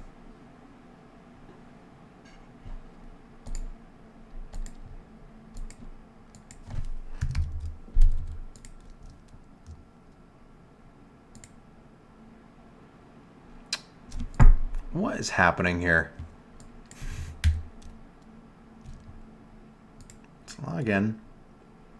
There we go. Okay, so this right here, guys, is what a support ticket system looks like. So when you send an email bitching and moaning about something to some company, some poor underpaid employee needs to sit in here and go through these tickets, as we call them. It's kind of like an email inbox that's specialized for handling support requests. That's a good way to look at it, okay? So we have some example ones in here. If I go up here, so apparently this guy, he wants someone with vintage table lamp was out of stock. And you come in here and you reply, but here's what I'm going to do. I'm going to delete these example ones. We're going to go through this ourselves. I want to show you guys some of the replies that you should have in there and ready to go, okay? First things first, go in your settings. Email. This is an email address that your customers could email, and it will go and create a support ticket inside of here. Understood? Now, here's what I'd like to do. You should create a separate support email for your business. What I mean by that is you could have support@solarix.com, right? That's optimally what you would do. Set up your custom email address and forward those to this email address here. So what I'm going to do for the time being, we're going to pretend this just is that email address. So I'm actually just going to make a note of this for myself. And this is the email address you want to have on the footer of your website, on your contact page, that your contact form goes to, that is inside of all your privacy policies and all that stuff. So any support requests all go into this one place. And you can have other employees, you could hire virtual assistants to come in here and manage all of these. Now, here's the best part about using a support ticket system versus like an email address. Besides the fact that it just looks more, professional, right? You're going to go down here inside your settings, and we have what are called canned responses. Okay, canned responses. What canned responses are is when you get a support ticket or one of your VAs gets a support ticket inside their inbox, they're going to click on canned response. They're going to select the one that applies. They're going to click on send, and you're good to go. It keeps things moving really quickly, and it keeps things consistent. So let's say someone doesn't even speak good English on your support team. All the responses are already pre-written. So let me go ahead and bring up an example of some that you guys should have from one of my other websites right here. And you guys will see what I'm talking about. I'll show you some of the examples of pre-done canned responses in here.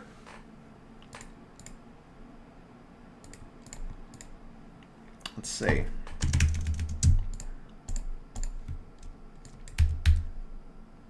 All right, well, it's being weird with me, but I can give you a list. I'll give you a list, guys. How about that? I'm going to go back into Notepad over here. So what's the example of something that you should have? You need to have one for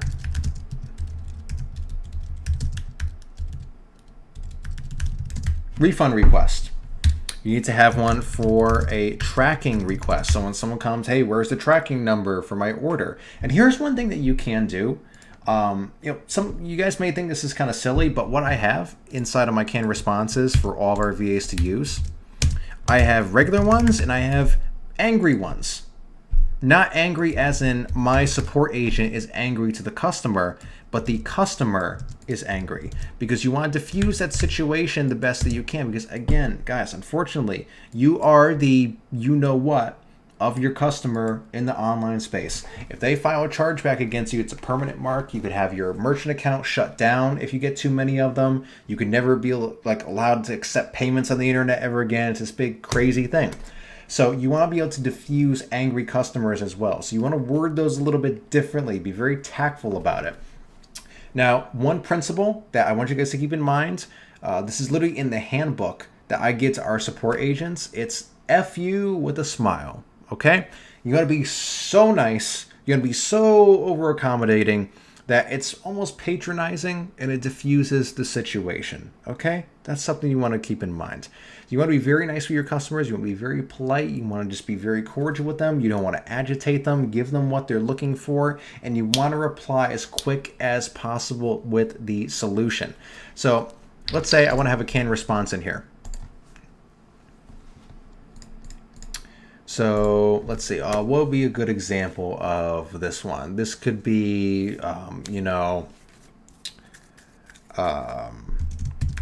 customer, or we could just do a refund request.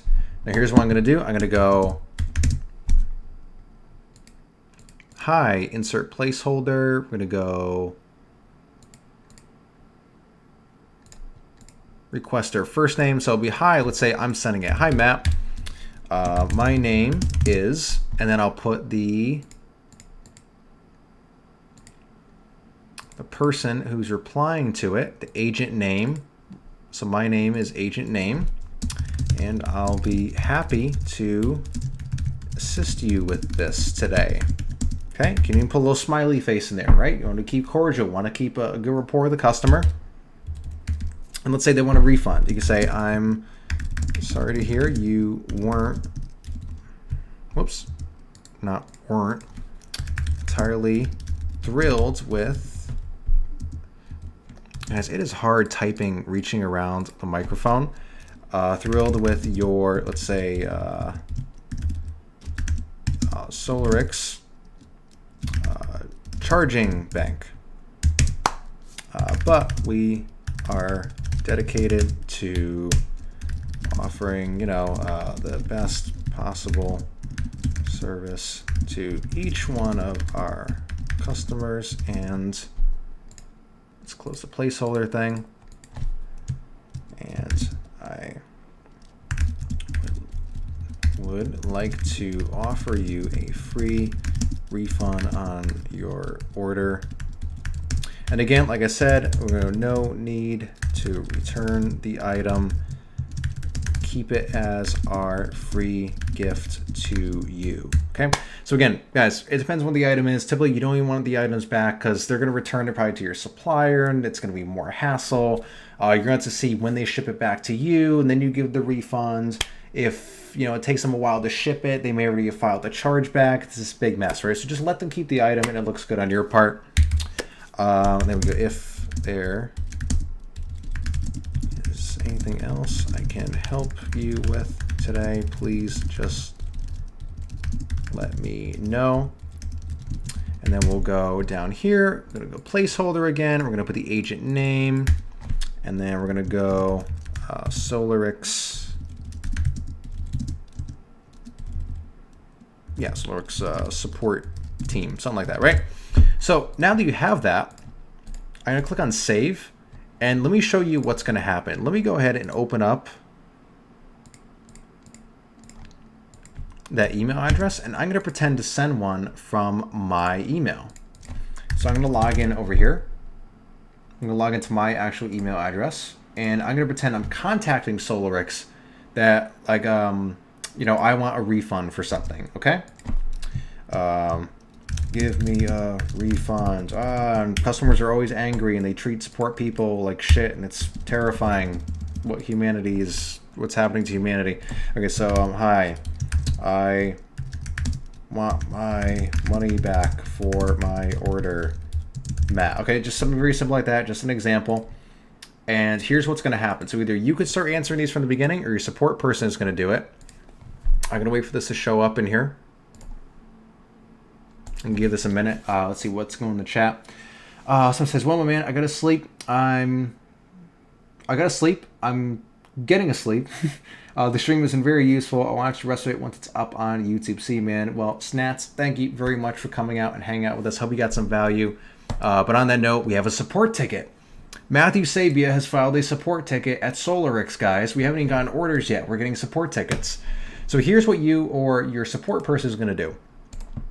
We already have our canned response for a refund, right? So we're going to go reply, and then we're going to click on the refund request response, fills it in with my name, fills in with the support person's name, send. That's it.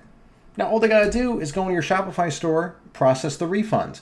And guys, by the way, onboarding support people for e-commerce is one of the simplest things in the world. I've literally had to get new support people on board within the same day. I train them in like an hour, barely, on what to do, and they are some of like our most loyal, best performing support agents. Go on a site like Upwork.com and just search for e-commerce or Shopify support agents. There are people trained in exactly what you have them do here. They understand the business, they understand how Shopify works, they understand how to use Freshdesk and all this stuff, and get them on board really quickly. So once that's done, you're gonna go over here, status, resolved, and that's it. And that's how you handle support, guys. Just make sure you have people do this, because you are gonna get a flood of support tickets once you start to get some volume. For example, people are just kind of crappy. I'm not gonna lie. There's some stores where like 1 out of 3 orders, the second someone orders something, they will send support tickets and say, okay, so I just placed an order. I demand a tracking number within 24 hours or I will file a chargeback. I see that you're processing payments with Shopify payments and I have a MasterCard. That means if I file a chargeback, it will go through within X amount of time, because they know the system. It's terrifying. Listen, once you start to run a business, you will never go to a restaurant and send food back. You will never ask for refunds for anything on the internet. You will never file credit card disputes. You will never complain about anything. It makes you a better person because you realize how terrible it is being on the other side of that. Mr. Peeled Banana asks, how can I scale? Do you really need to have support people? How many support tickets do you really get when starting? Well, I mean, here's the thing. Yeah, you need a support thing. You definitely need a support thing, because let's say you're getting even just 10 orders a day, 5 of those people are going to bitch and moan about something or send some type of malicious email where it's like, you looked at them the wrong way. They're going to threaten to file chargebacks. You're going to get your merchant account shut down. Yes, you need to be on this. This is very, very important. And here's another thing too, guys, I want to mention. Not only are they easy to onboard, but you could have someone do this for like an hour a day. Honestly, bare minimum, you could have someone do this for an hour a day, or like a couple times a week. You could pay them $5 for 1 hour a day. It's not that much at all. If you're making like 50 grand a month from your Shopify store, well, gross, obviously. Let's say you're profiting 20. You can give up $1,000 a month to not handle any of this garbage. To Gabby says, so if the customer is angry and will keep the product and the money, but what if it's not? Well, if it's not angry, will I get a discount? Or you gotta do the same thing, because even if someone comes in your support thing, they want a refund and they're acting all nice and polite and stuff, they are one hair away from turning into that angry customer and filing a dispute and potentially ruining and shutting down your business. Guys, again, I'm sorry, I'm not being dramatic. You are at the mercy of your customers, whether this is e-commerce products, whether you are selling digital products, whatever it is. Unfortunately, that's kind of the reality of it. I wish it wasn't that way either, but it is what it is. So guys, do you have any other questions about support? I mean, I can go in depth here. Like, I don't want to do a software tutorial for you guys. I don't want to treat you like you're idiots. I know you can go in here, you can click around and find out how all this works. Maybe you get onboard like a support, like a chat widget on your website. You could have a support center. Like, for example, check this out. For my training company, here's what our support center looks like. Okay. So on our website, you can go to deepworklabs.com/support. You can go to this in the live chat widget. You can go in here from the link at the bottom of the screen. What happens is you can go in here. You could set these up inside of Freshdesk. I even put like animated GIFs on how all this works. Little articles, help articles on how to find things. Then how do I get a refund? right? So it shows them how to contact, explains how it works, and you could have all these support articles on your website, and this will be hosted on Freshdesk. Like this whole portal, this whole thing you're looking at, this isn't on my website. This is hosted by Freshdesk, and we just link to it on our website. Then if they need help, very similar to what you see at the bottom right here, you can put this little help widget. Oh wait, you guys can't see it, my face is in the way. Down here, customers could ask a question. The chatbot will recommend a support article to them, or if they don't have an answer, it'll redirect them to support. Guys, there's a lot of features in Freshdesk and just the free plan. It's pretty interesting. But that's pretty much all there is to it. But you guys got to make sure you have this on board. You got to make sure you have support. It's going to be the death of you. Like, guys, I swear to God, you may say, oh, don't worry about it. I can get away in the beginning, or I'll just use a regular email and I'll keep up with it. You're not going to keep up with it. It's going to pile up on you. You're going to get a bunch of chargebacks, and you're going to lose your entire Shopify payments account, and your whole business is done. Okay? We've all only done that one time. Let me save you from that happening to you. That is absolutely one of those things. If I go back in history, it was, what's something you wish someone told you a long time ago? That's one of the things. Any questions before we move on?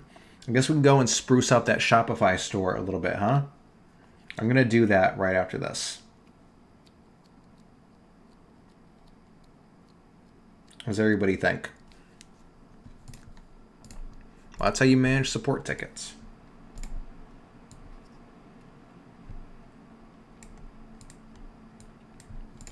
All right, guys, bear with me really quickly. I do need to get up one more time, and it's just because I need to use the bathroom. And this is why we're going to edit this before we come back. And guys, again, while I'm gone, deepworklabs.com/100. Go register for the workshops tomorrow. I'll be right back.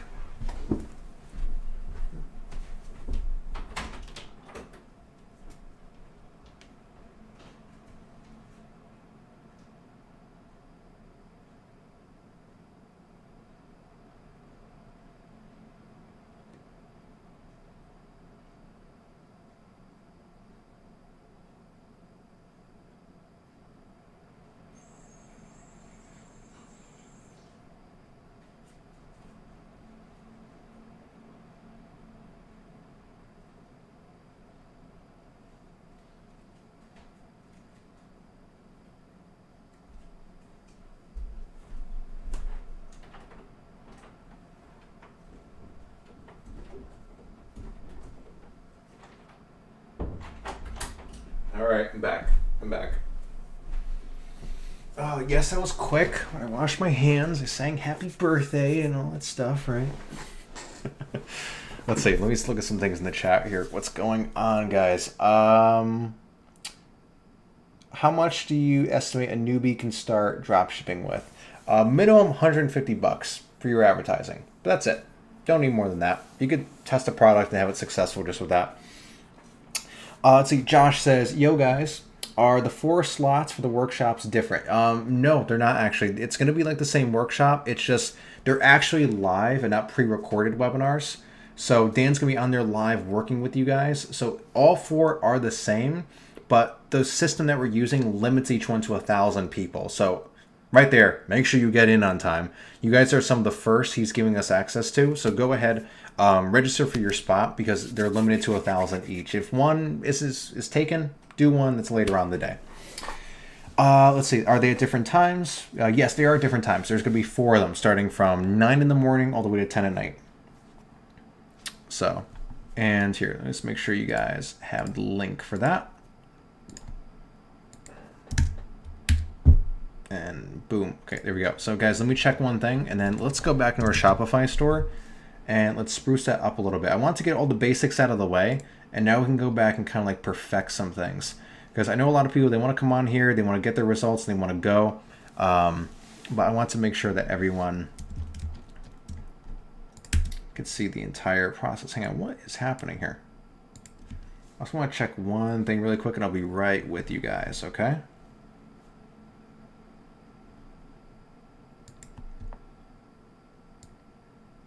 All right, there we go.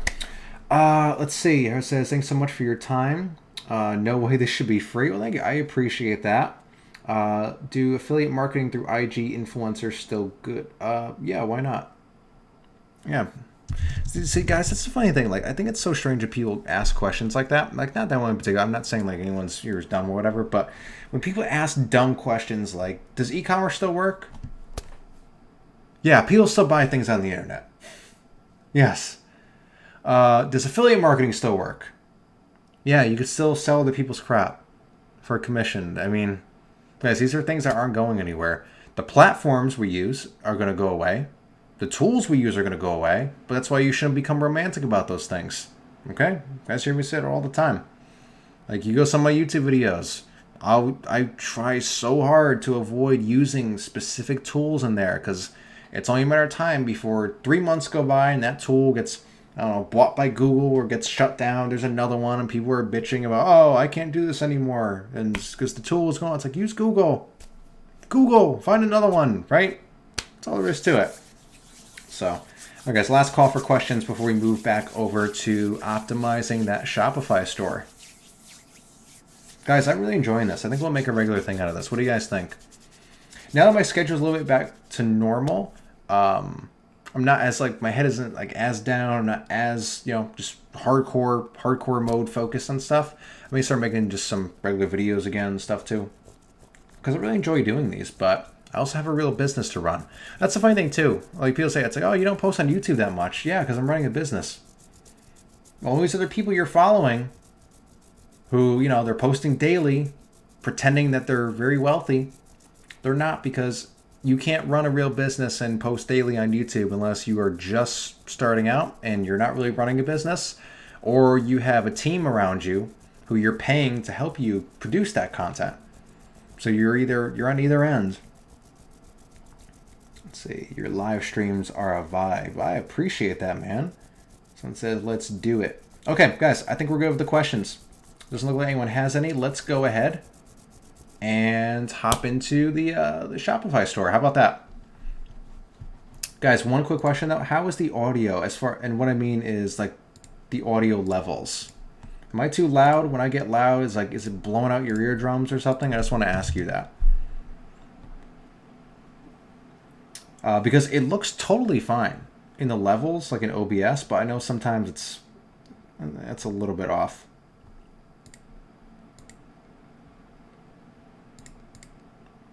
That's all I'm really wondering right now.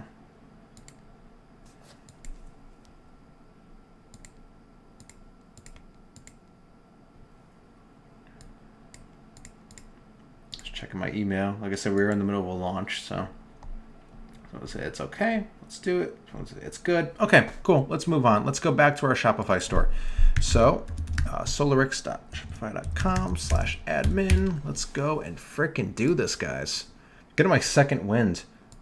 I'm typically a night person, but then I kind of shifted to a morning person because I have meetings and there's a lot of big stuff going on. But now, kind of back to it. One very exciting thing, you guys probably saw it. I did spend a week in Miami for Kevin David's birthday, which was amazing. He's got a place with a beautiful Porsche design tower. It was a fantastic weekend. I appreciate Kevin for having us out there. Let me switch the Facebook account really quick. I can actually show you on the photos real briefly before we hop back into things.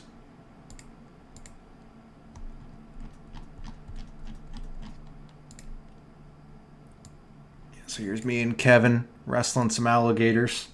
I'm sure you guys have seen Kevin's content on YouTube before. So it was definitely a fun trip. It was a very fun trip. It was very Wolf of Wall Street-esque, so I can't really share too much of what happened. That's all I'm going to say, but that was pretty interesting. I wanted to show you guys. Hang on. Let's see. Matthew says, I lucked out finding this channel. I was generating traffic for my dealership and ended up texting your friend Brian by sheer luck. What the? Oh my goodness. Okay, he sent me here after talking for some time. Okay, Matthew, he was texting you when me and him went out to dinner the other night. You're the car dealership guy. Okay, wow, that's funny. Matt, here's one thing I recommend you do. Okay, Matthew, if you're running a car dealership, I'm about to make your life. Go on my YouTube channel after this, right? After the stream. I have a video about how I close a bunch of high ticket sales through free text message marketing. That tool is going to make your life a lot easier. Just go check out that video after. Just remember to go check out the video on my channel. But stay here. Make sure we're good, right? Okay, so we're back here on the store. Now let me go ahead. I'm going to set up some of the basic things. I'm going to go into some of the back end. I'm just going to go in as if I was just setting this up myself. You guys are watching over my shoulder, setting up a new store. Some like the little back end stuff that I like to set up, okay?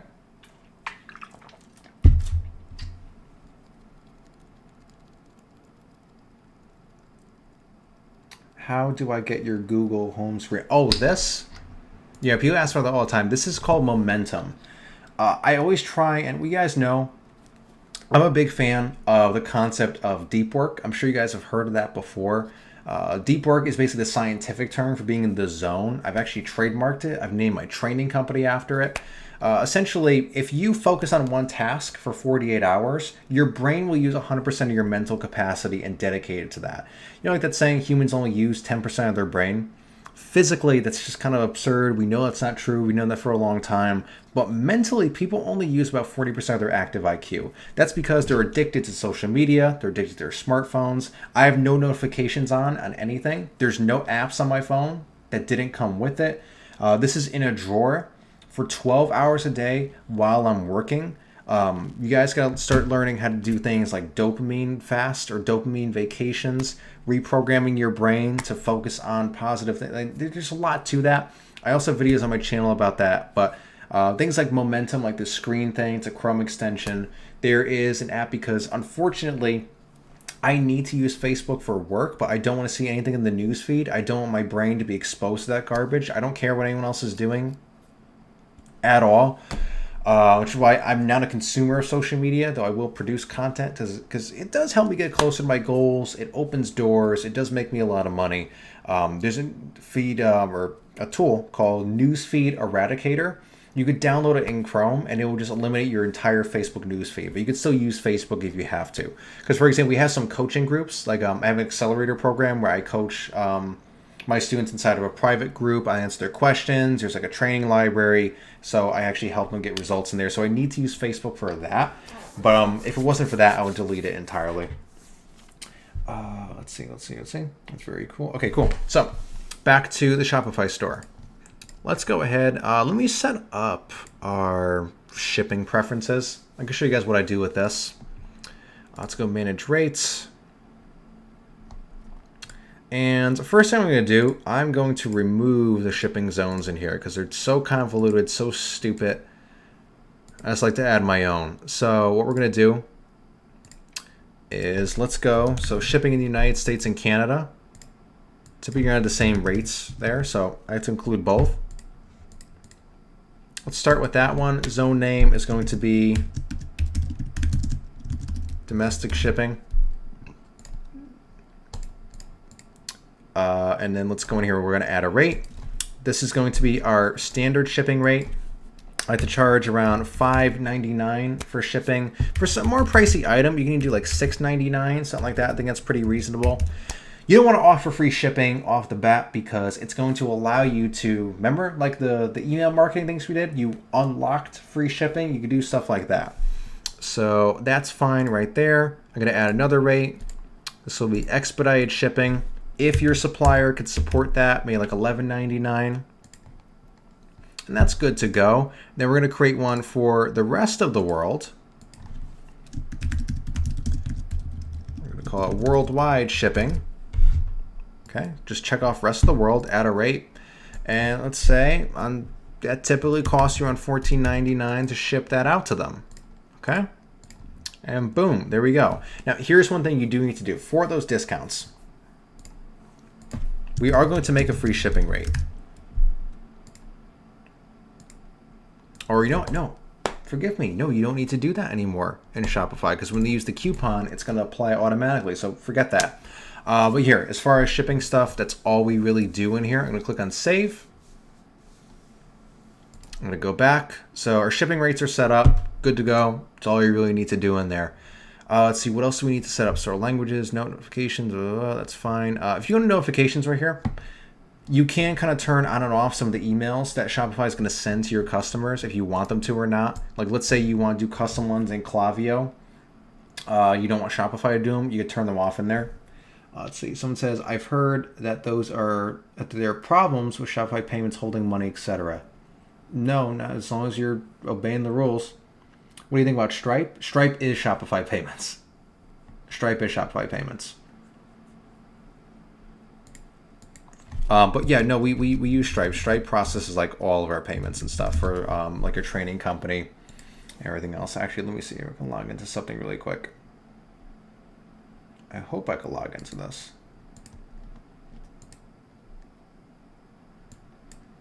It's being annoying with me.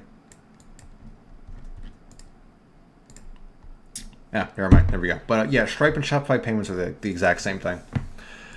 Let's see. So payments. Very important we set this up. You got to go in here. You got to complete your Shopify payments setup. So you got to put in your address and all that stuff, your social security number, and then tell them what bank account they're going to be sending your money to. So yes, you need a bank account to do this.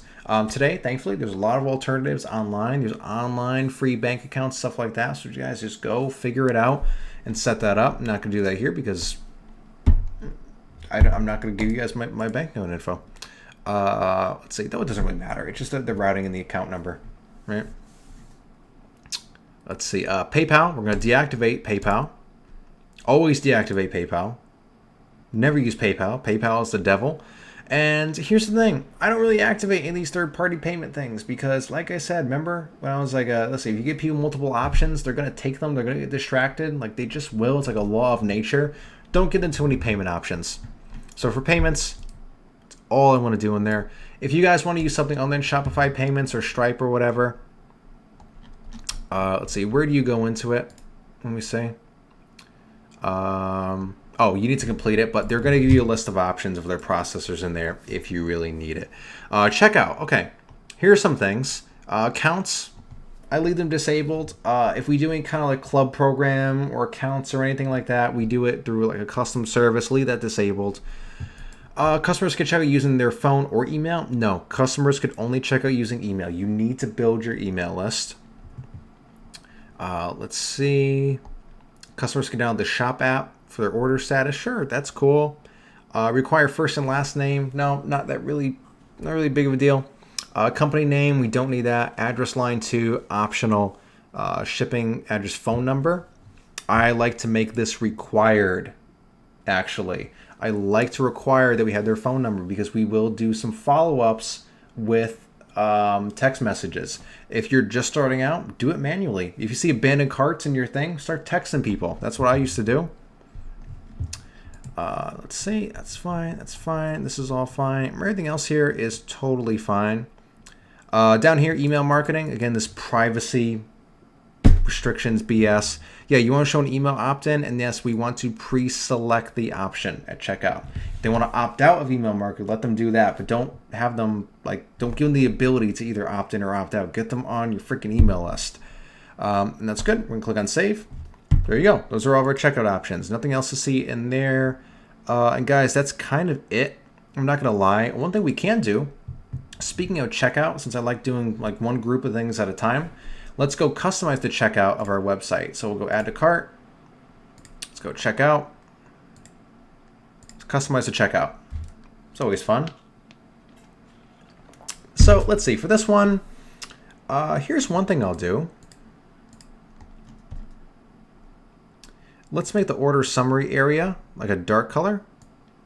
I'm in the 181818 color.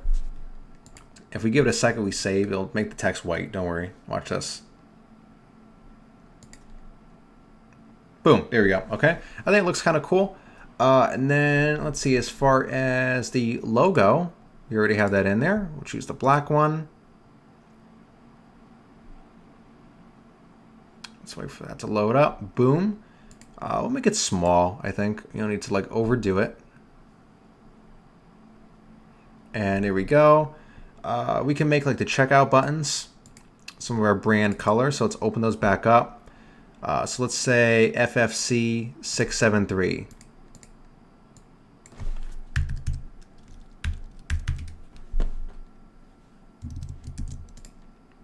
go. That's kind of cool, right? I think it looks fine.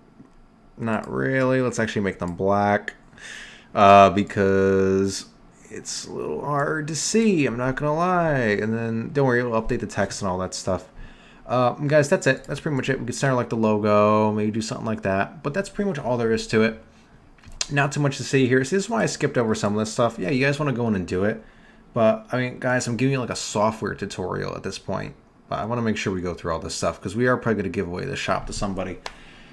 Let's see. Sorry I'm a bit late. I don't know about the training. I have a question, though. Do you still use ClickFunnels before Shopify? Well, it depends what you're doing. RDC Lover. Listen, you can rewind to the very beginning of the stream and watch the entire thing. We basically built an entire business from the ground up in the last couple of hours here. So go rewind to the beginning and the replay will be up. We just got to download it and edit it afterwards and stuff. That's really all there is to it. EL says, love you so much, dude. Well, EL, I love you too. Hey guys, remember, always check out what it looks like on mobile. This is what 80% of your customers are going to see. So checkout is fine. What else do we want to do here? Oh, Favicon. That's a cool little thing. Favicon is like, see these on the like the tabs on my browser right here? That's what favicons are, guys, if you don't know. So those little website icons. It's very important to have one. It's like this, it's such a tiny thing, but it makes it look way more professional. I'm just going to make a square image in Photoshop. Obviously, we're just going to use our lightning bolt icon. That's like our logo symbol. So I'm just going to put our logo in, scale it up. Whoa, then we're going to scale it back down. There, that's fine. I'm just going to select this one part. I just want the lightning bolt, nothing else. And there we go. I'm going to get rid of the backgrounds. I'm going to save this as a PNG file. Because guys, remember, PNG files have the transparency in the background. If it's like a JPEG or something, that checkerboard pattern is going to be white, which you don't want. Or maybe you do. I don't know. You do you. Make weird favicons. So, boom. I'm going to upload that. And that's going to show up in the browser bar, in the tabs, when someone comes to our website now. Or if they save it like to their home screen on their iPhone, that also shows up there, FYI. So if you want like an app icon, that's the way you go and you do it. Okay, so I think that's pretty much it. What else do we want to do here? Now, here's one thing I recommend. Let's go into our products right here and let's keep building out our homepage. We actually don't want these images on here, remember? We're just going to put them on the homepage, which is going to serve as our landing page. Our homepage is going to be our product page. I'll put it like that. So now let's go back to online store, customize. I can close out some of the stuff up here. So let's in the dark, wireless charging. Let's add some more of these. And then of course we could fill them out with some more content too. Select image. Which one do we want to do next? I guess let's do dust proof. How about that? Let's say ultra durable, weather and dust proof. I think that sounds pretty cool. Let's say the Rix battery bank is ready to survive in almost any environment or conditions you throw at it. Okay, that sounds fine, right?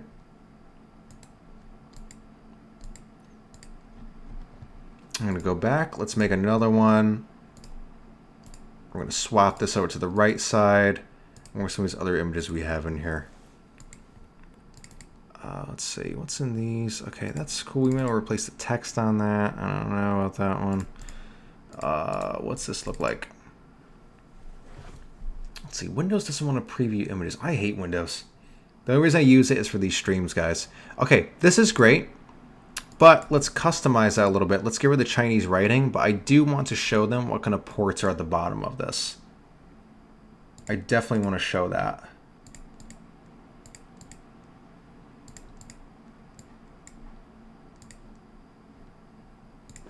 let's say, okay, so I'm going to go over here. I'm going to go white.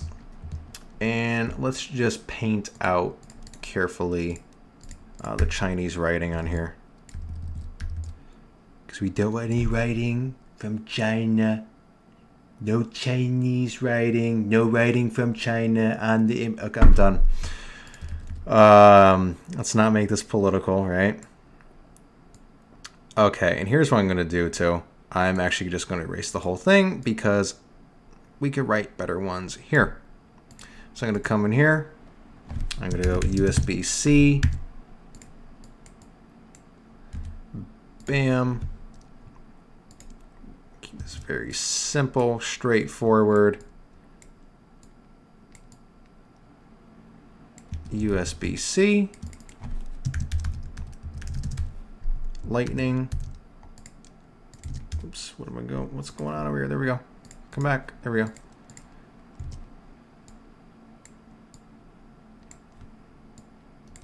Okay, lightning, and then micro USB. How about that? Okay, that looks much better. Let's merge all those. We're gonna save the image, and let's upload that bad boy to the website.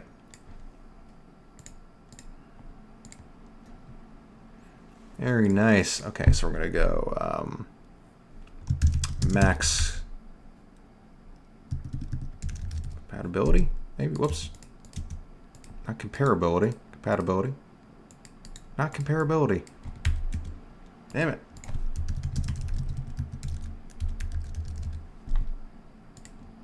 Oh, now I'm not even typing in the right thing. There we go. Guys, what a mess. What a mess. Hope you guys are enjoying this. How's everyone doing? If you guys have any questions, send me up. What do you think? Let's see. The X power bank connects to your USB-C. Regular USB, Lightning connector, or micro USB. Keeping you online no matter what the device. How about that? Sounds pretty freaking slick. So we're gonna go save. We'll see what this looks like on mobile really quick. Oh, nice, nice. That works. That works. All right, guys, we're looking good. We are looking very good. Here's one thing we want to do too. You guys are probably already familiar with this. You got to add like your little trust badges to your website, which really helps people. Like it's like a mental thing, makes them trust your website a little bit more. So here's what we're going to do. We're going to make our own really quick, okay? And let's just turn to like this big design tutorial. So what I like to do is I like to keep it pretty classy. You know, I don't like the big gaudy like icons and all that stuff. Oh, my New York accent came out. Did you hear that? That gaudy. You don't want them gaudy big icons. So we're going to go shipping first. And in flat icon, you could actually filter by just black outline icons. So let's go here. I've actually used this one before. I'm going to download that. I want a rotating thing. This is, you know, quick returns. People like that. And then we're going to have a lifetime guarantee here. So let's see. Hey, why did I put on that other website? How did I write that? Oh, yeah, that's fine. Okay. Let's just write guarantee. See what comes up. Okay, this works. I'm happy with that. And he says, do you prefer one product stores or multiple product stores? If so, why? Because your brain only has the mental capacity to learn and optimize for one thing. It's goddamn hard enough to sell one product versus selling multiple ones. I used the analogy earlier on the stream. Genius and billionaire Elon Musk says he almost bankrupted both of his companies because he split his time between two things. So one in God's name makes you think you could split your time between 7. That's the reason for that. Someone says, save the live, please. Yes, it will be uploaded, guys. Don't worry. And guys, so you want to make sure you get access to that. Register. Go to the link in the screen, register for the workshops tomorrow too, so you get the full package. So let's go into Photoshop now. I'm going to drag in the icons we just downloaded. I'm just going to drag in all 3.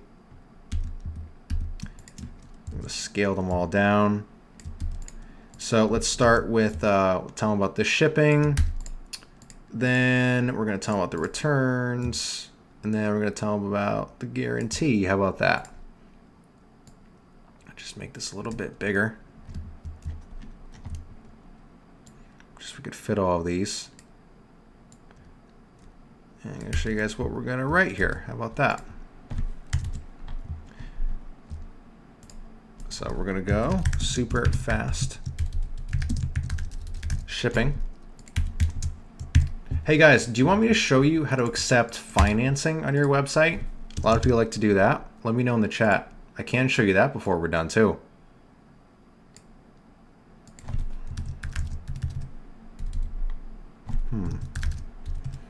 See, I'm on Windows. I don't have all my nice little fonts that I like on my regular computer. But you know what? It's not the end of the world. Again, I already told you guys, don't obsess over stupid little things. This one is going to work fine. I'm just going to make it bold. And let's do a little something like that. So super fast shipping. Let's move the refresh icon over. And we're going to emphasize our 90-day returns. You guys remember that? So I'm just going to go type in 90. I'm going to put that in the center of this. Maybe still make it bold. All right.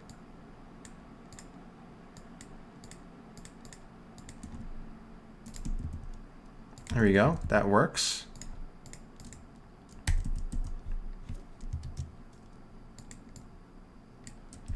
And we're going to duplicate our text really quick. Let's bring that over. 90. And we're going to go easy. 90-day returns. There we go.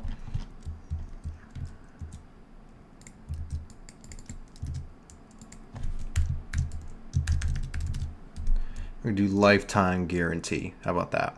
Because guys, like I said, you don't really have a choice. So just embrace it.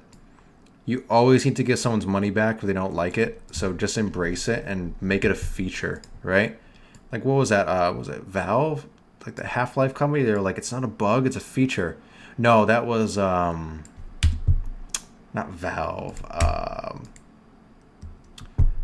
Guys, who now makes man,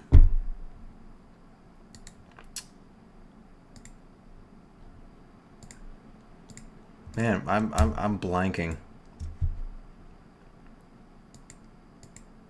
Skyrim. Guys, who makes Skyrim? I feel like I'm getting old. That company. It's like a meme. It's like, it's not a bug, it's a feature. So guys, you gotta give people their money back whenever they want. Just embrace it. There we go.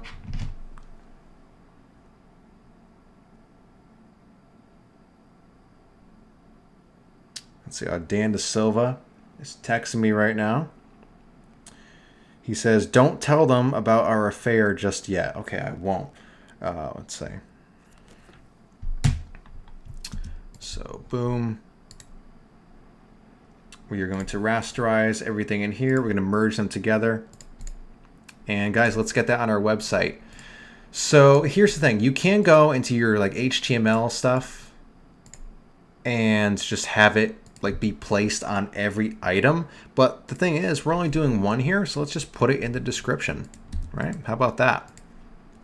Make it a little bit easier. Like, why overcomplicate it? Hang on. Actually, Dan does have a something he needs me to answer him on, so please forgive me.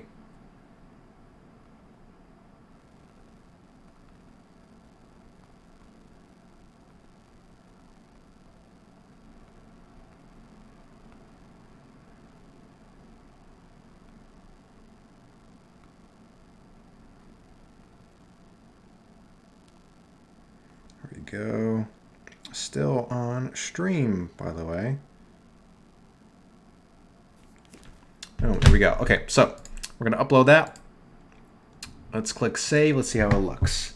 Let's see. Someone says, hey there. Hey, I'm here finally. Okay, Ridge Hall. We've been on for 4.5 hours. If you want to rewind to the beginning, I recommend you do that. And Ridge, make sure you sign up for the workshop. It's the link on the screen. Okay, guys, so there we go. We have our little badges on there. Looks very nice. People definitely like that. If we go home, it's going to show up there too. It's all responsive and all that crap.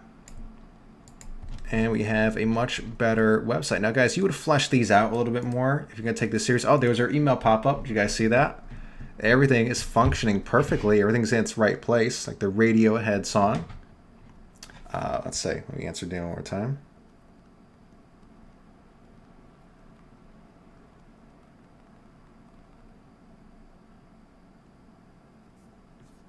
Here we go. Okay, awesome, awesome, awesome. Things are going good, guys. Let's see what else we want to do on here. Let's go ahead and customize our top menu bar. How about that?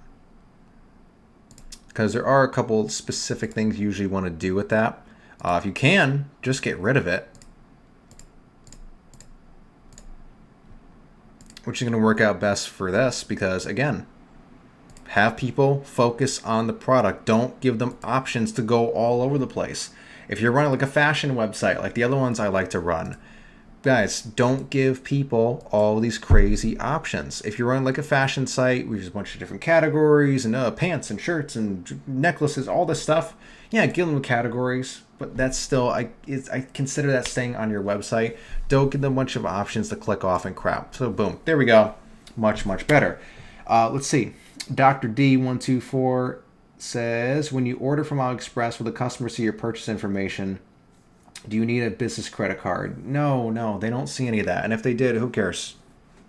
I hope privacy dies. I seriously do. I just went a whole rant about that earlier in this stream. So,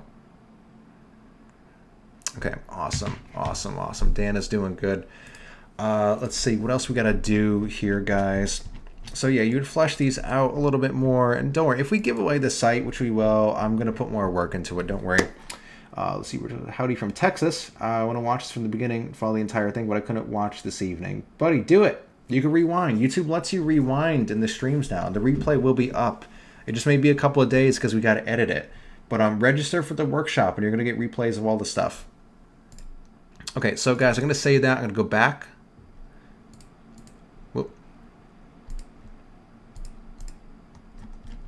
Let's see what else we got to do here. Now, a lot of people ask all the time, what Shopify apps do I use? And this, and that, and the other thing. It's like, guys, there's really not that much to it. For some of our most successful stores, what you see right here is what's in there. I mean, there's a couple of things that will help a little bit. I'm trying to think, like, what are some of the other things that we use? One-click checkout. You guys need one-click checkout. It's a free app. Basically, what that means is when someone clicks add to cart, it doesn't add to cart. They don't need to view the cart and then go to checkout. They click on purchase, especially if you have a one product website like this. They click buy and they're right there entering their payment information. So one click checkout, free app, go ahead, always install that, very important.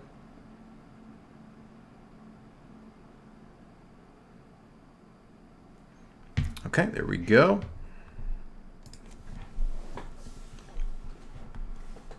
All right, let's see. So, yep, free plan. That's all we want. We agree, install.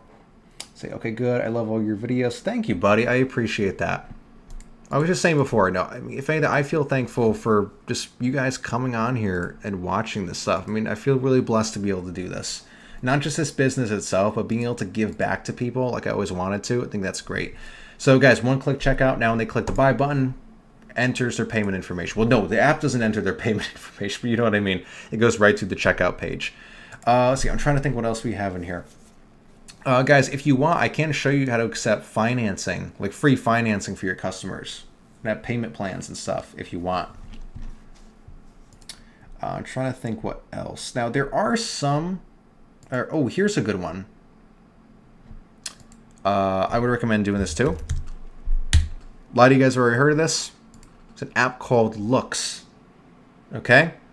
Looks is for photo reviews on your products. Let's see. I wonder if it'll let me install because I didn't put payment information in. I may have to grab my credit card, guys. Let's see. No, I won't. Okay, beautiful. 14 days. Awesome. So, guys, here's how this works. Looks is for photo reviews of your products. Meaning, when you scroll down, very similar like on AliExpress or something, people are going to see photo reviews and they're going to have a little star rating on your products if you integrate that properly. There's a way to do that inside of Looks. So let me kind of explain how this works. Let's go to import reviews. You want to drag this to your bookmarks bar. Okay, drag a little shortcut after you install the app. Oh, guys, look, our favicon is working. Do you see that right up there?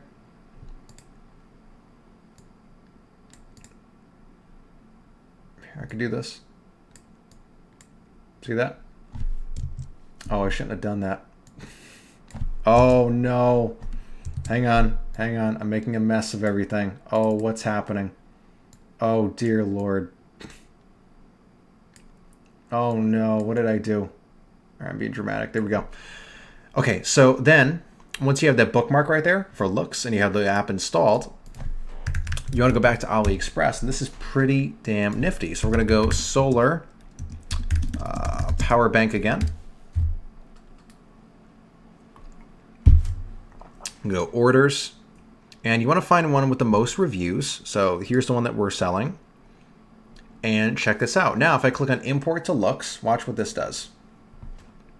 We're going to select which product we want to import them to. We only have one. We're only going to import 5 stars and up ratings. All countries is fine. Translate to English, sure. And then preview and import. So someone says everything works fine.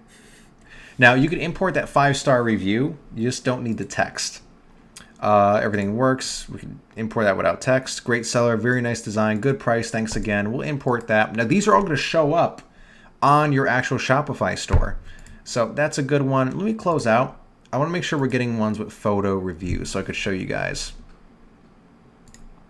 what that looks like. There we go. So like this person, you select which photo that you want. So that's going to be posted on your website. That's a good review. That's a good one.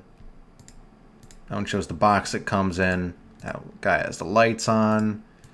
So people really like this product, which is good. So you guys are getting a good item right here. So I'm going to do one more of these, and then let me show you how that looks on your website. Looks, no pun intended. Hang on, let's go right to the product. I'm going to go preview and check this out. You have these photo reviews on your website now, and then up here, you actually have 12 5-star reviews on your product. Now you can go in, to like your HTML settings and the CSS and all that stuff, and they'll actually let you, make these stars a little bit bigger. You can change your pricing around all that, but this is serious social proof, guys. I'm not gonna lie. We've had stores go from breaking even to profitable, I should say. Excuse me. I've been talking all night. From break even to profitable just by adding an app like this and adding that type of social proof. Now, one thing I will advise you guys to not do for multiple reasons is, those apps some people tell you to add, like sales pop, things like that. Like the thing comes out the bottom and says, oh, so-and-so in Arkansas just bought this item. And, the countdown timers, there's only so many left. Number one, it's just disingenuous, and I don't believe in doing that to begin with. And two, Shopify is actually starting to ban those apps and only allow you to put accurate information. Good on Shopify. Good job, guys. And number three, they just don't really work like they used to anyways. People know it's a load of BS when they see that stuff. So I would avoid using any apps like that, but use the Looks photo reviews because these are real reviews of the product you're selling. There's nothing disingenuous about that whatsoever. Let me check the chat real quick. Let's see. I don't know why there's such a low traffic on this. Okay, this is more. Oh, thank you. I appreciate that. Let's see. Do the electronic devices sold in America need any certificates? In Germany, electronic process needs. Well, here's the thing. That's not really going to be up to you. That's not on you. That's on the supplier from AliExpress. If they could sell it in your country, I'm sure they already have all their T's crossed or I's dotted, but that's not legal advice. Let's see. What about upsells with this one-click upsell app? Yeah, we're going to go over that in just a moment right here. You took the words out of my mouth. Gabby says, freaking cool. Okay, so speaking of, let's go over the one-click upsells. Because, guys, here's the thing. If you guys are new to like the whole marketing space in general, this may sound a little bit odd, but let me explain how this works. Let me open up a whiteboard to explain this. Oops. Gabby says, once when you click write a review right there. Oh wait, submits a review. So you get your real reviews through there as well. And you can approve it or disapprove, if it's negative or whatever.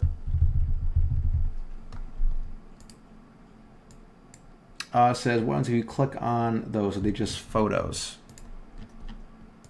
Yeah, just blows up the photo, blows up the review, people could share it. That's all it is.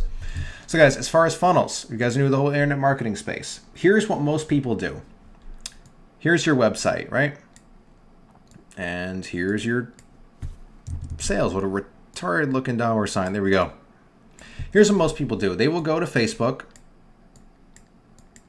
and they will keep spending money, or they'll spend money to have someone check out on their website, and then they'll go back to Facebook again, pay for another sale, pay for another sale, pay for another sale.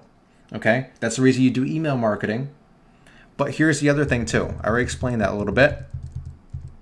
When you are running Facebook ads, it may not seem like it on the surface, but the back end system of Facebook is an auction system. Now, what exactly am I talking about here? The back end system is run off of auctions because every single Facebook user is only allowed to see around 4 ads inside of their feed, which means other people in your space are all like basically fighting against you in the Facebook algorithm based on how much they're spending on their ads to get you to see the ads or to get their customers to see the ads. So it's like an auction. Whoever spends the most gets their ads seen. So let's use this as an example. Let's say this is Joe Schmo's website.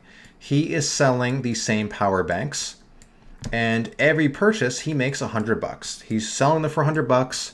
He has no funnel whatsoever, okay?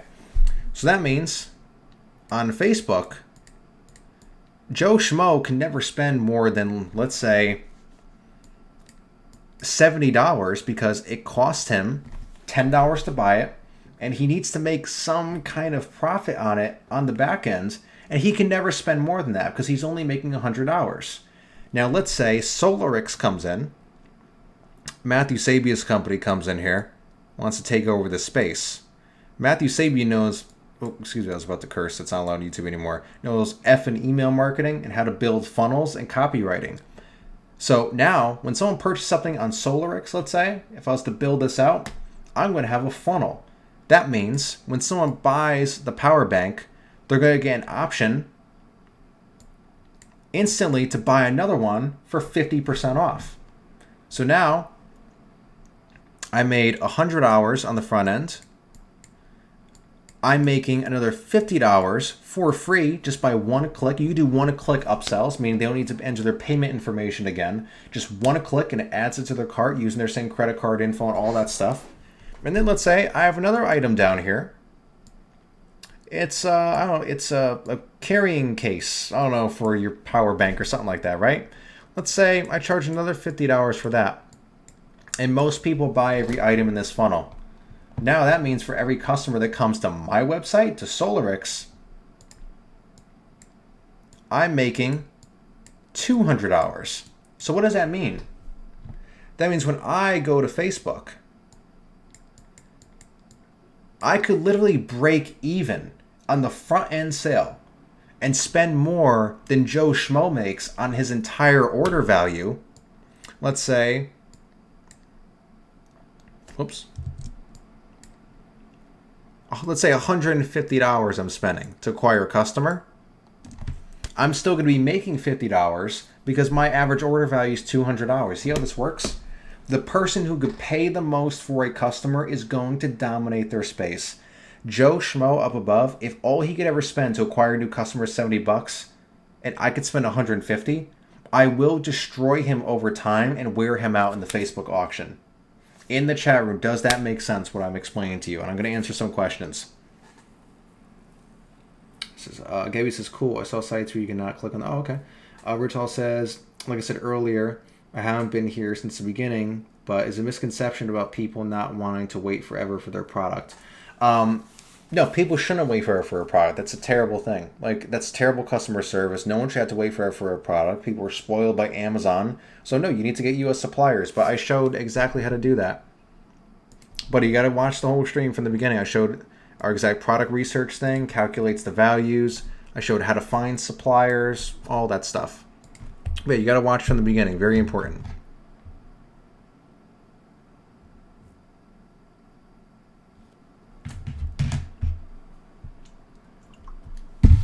Got a text from Mr. Jamie Lewis. I don't know if he's watching the stream or not, but buddy, peace, love, and much respect.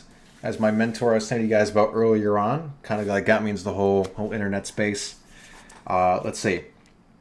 Antona says, so you get another app for the upsell. Yeah, I'm going to show you guys an app in a moment. I want to see if you guys understand how this works exactly. So we have more than one upsell in Shopify. Yeah, absolutely. I definitely recommend that. Guys, there's apps that do this yourself, but here's the thing. If you want to start playing like the major leagues, if you want to start doing some big boy stuff, you got to start going. Guys, it's late. I slept 3 hours last night, and this has been a long stream. Forgive me. I'm usually much more articulate than I am right now. You gotta go, enter the Big Boys Club, get a ClickFunnels account, and you can start building some of this stuff from scratch. I'm going to give you guys something right now that you guys can go and have fun with. Okay, guys, in the chat room, you guys have stuck with me for how long now? Almost 5 hours. Would you guys like me to just give you 3 funnels that you could use, customize the products, and start using in ClickFunnels? If you're using ClickFunnels, is that something you'd be interested in? Let me know, because I think I'm about to do it. I'm going to give you guys some funnel templates right here that you could use. You guys are amazing. I love you guys. I'm in a good mood. So here's what I'm going to do. I'm going to drop 3 funnels in the chat room. Or let me show you what they look like first. Let me show you the funnels. There's this funnel, there's this funnel, there's this funnel. I'm about to give you guys every single one of these for free. You can use and customize inside of your websites. Everyone's saying yes, yes, yeah, yes. Okay. I'm going to give you guys some simple ones, and I'm going to give you an advanced one. Check this out. This right here is an example of a one-step or one product kind of funnel, we like to call it. This was a crypto collector offer that we ran. So they fill out their information here. You get these Bitcoin, little collectible coin things. Let me show you the rest of the funnel. Once they do that, they're going to be presented with this offer. Now, guys, here's the thing that you want to do. There is no warmer lead than someone who literally just purchased the same item from you a second ago. It sounds crazy, but think of it that, like, wrap your head around that for a second. It makes perfect sense, and it works. So once they buy that first collectible coin, we offer them a second one for 50% discount. Then we're going to give them the gift set where they get all 3, the different shades, different metals and stuff. Dan says, click Matt's link. Yes, click Matt's link. Dan, you can click my link anytime. You could stuff my cookies. You can monetize my backend. So guys, here's the second step. Dan, I'm giving away some free funnels for people here now too. We're giving serious value right here.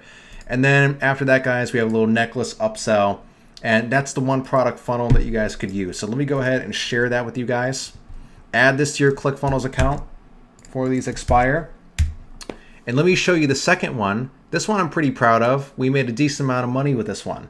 This is what I like to call the builder funnel. This is kind of targeting like preppers and like end of the world people. I call it the bug out bag builder. We made a lot of money with this one. We're not running it anymore. So if you guys want, go ahead and just have at it. Customize these with your own products, import your own stuff, do what you got to do. So as you can see, It's a builder funnel, I like to call it, for these bug out bags. So kind of like use like the fear element here. It's like, oh no, the world is always going to end, this and that. These scary news clippings. Are you ready for the end of the world? So we're targeting like InfoWars, Alex Jones, PBO. Oh, we could say that on YouTube. I won't get banned, right? So let me show you how this works. They go through this long funnel where they choose whether or not they want to accept these different items in their bug out bags. So we have this little solar power thing, ironic because of what we're talking about here. Add to bag, one click, it'll add it to their order, or no thanks, I don't want this. It'll go to the next one. There's these masks. I made this a while ago. Who knew this was going to be a thing we're going through now, right? These life straw things. It's like a water filter.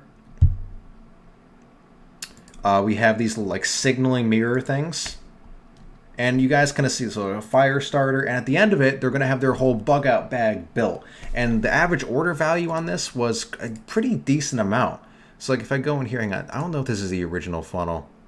No, it's not the original funnel because I already copied this because I think I've given this to students before. Then we have the order confirmation. So guys,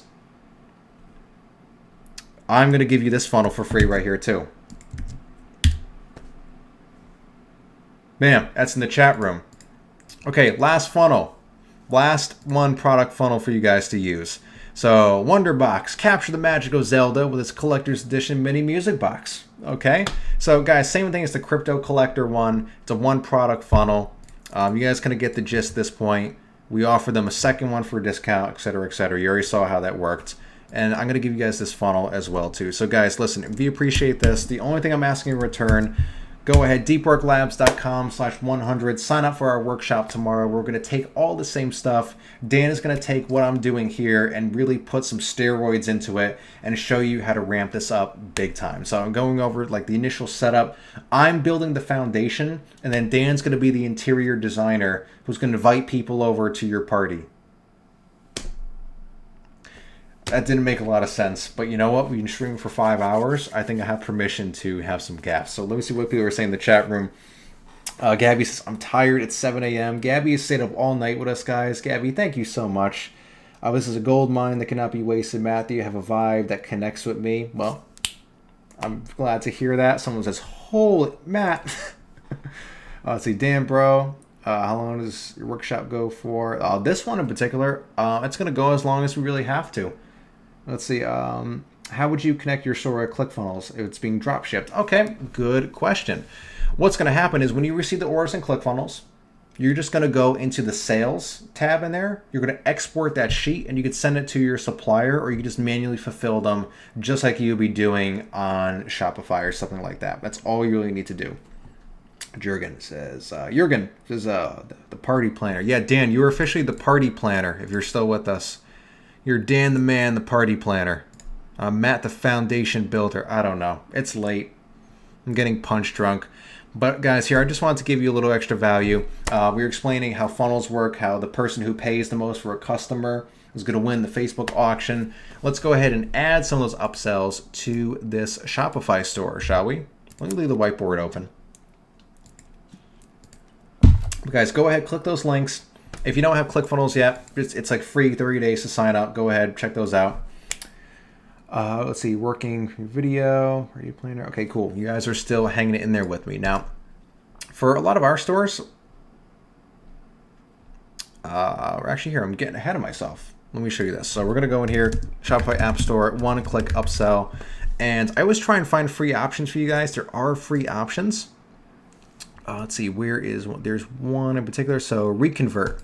Reconvert, guys, is actually free. They have a free plan. So you can do like the one-click upsell. I'm going to show you how to set that up right here. So let's say we were doing it for the SolarX charging bank thing, right? Someone says, where are the links? Where are the links? The links are in there, buddy. If you guys can't see them, there's something wrong. You didn't send the... Oh, boy. Okay, hang on. Hang on. Why can't you guys see the links? Okay. Do I have some weird moderation thing on? I can't post links in my own chat?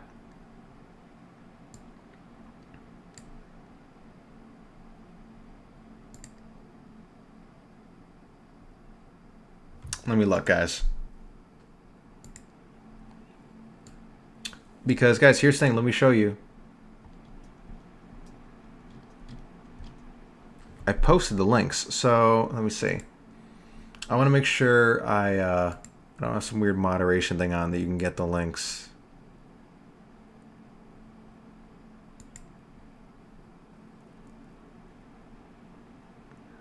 That's weird.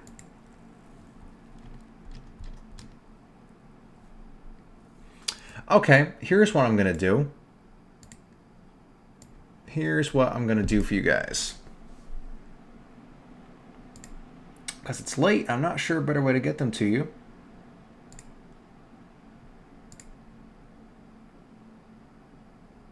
I'm going to put all of those links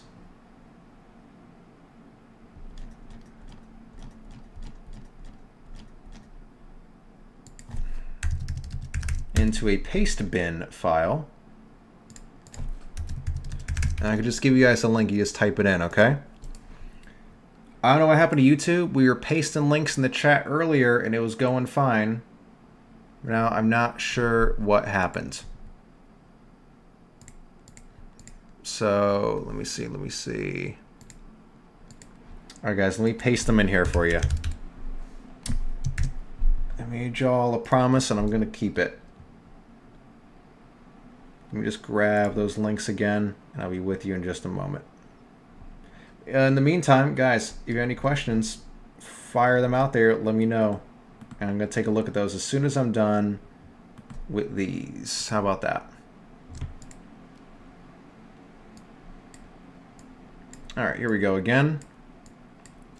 I'm going to paste them this one thing. So, guys, questions, comments, words of the wise, as my old boss used to say. It was very obnoxious at the time. We'd have like a meeting at the end of the day, which, guys, by the way, my last 9 to 5 was working as an office manager for a comedy club. Not like at the comedy club, but the management company who owned them. This man named Brad Axelrod. I don't know if he's ever going to be watching this stream or anything like that. Good dude. Hope I could reconnect with him eventually. That would be his thing. We would have like a meeting at the end of the day. Comments, questions, words of the wise. Okay, how do I get you guys a link to this? Create new paste. There we go. Okay. Let's see. 3, 6, 4, and guys, see, this is why we're going to edit this before it goes up on YouTube. Guys, I don't know why YouTube was allowing links before and now they're not, but we're going to get them to you. All right, here we go. Guys, I'm going to try and paste this link. Let me know if this link goes in the chat. See, I just did it. It's right there. It should go. So if you guys can't see that, it's pastebin.com/PSTEM1RV, okay? pastebin.com/PSTEM1RV, and that's where you're going to get your funnels. So let's go back. Let's set up the app for our one-click upsells. Let's see what you guys have in the chat. Let's see, how do you get the light? Guys, just everything in those funnels, they're on AliExpress. To use Ali Hunter and no, I went over that in the beginning. Our exact product research formula. You can rewind to the beginning or wait till the replay is up, but we went over all of that. Guys, see, that's what happened at this point in the stream. We're having so many people come on like brand new. They want to see the whole process. But if you guys are just tuning in, you could rewind to the beginning. Okay, it's not going to let me add that without a card. Oh, someone says they got it. This works. All right, so the link went in there, huh? That's interesting. Okay, maybe they just don't like ClickFunnels links or something. But yeah, because they've been allowing links all night. Like, guys, here, if I do this, let me know if that link shows up in the chat. Well, I add my credit card in here. Because we're going to show you guys how to set up these one-click upsells.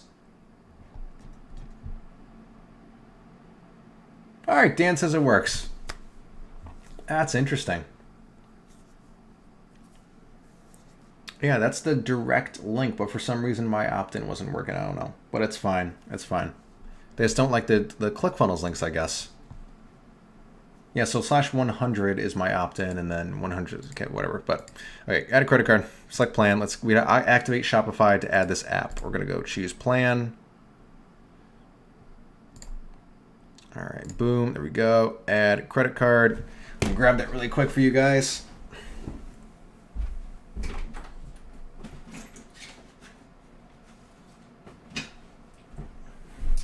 All right, let's do this. Let's do this. Okay, so let's see. My credit card number is 4135771. I'm not gonna do that, you sillies. I'm sure some of you just got real excited. You got like aroused watching this stream. It's like, I got Matthew Sabia's credit card number. Let's see. All right.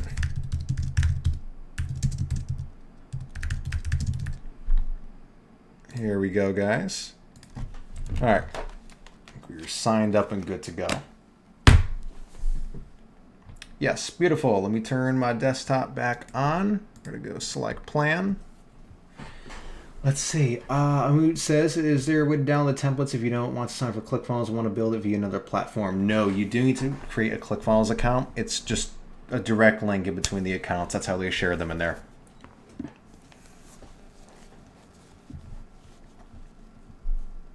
Let's see. That's not my internet. Shopify is going very slow right now. I've noticed that. Let's see. Gabby got a little excited. So did EL. They're about to go on a shopping spree on Amazon.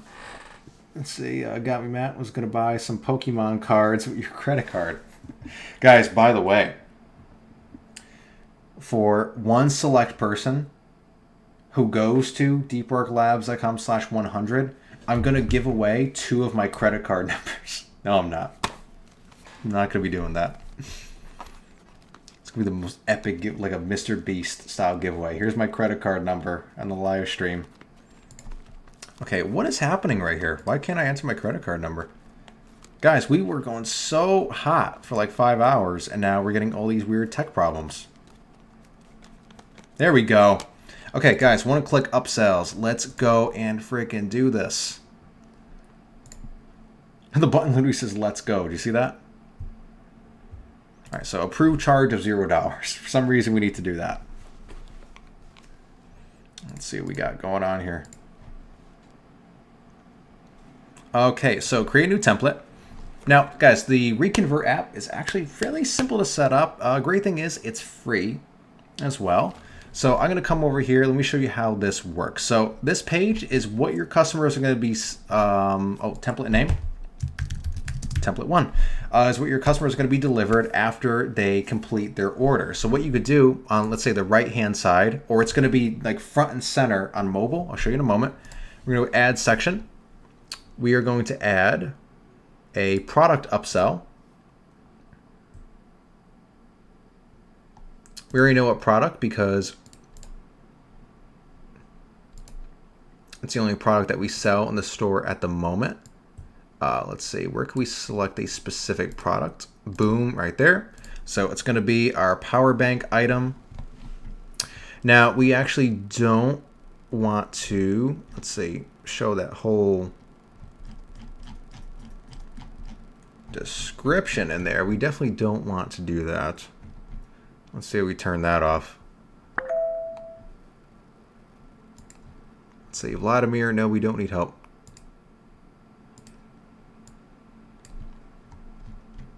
Okay, so that's just the product images. Well, here, guys, what we can do, since we already added those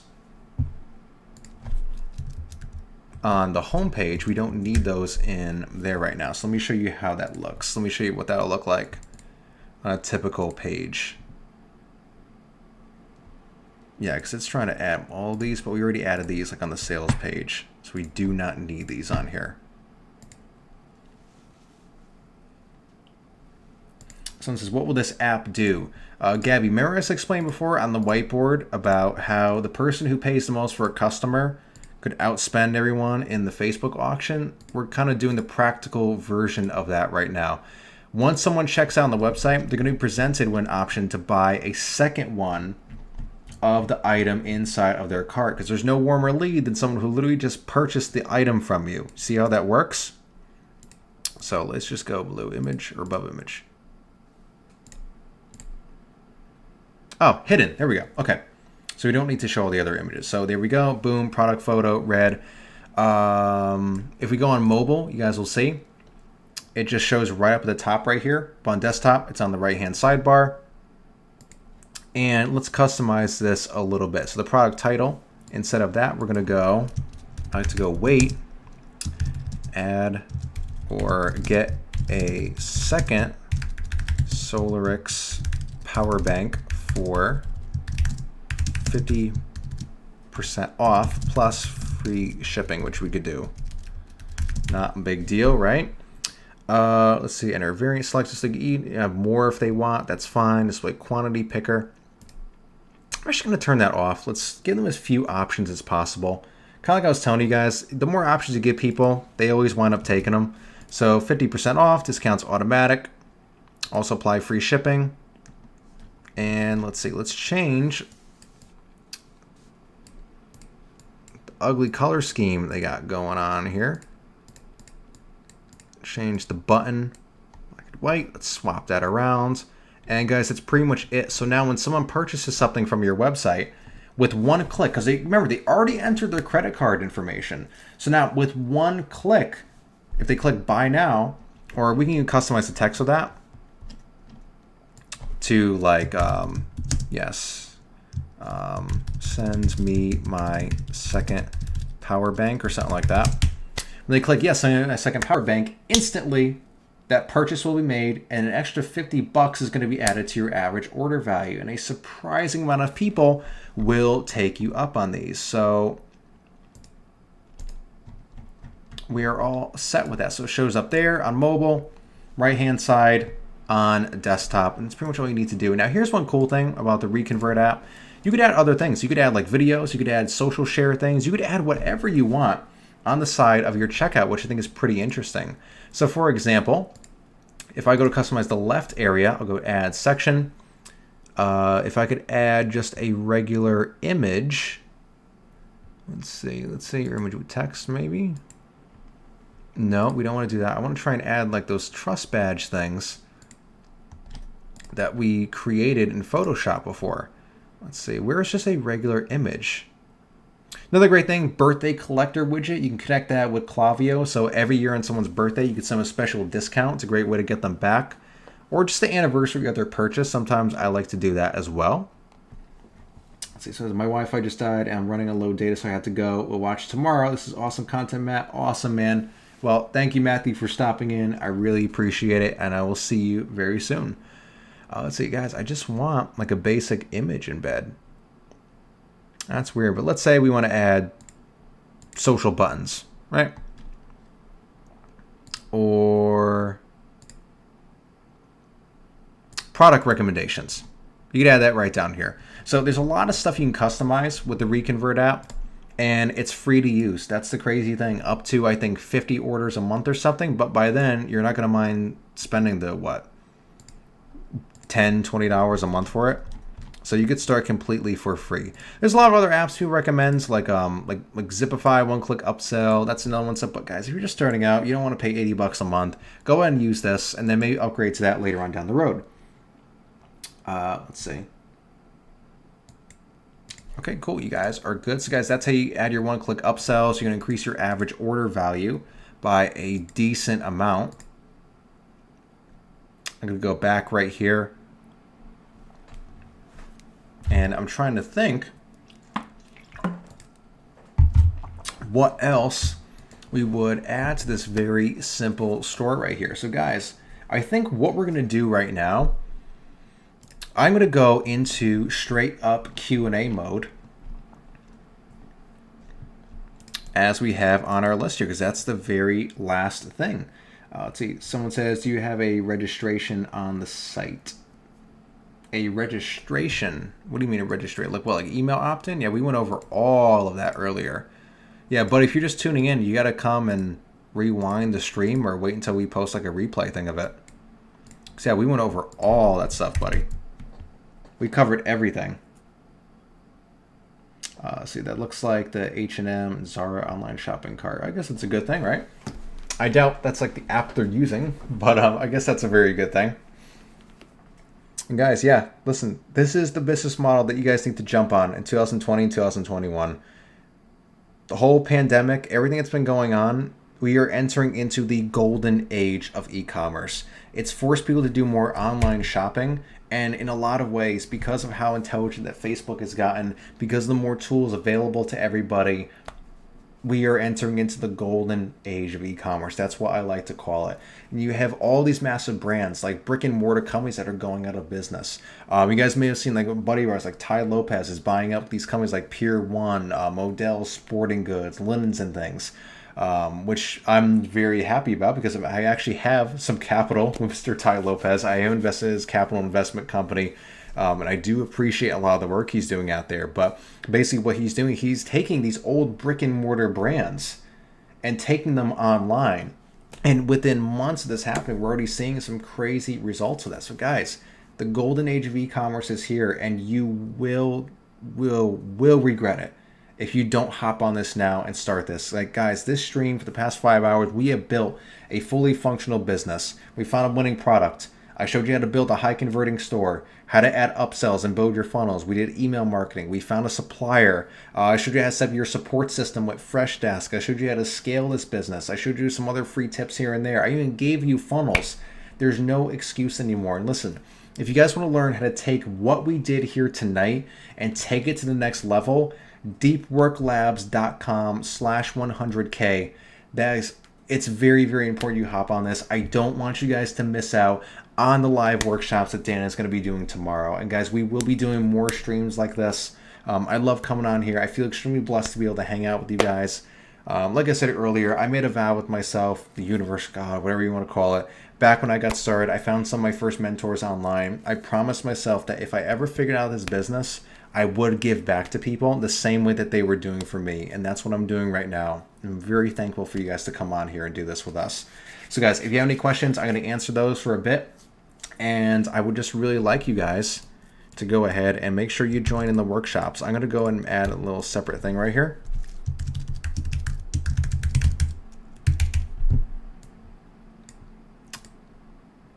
Guys, this is what you got to do, okay?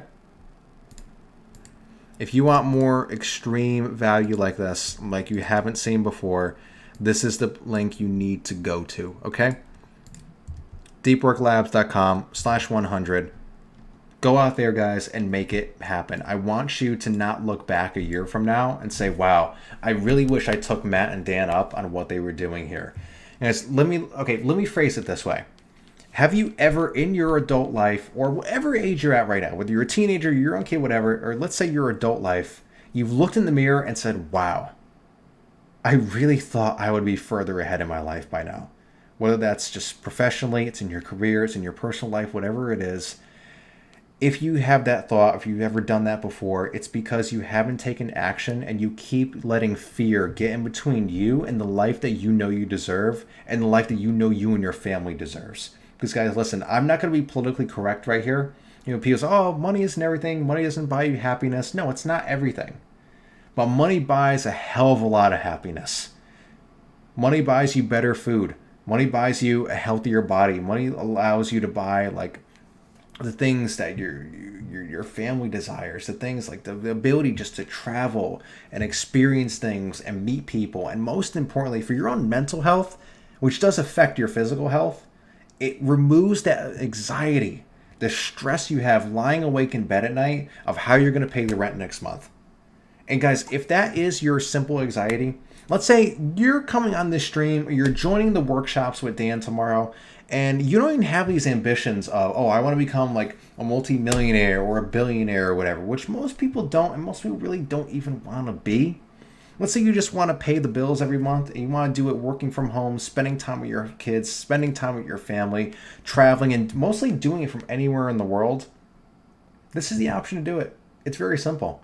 Guys, the principles that we shared here tonight, sure, you could take these, scale your business up to 50 grand a month, 100 figures a month like Dan's going to show you tomorrow. But most importantly, if you fail, if you do everything that I showed you, you do it wrong, if you completely screw this up, you could still make enough income. It's going to cover your bills every month. It's going to cover your rent. It's going to cover like all the little things here. It's going to cover your car payment, maybe a new car payment, just that alone. Doing this a couple of hours a week. So guys, deepworklabs.com/100.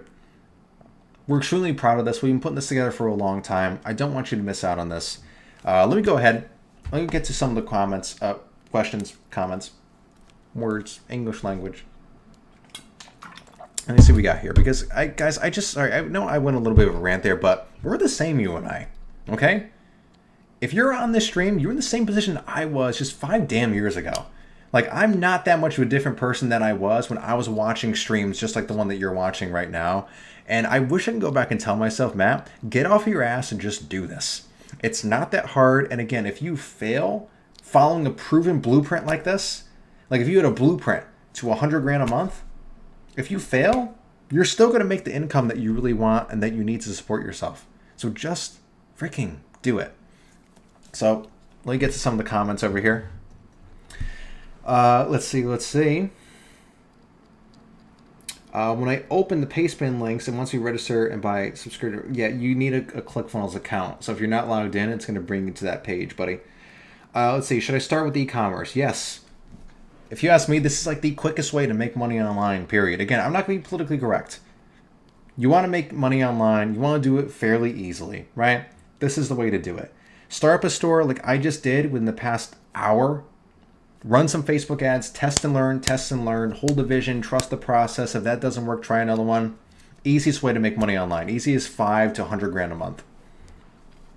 Let's see. Hi, I just joined. How much would it cost to get started? No, we're not selling anything. We're just giving away free stuff right now.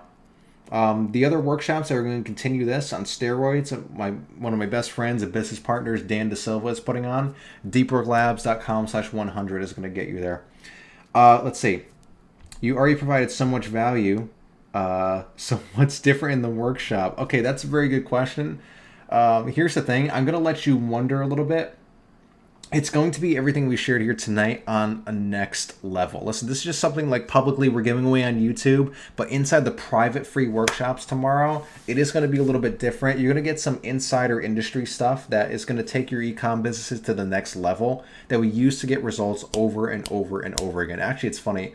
I don't know if he's on the stream or he wants me to like reveal this or whatever, but Dan literally texted me the other night and he's like, dude, damn, I am so good. He ran this little experiment where he took someone from this other country. I believe it was someone in Nigeria, someone who doesn't have access to all this first world like blessings that we do here. And he already has this person's store up to like a couple grand a month, guys. This is one of the easiest ways. It's sustainable and it's predictable. So yes, this is something that you should get started with. While the comments are rolling in, I'm very thankful for you. I think I'm about to go make this and make some great money. Thank you for the inspiration. Thank you, buddy. I appreciate that. Gabby says you are a source of inspiration. Thank you. I'm glad that I ran into you in this live event. It's 7:20 a.m. now and I don't regret it. Let's see. If you were doing a Q&A, I have a question. How much do you need in cash to buy products to make $4,000 a month? It depends on what the products are. But you gotta remember, if you're doing the drop shipping model in the new like sustainable one, you don't buy your products until you get paid, so you don't got to worry about that. Let's see. When I open, okay, I already answered that. Let's see. The problem is failing in e-commerce costs a lot of money, and I'm still trying to recover. Here's the thing. Yeah, it costs a lot of money if you've been taught the wrong way and you're not following an actual blueprint that works. So you just test and learn and repeat. And there's a lot of people out there, especially like with the whole Facebook ad training, like they just completely missed the boat on that. I'm not going to lie. I've seen so many people online, but you are the best. Well, thank you. I appreciate that. Let's see. What about delivery times? They're taking literally 15 to 20 days. Not if you're using a US supplier, which I showed you guys how to get in the stream. Not if you're using a US supplier. You don't have to worry about that. Let's see, guys. There's something I want to do quick. I'm going to let this run the background briefly. If you guys want to talk about value, I may drop some other stuff on you here before we're even done. I think you guys are going to enjoy this. Let's see.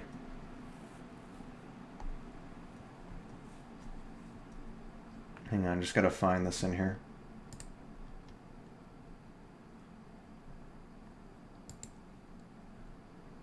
Okay, let me download this. Okay, guys, I have a... Let me start this... Whoa, another presentation right here that I think you guys may appreciate if you want to stick around for a bit. I may play it here in a little while. Let's see. Do you have to pay taxes on your store? Yes, you need to pay your taxes. Gabby, pay your taxes. If you don't know how to do it, pay someone to do it for you. Let's see. Josh says, you private mentor? Yeah, go. You could find the links around on my YouTube channel. I have a private accelerator group where I coach people like this every single week, and you could ask me questions in my private group.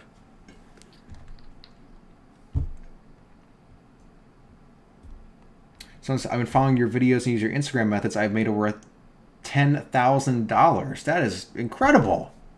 Hey, congratulations. Let's see. I can't wait to start this. I'll be making $5,000 a month by November. I believe in you, buddy. Guys, yeah, if you want, let's see. I wasn't going to share this, but this is the link to my private coaching. So there's like 60 hours of training inside of that.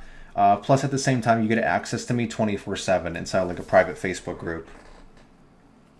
Will you re-upload the stream? Yeah, we're just gonna edit it down, obviously. But yeah, we're gonna share this. Let's see. Try and.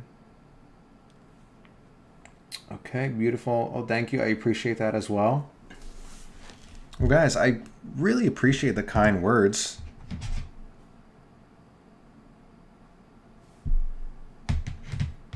We don't pay taxes in Morocco. That's great. You don't? You don't pay taxes in Morocco? How is your country sustainable, sir? That doesn't make much sense to me. That does not make much sense. Guys, I think we're going to be doing more of these. Like the full-blown A to Z, building a business from start to finish, like live stream nights. I think we're going to make this a thing.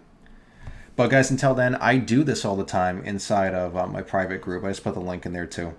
And guys, you got to join the workshops tomorrow. It's gonna be way more value. If you think this was something, then you're gonna have your socks blown off. Let's see, quality content for the past 5 hours.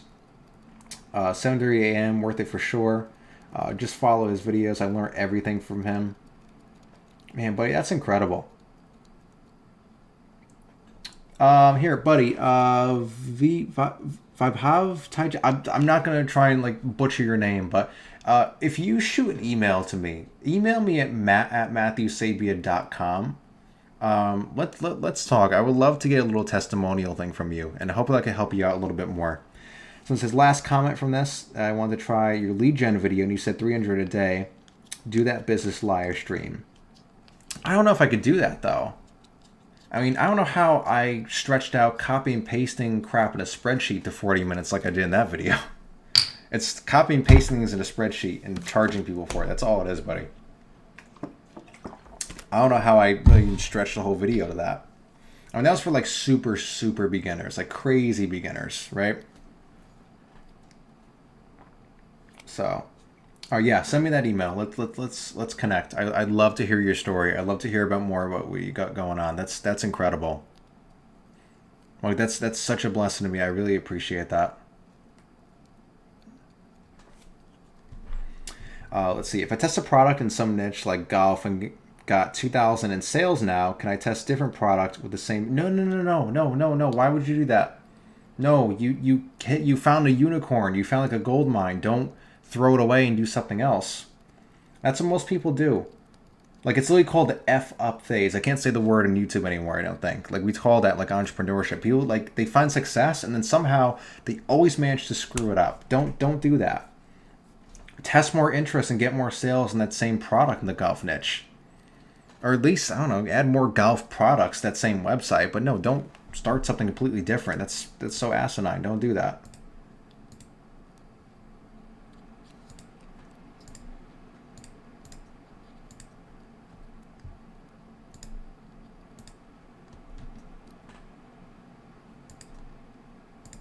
There we go.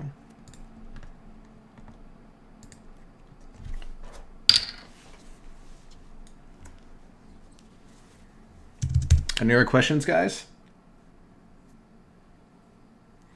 Because, guys, one thing I might do, it's one of my other private training videos, but I'm thinking of just giving it to you guys here to watch. I got to see how I could set that up in OBS.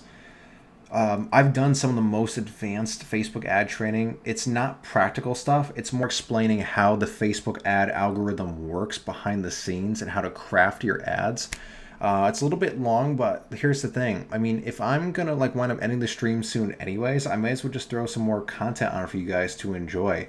And here's the thing. I really do want you guys to get in on the workshops tomorrow. That's the thing. I mean, deepworklabs.com/100. Listen, I'm really proud of Dan, everything he's put together. So I know he's going to put on an amazing show for you guys. The party planner, right? Let's see. If you work in Morocco, like an employee, you have to pay taxes. But if you work at e-commerce, you don't have to pay taxes. That's interesting. Josh says, how many ad sets would you recommend to run when testing? Josh, I don't know if you saw the beginning of the stream. I went over that. I diagrammed the whole thing. 3 ad sets. 1 CBO campaign, 3 ad sets, 3 ads each. Run it for 3 days, minimum of $50. After those 3 days, find your winning creative, find your winning ad set, scale horizontally or duplicate it, and just keep testing new ad sets. That's the way you got to do it.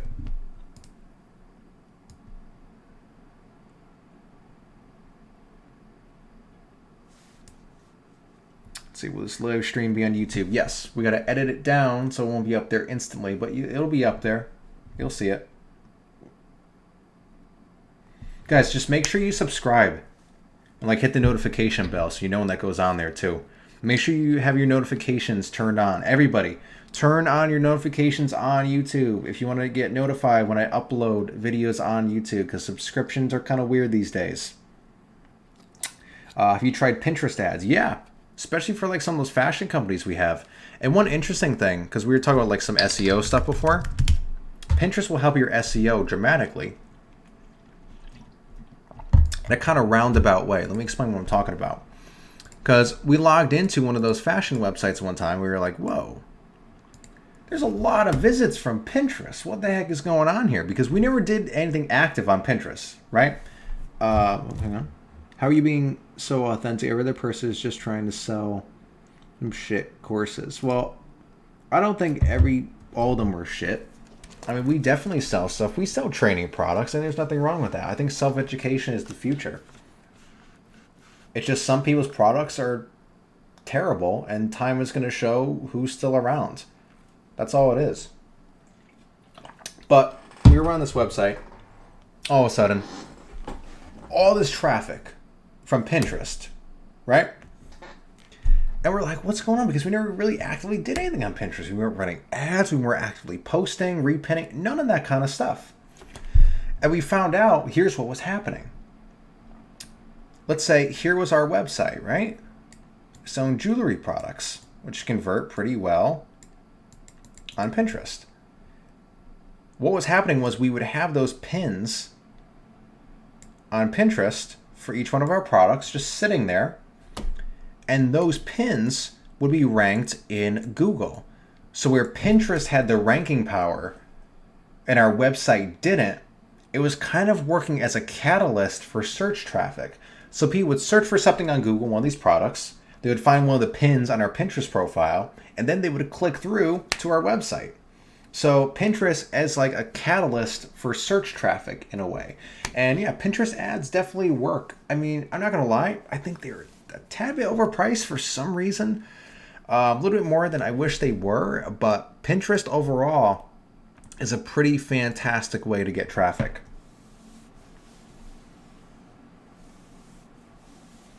But yeah, Mayank, I hope I'm pronouncing your name properly. But yeah, I don't think there's anything wrong with selling self-education. I mean, why does Harvard and Yale and Princeton get to charge you 6 figures a year that you can never file bankruptcy for? And if it doesn't work, you can't get a refund. We have no choice but to give you refunds. And we charge anywhere between $50 and $1,000 one time.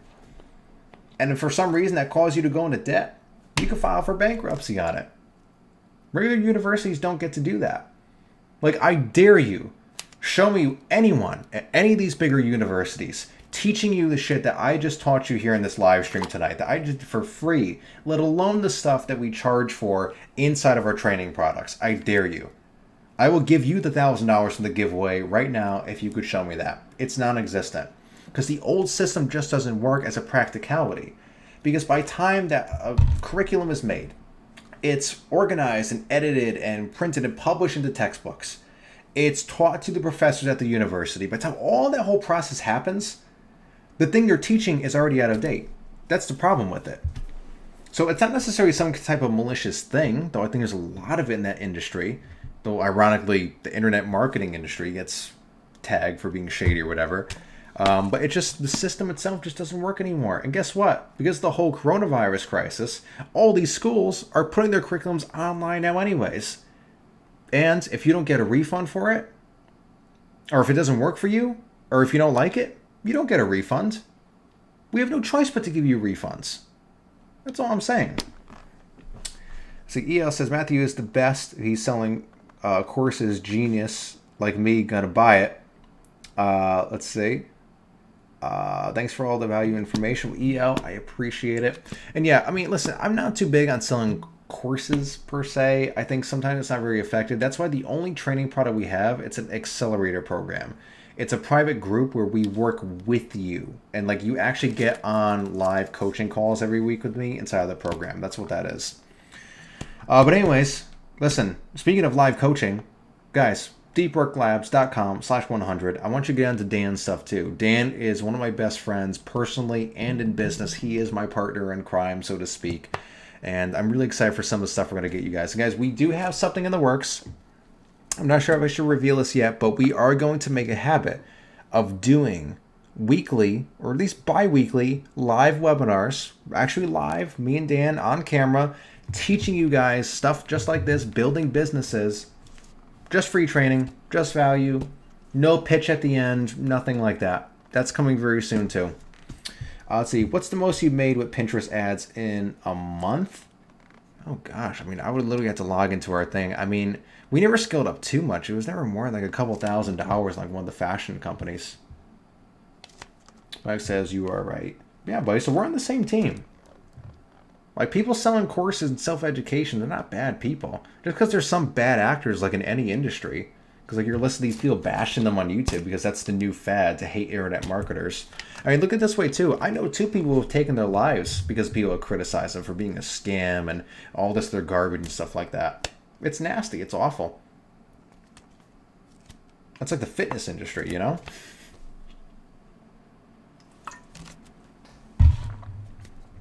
Already signed up and reminder set. You're the man. You are the man. I appreciate it, buddy. All right, guys. Let's see. Max says I just joined 20 minutes ago. I missed the full stream.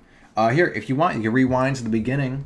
YouTube is going to let you do it. Just don't refresh the page, because when the live stream goes off, I'm not letting the replay go back on. We're going to download it and then edit it to make it a little bit more coherent for people, because I want it to be a little bit easier for people to follow. You know, edit like some of those like technical glitches and all that stuff, right? Let's see. I'm trying to see here. I want to see what other like pre-recorded training I could just give you guys before we wrap up here. I know there's definitely something in here.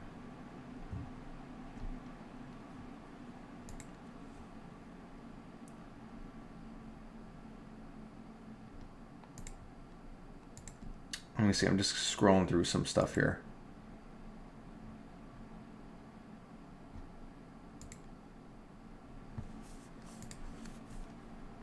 Ooh, that might be interesting. You guys may enjoy this. Hang on.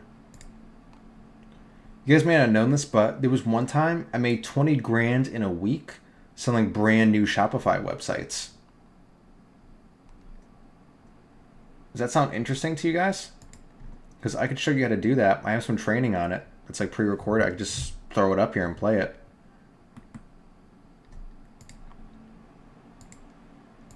You're going to see. Let's see. What's your email? Boom. Let's see. If you can make me earn $100 a day, I'm fine for the rest of my life in my country. See, there you go. Exactly. Super simple. Okay, Gabby, here's one thing you're going to do. Go on my YouTube channel. The video you want to watch is, I have a video about flipping brand new what are called starter sites on the Shopify exchange. I made 20 grand a week doing it. You could build these brand new websites. Like, okay, guys, the website we made tonight, I could list this on the Shopify exchange. It's a website like marketplace. I could probably get a good at least $500 for this right now. With no sales or nothing, just a plug and play business ready to go. You could absolutely do that, okay? So let's see, I'm trying to think what else. So there's anything else I want to share with you guys tonight.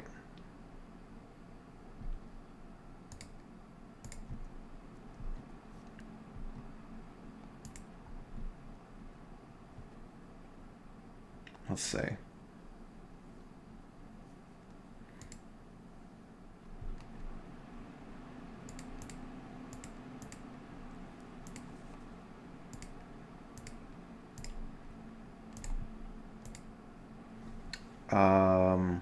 Okay, guys, we have a couple of options here. Speaking of Pinterest. All right, guys, we have 3 options. I'm going to lay them out for you. There's 3 different things that I could play for you. They're pre-recorded trainings, but it's more of the same stuff that you guys already love. So number 1 is deep dive into how the Facebook system works. So like kind of like diving deep into like the Facebook algorithm, how the ads work and all that stuff. Hang on, and what was the other one? I want to make sure I get it right. I want to make sure I get this right. There we go. I have a video. It's on my YouTube channel. I can just play it in here in the stream for you guys. Let's see. How I made around $432 in a week with free Pinterest traffic. Kind of like what we were just talking about.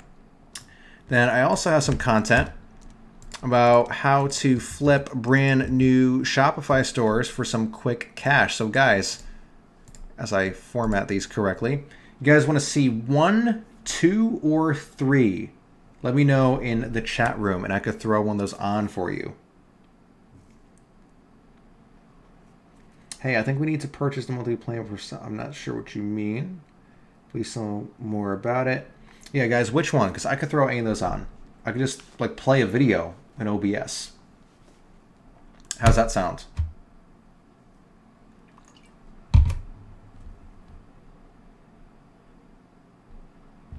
Let's see, 2, 3. Hey guys, just let me know. I could just download it real quick and throw it up in there before we wrap up. 3. Website. So Shopify, if you guys don't know, has their own web, and these are real prices that people process of people buy online until your website stuff. Relist your website. All right, so it's between 3 and 2. Someone's already seen 2 and 3. Okay. So 1.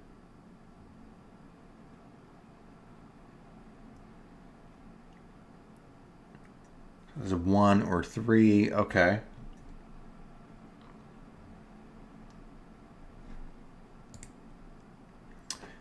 Let's see. Gabby, he's probably in the accelerator program. We have all that training in there. It's like 60 hours of training in there. Let me start this. Whoa, okay. Yeah, guys, so here's the one on Facebook, if you guys did want to watch this. It's like an ultra deep dive to, once you understand how the Facebook algorithm works, this is going to be how to like fully master it. Like there's some stuff from Facebook account reps we've talked to. There's some insider stuff in here. We show you how they analyze images, which is very interesting. I think I may throw this on for you guys to understand before we wrap up. And then I'll do a little conclusion here. Because I want to give you guys a little bit longer. I want you guys to opt in and make sure that you get onto the workshops tomorrow. Yeah, so guys, the other ones are on YouTube. Let's do the Facebook one. I want to show you guys that. I think you'll find it pretty interesting. So let me go ahead. Let me throw that in OBS real quick. Let's see. Just mind me if it's a little bit finicky in the beginning. Let's see. Media source. Just gonna figure out how to do this, that's all. Sometimes it could be a little bit weird.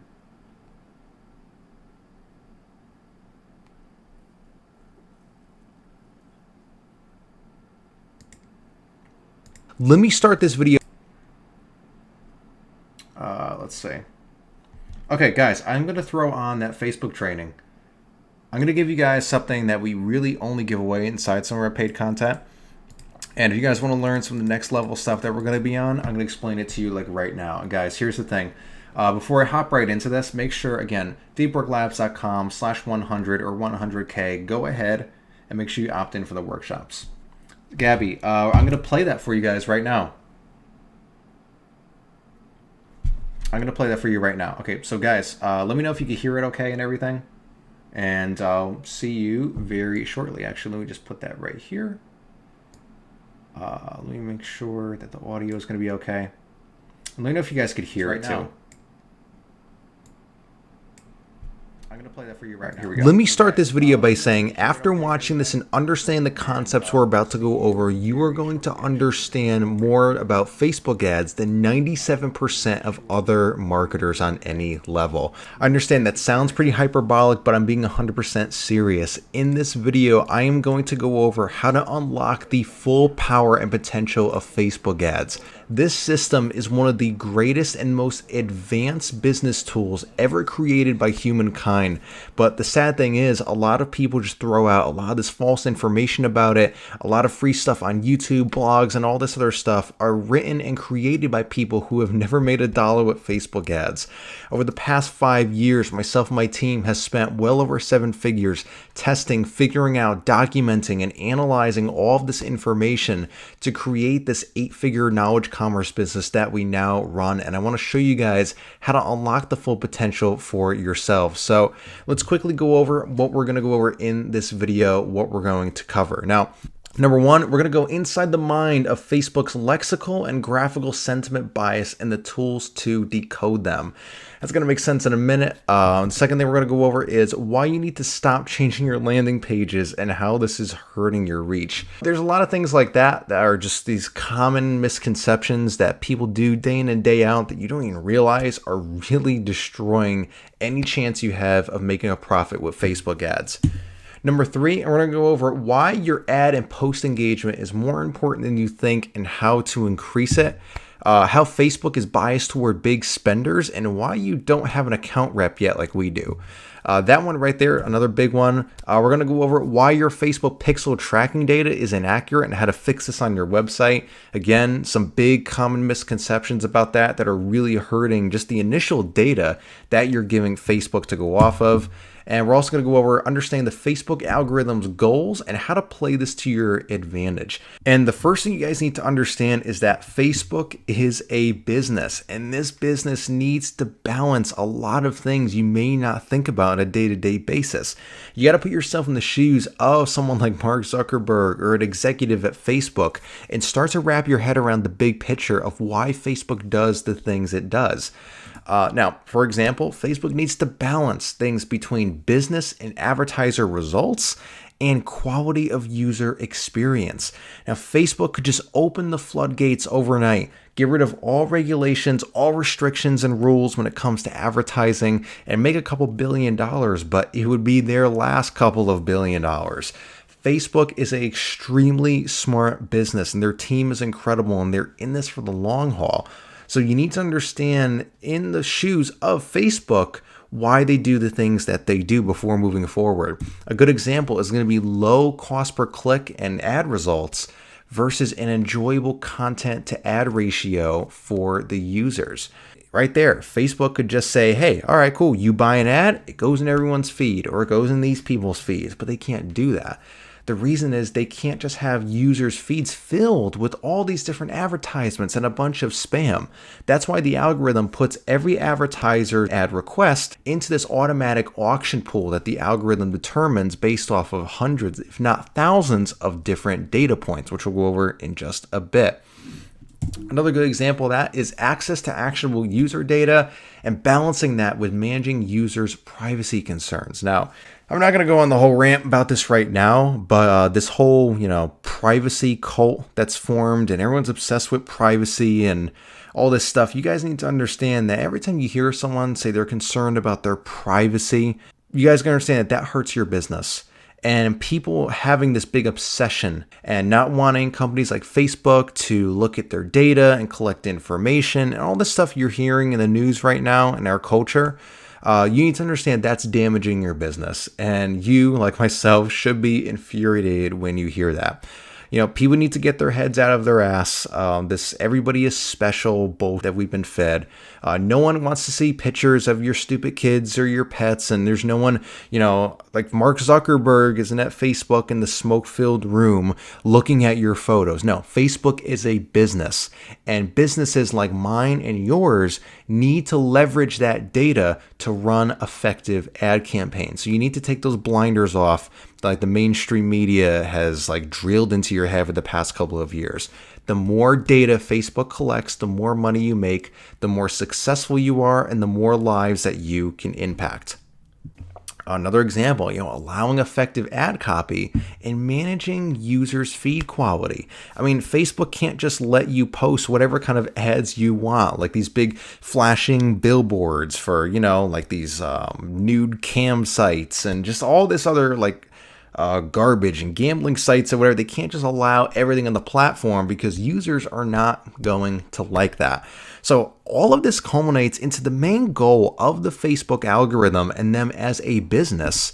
And in addition to all these things, Facebook needs to balance this with their public and user perception of the company. And they need to balance all these things on a very fine scale. We're seeing all these things now, we need to break up the big tech companies and, they're evil and stealing your information. And so they need to take that into account. No, I don't think, businesses like Facebook should have to bend over to the government. Their rights shouldn't be taken away no matter what, but they need to take these things into consideration when managing all this stuff. All this culminates into the Facebook algorithm and Facebook as a business. Their main goal is perfecting this feedback loop. Every action, there you go, has an equal and opposite reaction. So every part of this loop, so their perception between, making sure that businesses like yours are happy, how that kind of affects the user experience, and how both of those things affect the public and government perception of the company. And they manage this and perfect this feedback loop by taking in feedback on every aspect of that circle, as you can see in this little diagram I put together here.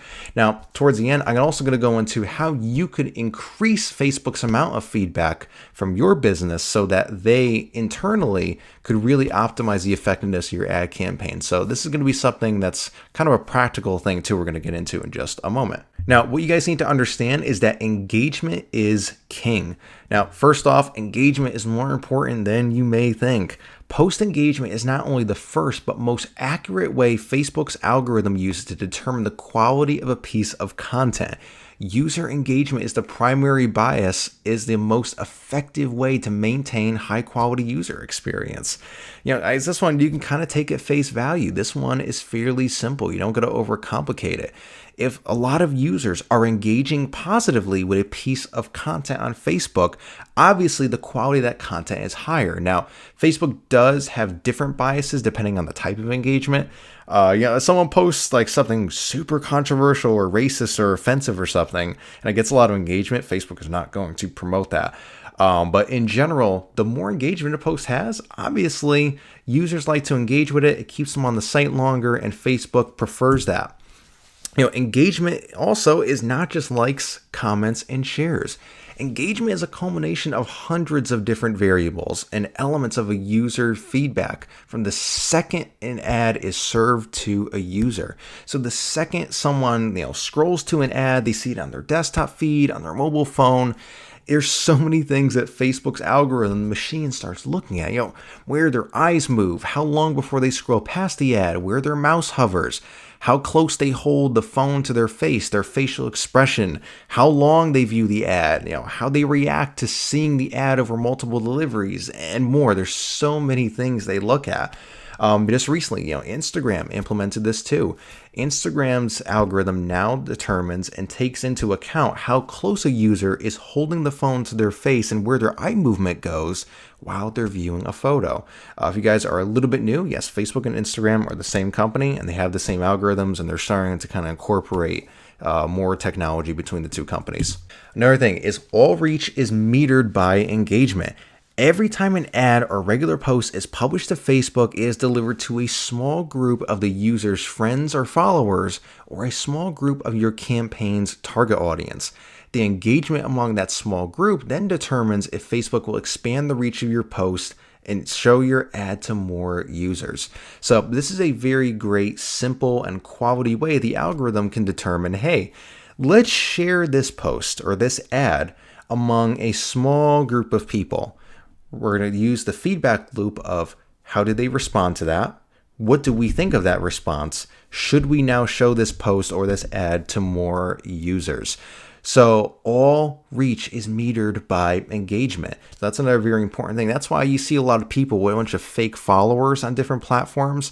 Their engagement is permanently dead, because let's say you post something and it goes out to a small group of non-active users and fake people. Well, the platform is going to see that and they're going to say, well, I guess literally nobody likes this piece of content, and your profile is essentially dead.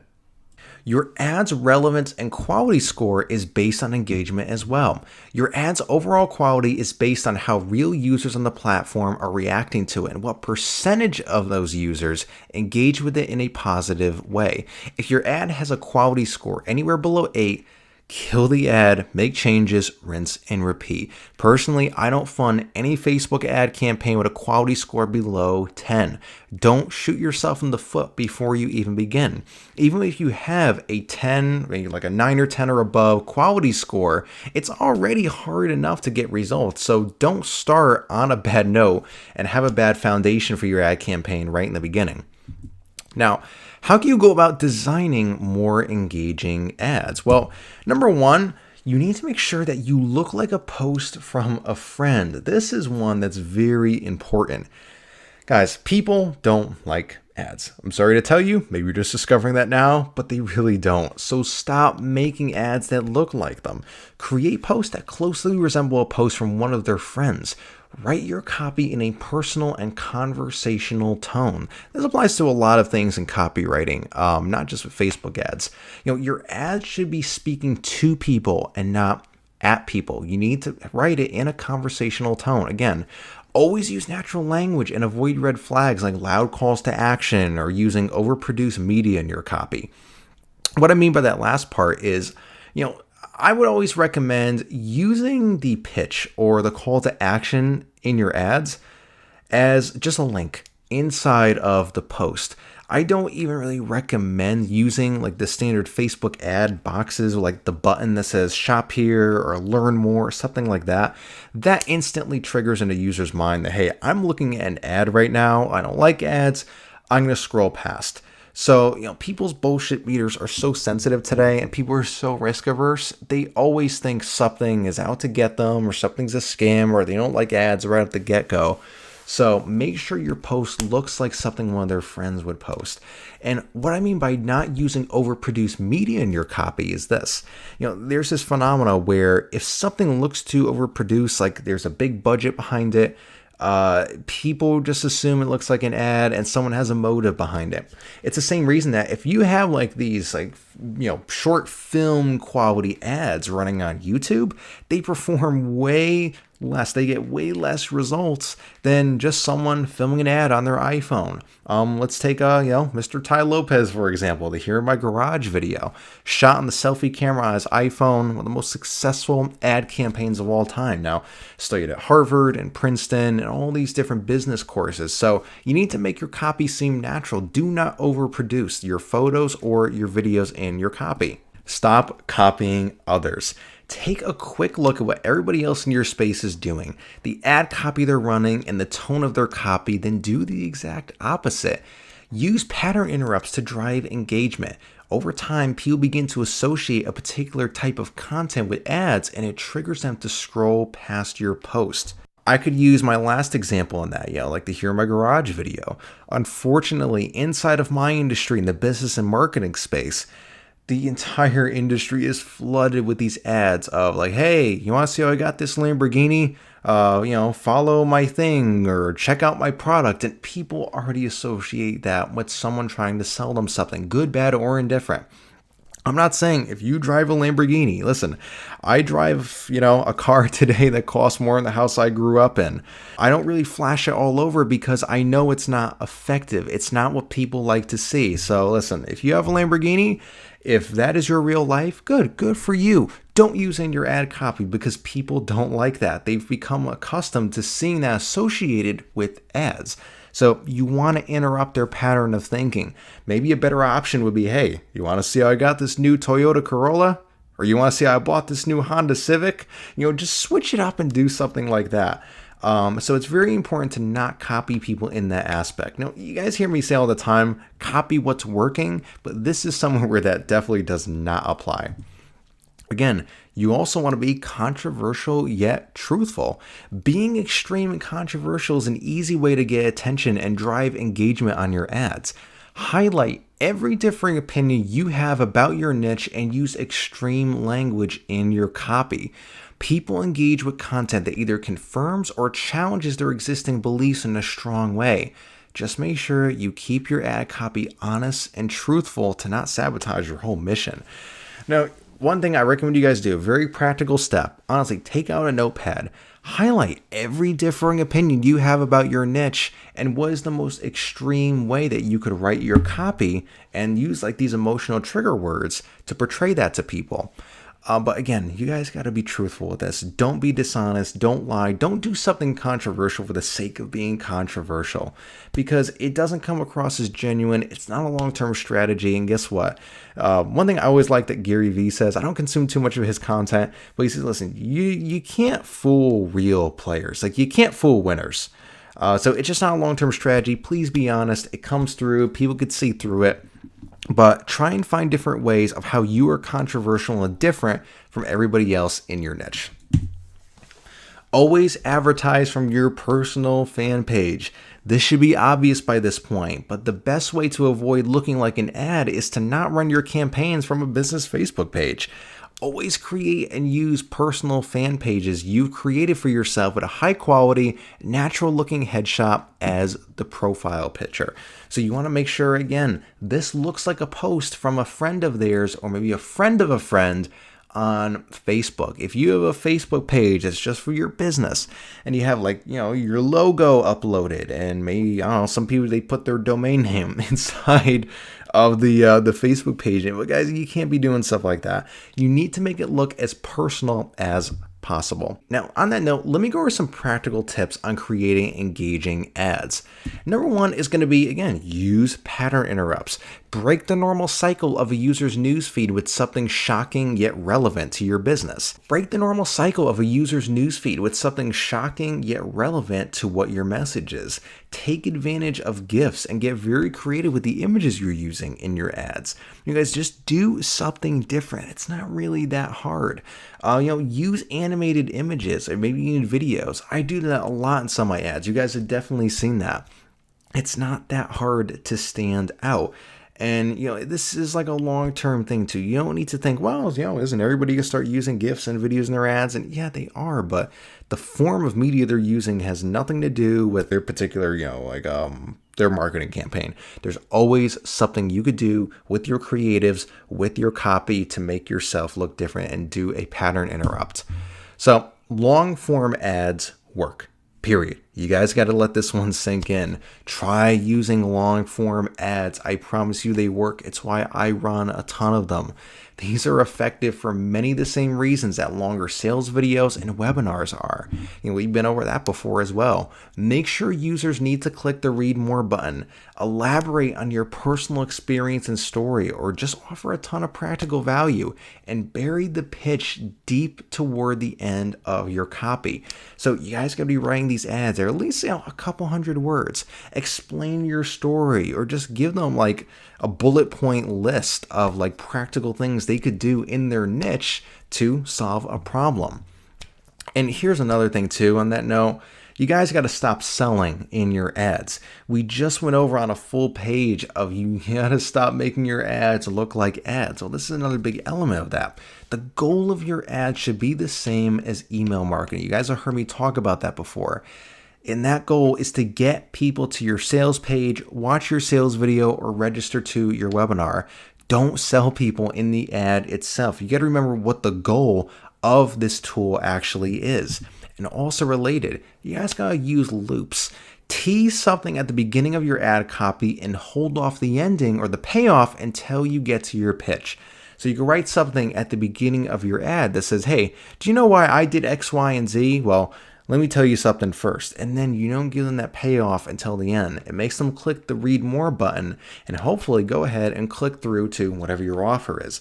This keeps people reading and makes them consume more of your sales copy. Now, let's move on to something that's pretty in depth. If you guys want to break out your notebooks, this is probably the time to do it. The Facebook lexical sentiment bias. What the hell is that? Facebook's lexical sentiment bias analysis is a pattern recognition bias that determines how likely users to react in a certain way dependent on the language or combination of words used inside a post. You guys can remember how advanced Facebook's AI and Facebook's algorithm is. They have one of the world's largest databases of people's emotional reactions to these different words and phrases, and they know where to determine your reach based off of that data. And again, this is where your big data advantage comes into play. We went over before, people are concerned about their privacy and this and that. Well, this is how that hurts you, or if they are collecting information, it benefits you, I should say. The more data Facebook collects, the more successful your business becomes. Facebook has the largest database of user interactions with billions of pieces of posts, images, videos, and ads and private messages from the past 10 years. The algorithm processes this information and creates an accurate picture of what users like and dislike. Guys, every single post that goes into Facebook or any content that interacts with that business is collected and stored on a massive database. I remember there was this news story a little bit ago, again, part of the privacy cult thing. Someone found out that Facebook was collecting information that you type into the new post box and you don't even post it yet. They're collecting just like keystrokes that you put onto the platform. So you need to use this big data to your advantage. And that's what you're doing by, I wouldn't say gaming the system, but using it strategically to your advantage and understanding how the machine works. Facebook's lexical sentiment bias has a positivity bias. After millions of emotional manipulation experiments, Facebook's algorithm prefers content that conveys happier and more positive emotions in users. So the better mood users are in, the longer they stay on the platform and consume content and ads. So make sure your copy leans in a positive direction if ever possible. Again, you may have seen some headlines about this. Facebook did these different experiments and they run them constantly of emotionally manipulating users by showing them different types of posts with different emotional sentiments and how they reacted. So again, Facebook is doing this in your favor. You want them to run these emotional manipulations on their users. You need these experiments to collect this data. And the result of a lot of those tests was, hey, positivity wins. So hey, I guess that's definitely a positive thing, right? So if you ever can, make sure your post is leaning towards the positive side of things. It's a good general rule to keep into account when you're creating your ads. You also got to avoid banned and dangerous words. Avoid using well-known trigger words that Facebook's algorithm avoids at all costs. Okay. It's a good general rule to keep into account when you're creating your ads. Okay, wow, it was weird. I was like, why could I still hear the video? Wait a minute, I can still hear the video. What's happening? I don't know where that's coming from. Let me just delete the media source. Okay, there we go. All right, guys, so I really hope you enjoyed that. Now, here's the funny thing. I cut the video a little bit short because I do want to wrap this up for you guys. I don't want to keep you guys too late. I want to do like a little bit of a close here and talk about what we got going on. That video that we just saw, guys, I stopped that a third of the way through. There was like another 45 minutes, like an hour left to that, where I actually show you guys here. If I just skip through really quick, in case you're interested, like I show you guys in here, like how Facebook analyzes images, how you could actually go through your Facebook profile and see what Facebook sees in the images, which is very interesting. Like you right click, go inspect element, you could see what Facebook tags in the images without like tagging people. You know, it's like right here, image including 4 people, it's at night, it's in a club, blah, blah, blah. So I think it's very interesting. So if you guys want to go and check that out, like I can give you more of that stuff later. That's in the program. But most of all, guys, I want to close this out. I want to say thank you so much for coming and spending all this time with us here live on YouTube. I am definitely going to make this a regular thing. Me and Dan are going to collaborate and do these together. But guys, as always, like I've been telling you guys the entire night, deepworklabs.com/100. I really want to make sure that you guys get access to this tomorrow. The 4 live workshops kick off, and it's going to be some really exciting stuff. If you appreciated what we did here tonight, we're just going to get like more and more and more in depth on stuff. We're going to show you how to make this unstoppable e-commerce machine that's going to build a sustainable, predictable, recurring, and honest business that you guys could run on the internet. Like it says, where's your Shopify flip video? It's on my YouTube channel, buddy. Here, I could actually find it for you. I kind of laid that whole thing out. Let me go ahead and grab that for you before we finish wrapping up here. Let me see. So we go to YouTube Studio. Let me go into my videos, and then let's see, where is that? Okay, here we go. Yeah, so how to make $1,000 a day on Shopify with 0 traffic. I actually did 20,000 in 1 week using this one time. So there, guys, the link is in the chat room if you want to check that out after. So guys, we're going to go ahead and wrap this up. Guys, listen, go ahead, register for the workshops tomorrow. Thank you so much for coming on here and spending all this time with me again. This is an extreme blessing for me to be able to come on here and give back to you guys and teach you and work with you and just come and hang out. Like you guys are good people. All right, I really appreciate my followers. I really like the people who subscribe to me here. Make sure you turn the notification bell on YouTube because in a couple days we're gonna have this stream back, upload the replay on YouTube. We're just gonna edit out some of the technical glitches, like when I was trying to fiddle with like the mic and all that stuff. But I really hope you guys appreciated this. That's how we're gonna go ahead and wrap this one up. So we've gone. So wait, where is it? So we've gone over basically everything. I showed you guys how to find a winning product, how to build a high converting store, how to run your first ads, how to set up your email marketing, find a supplier, set up your support system, quickly scale that even further. And we did a ton of live Q&A on stuff. I showed you guys how to build funnels. I gave away those 3 funnels to you guys. I showed you how to add one-click upsells and more than you possibly need to build a sustainable and profitable e-commerce business this year. So guys, again, thank you so much. I'm gonna go and close this out. We actually just hit the 6-hour mark, which is crazy. Maybe once we edit this down, it'll be a little bit less, but guys, thank you so much for coming and hanging out with me. You guys are the best, and I will talk to you very soon. But make sure you go ahead, deepworklabs.com/100. Go register for the workshops tomorrow, and I'll be seeing you guys very soon. It is 1:12 a.m. here on the East Coast of the United States. I do gotta get some sleep. I actually do have a little bit more work I need to do that I definitely got to do before I get to bed tonight, before tomorrow morning. But you know what? It's all good. It's all very exciting. And guys, thank you so much again. And I will talk to you